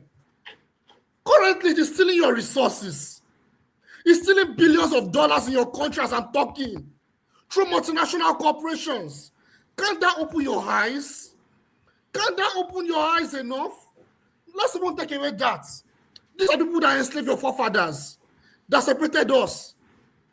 These are the people that separated you, that stole us for centuries. They killed our people, millions of our people, they enslaved our people. And you still want them to come and save you? What are we thinking? Like I said, we are self-destroying ourselves. Some of us are talking about examples of countries that they've helped to bring peace. They did not bring peace. They brought neighbors fighting each other. They brought neighbors creating tensions with each other. You're talking about Yugoslavia. They destroyed Yugoslavia. Serbia and Kosovo, they are enemies today because of what they did. Serbia and Kosovo, they are enemies today because of what they did. Croatia and Serbia, they have tensions with each other. Is that what we want to be? Is that what we want for ourselves? We're talking about Bangladesh and Pakistan. Pakistan and India, they hate themselves more than we hate ourselves. They have nuclear weapons at each other's necks. That was what they created. That was what they created. Is that what we want for ourselves?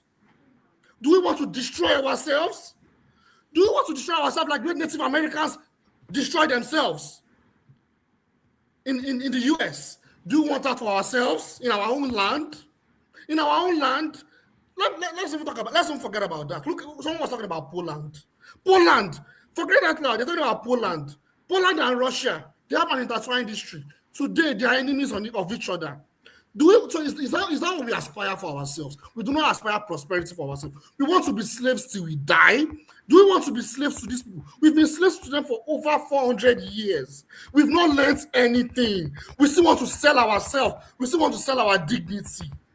We still want to sell our dignity. Right now, as I am talking, they want to commit another genocide. They committed genocide just recently, some few months ago. They want to commit another genocide on our own people, on our own cousins in Cuba. I talk about Cuba.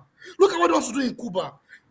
And you think they want to come and save you. Why do we want to destroy ourselves? Because of our pain. Our pain. I don't have to have any family member that is in the north for me to understand that what is coming is big trouble. and what is coming, we're going to destroy ourselves. If we cannot organize to know that our fight is against our governments, to take power away from our government and take power for ourselves, that is the solution. And the solution is to bring the people that are orchestrating your problems to come and solve your problem. Then it's unfortunate. That means you want to self-destroy yourself. And if you want to self-destroy yourself, let's go and self-destroy ourselves. We have to prepare for that. I'll stop there. Thank you. All right. Thank you so much, Jide. Finally, we have Ikechukwu Okafor. You have 3 minutes to rant. Okay. So Jide said most of the things I was going to say already. But I have a couple of notes here that I'd like to go over. So first of all, there's this issue of tribalism and religion or religious divide in this country, Nigeria. So after the war ended in 71, they said no victor, no vanquished. We're all Nigerians.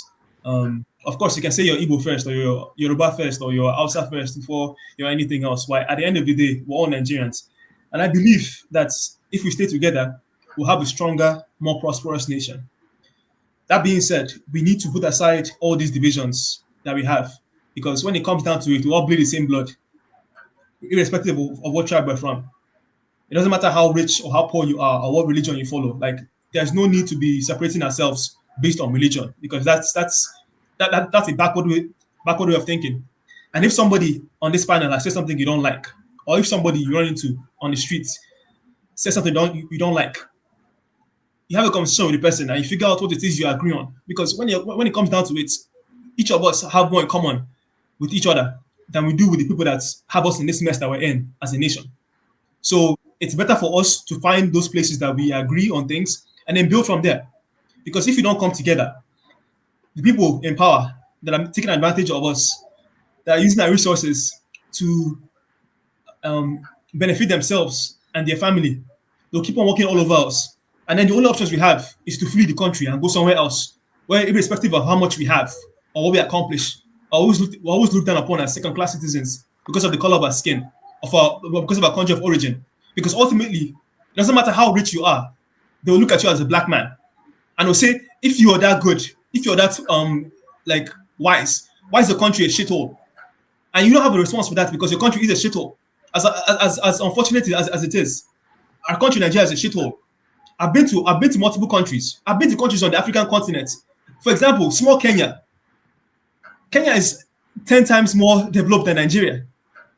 I'm ashamed to say this as a Nigerian, because I'm a Nigerian patriot. I'm ashamed to say this, but Nigeria has nothing on Kenya, and Kenya is a small country. We have all the resources, we have all the manpower, we have all the culture. We're basically the trendsetters in Africa. But despite all of this, we're not able to put this to good use because we keep on dividing ourselves on things that are really irrelevant. If I say something you don't like, why are you attacking me? I don't have any power. Attack the people that put us in this mess. So all I'm going to say is that we need to unite as one another, as brothers and sisters.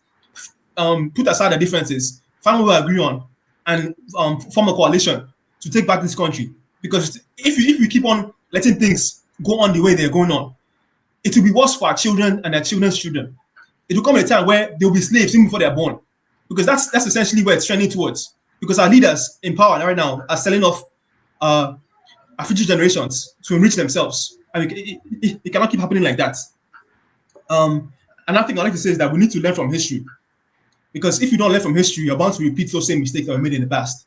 Look at our brothers and sisters in the AES, Mali, Niger, and Burkina Faso. They had Western support for years, and they weren't able to achieve anything. The terrorists held territories all over Mali for over 9 years, and they weren't able to capture a single city or a single village. But now, in how many months? In 2.5 years, they've taken back almost all the territories controlled by the terrorists. So if it is that they're so powerful, they have all this intelligence, have all these resources, why is it that they couldn't help them? It's because they're funding them and they're using them as a destabilizing force to extract resources from them. So like, if you are not able to learn from the experiences of people in the past, because I don't even go to places like Afghanistan, Iraq, Syria, Yemen, South America, they've done this same playbook over and over again. If we're incapable of learning from these mistakes, then there's no, we should just pack everything up and just hit the self-destruct button, because there's no point. But as a Nigerian patriot, I'll do my best to keep on fighting and pushing these ideas that will unite us as citizens of this country, to unite and back credible candidates. And another thing is that we'll say, okay, well, what's the solution? I'm not saying the US should not come and help us fight terrorism. If they're coming, they need to give us something tangible. They can't just come and be on the ground and rape our resources. So let me just end with this. Like ultimately, as Nigerians, we need to come together as one. We need to back credible candidates, organize in a structured manner, and do all we can to ensure that the people that get into office are those that are capable of doing the right things to help us go in the right direction. Thank you. All right. Thank you so much, Ikechukwu. Let me play this video and then I'll... How are you? Fine, thank you. So nice to see you. So nice. Well, how are you? Thank you very much. Very nice to see you. You look very well. So do you. Yeah. Splendid. You've been having rather a busy time, haven't you? Well, I'm not as busy as you are. You know, Your Majesty is very busy. Can I order you, Your Majesty? I'd like to do that. Yes, lovely. Yes. That's a bad. Well, now or later? Well, but, I mean, are they behind you? With you? No, they're not outside. Oh, right. Well, Yeah. should we see them when we... Yeah, not good. Thank you. Thank you. Do you want to just have one photograph? Oh, the thank you. usual thing. And then this one.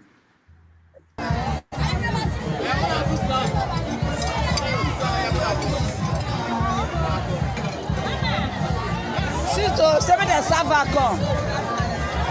Some of the server for plate.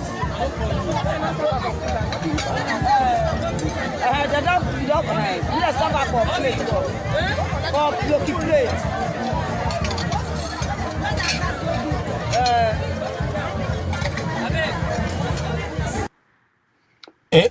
Dr. Dameji. Yeah. In support of those children, party rice is no get rival. Party rice is sweet, so forget those one. Those are key. We don't do that kind of thing before too. So, but to Okafor, I appreciate your view. But I think you see why you notice that little difference between Nigeria and Kenya, because there is a step that the Kenyans have overcome, same like the South Africans. To some extent, they fought for their freedom with their blood. We, on the other side, we negotiated. So the question we should be asking, what are the times of the negotiation? Because in recent, we never free. We are not free people. We have the illusion of freedom. It's not we are not close there yet. So freedom is not given. You have to take it, and it's going to cost you. So all right. That's all where right. that's the stage we are still out. We see day one, we see day one. They don't go up small too. So they are focused on trying to be economically free, right? So that's what those two nations are fighting for. But we on the other side, Rudolph said not sure I ain't going to become a president with the disguise of Igbo. I'll get Igbo vote so I can be president. Jide the same thing. I get Yoruba vote, I can become president. You know. Now people at the end of the day, we go we the minorities, we go play them, we go sit down there. Okay. Yes. I played that Mandela video for you Yes. to see the kind of people that could go anywhere in the world and carry themselves with dignity as Black people and Black man.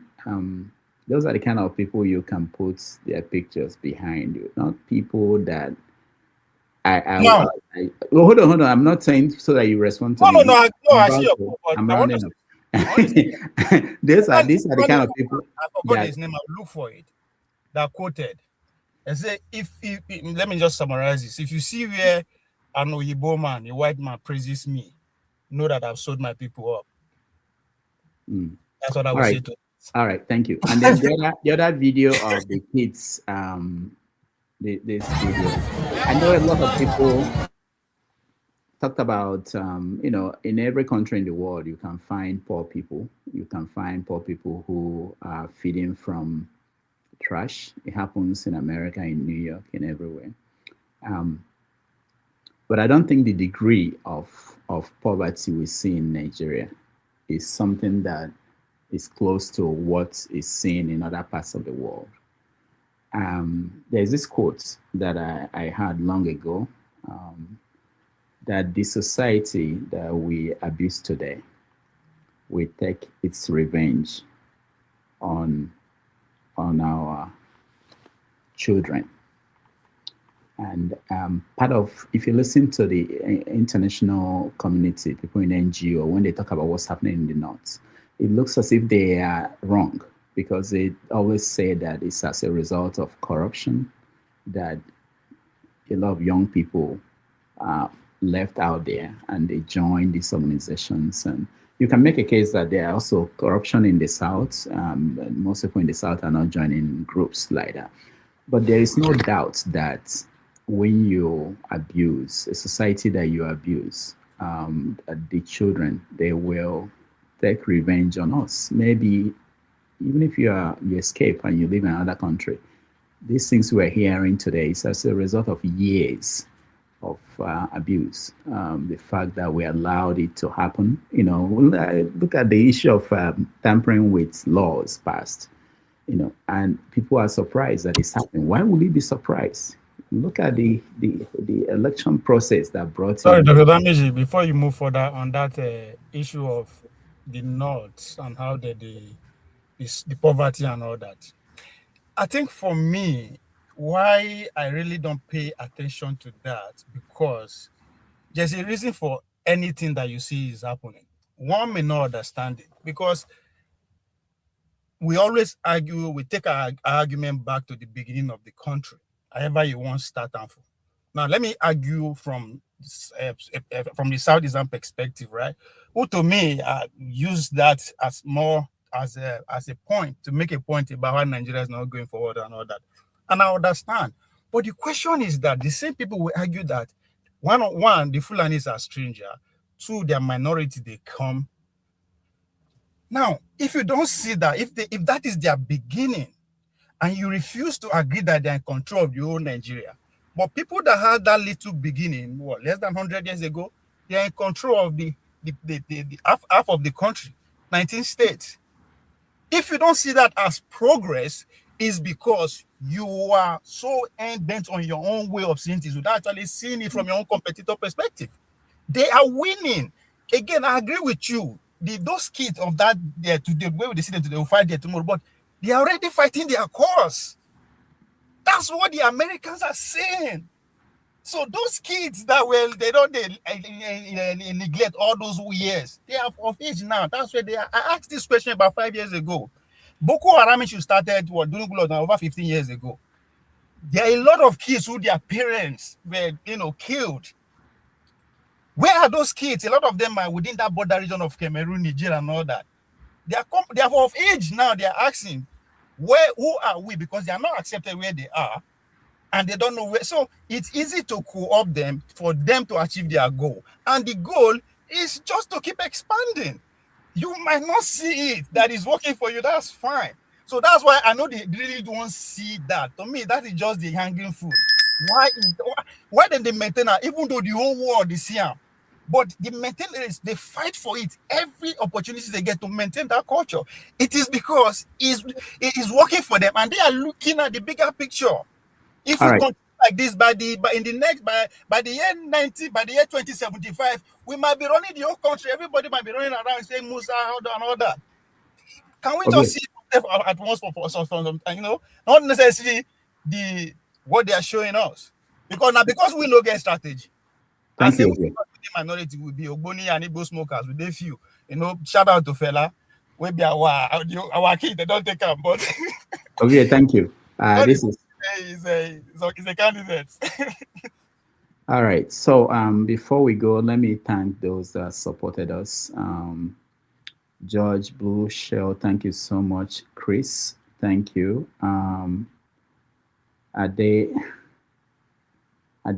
Adeleja, thank you so much. Oscar Blackbone, thank you. Nana, thank you. Victory, thank you. I need to mention one man, thank you.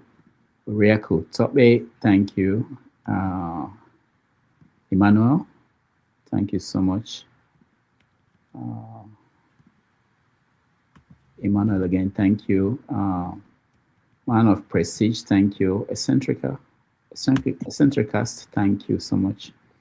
And Madam Luke, thank you. Madam Luke, thank you so much. I appreciate you and all your support.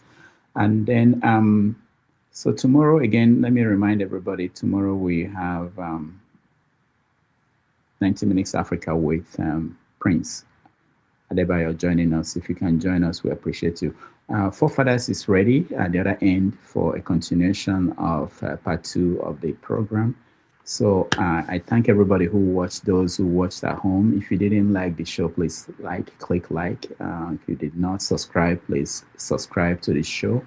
And please continue to care about Nigeria. The conversations we're having, it may not look as if it's important.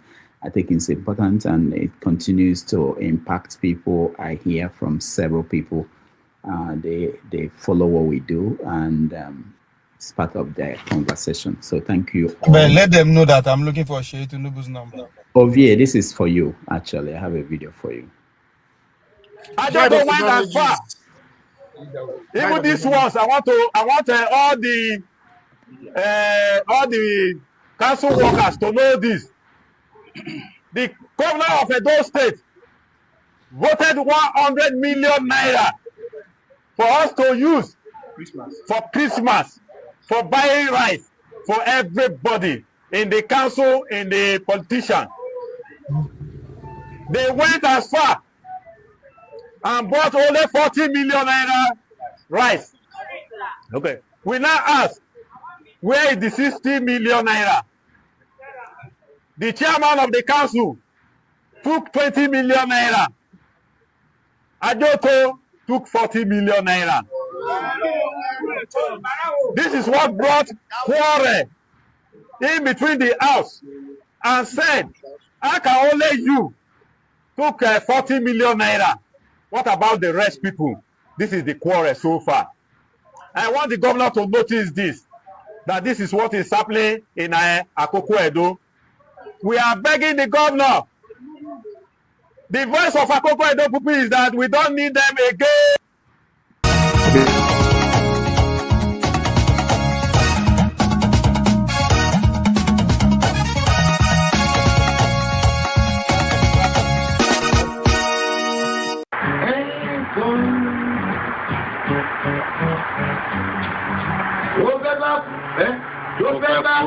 Tó fẹ́ kú torí ẹ̀.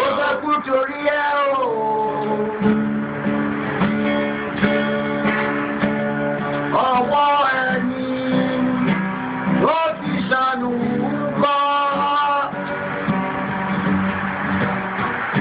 Ayé la bá, ayé la fi sílẹ̀ sí. Ọ̀nà èèyàn. Thank you so much for watching. Thank you. Have you subscribed? Yes, you. Have you subscribed? You. Yeah, before you go, click. It's free. Click. Just that's it. Have you subscribed? You are laughing. Have you subscribed? Have you subscribed? Thank you. Thank you. Thank you. Hey, madam. Thank you so much. I can see you. I can see you. We have to get to 100,000 subscribers. This by the end of the year. How are we going to do that if you don't subscribe? Yes, you. Yes, you're about to click off. Why? Have you subscribed? It's free. If you don't, ask your son, ask your daughter how to. Just one click. Thank you. Thank you. I see you. Aha. Thank you very much. Thank you very much. I'll see you tomorrow. Okay. What do you want to say before I click off? See, I think the country, they should come and take class with the Akoko Edos. Are you from there? Yeah, that's my local government. Those are my people. The guy that represent us, they behind there.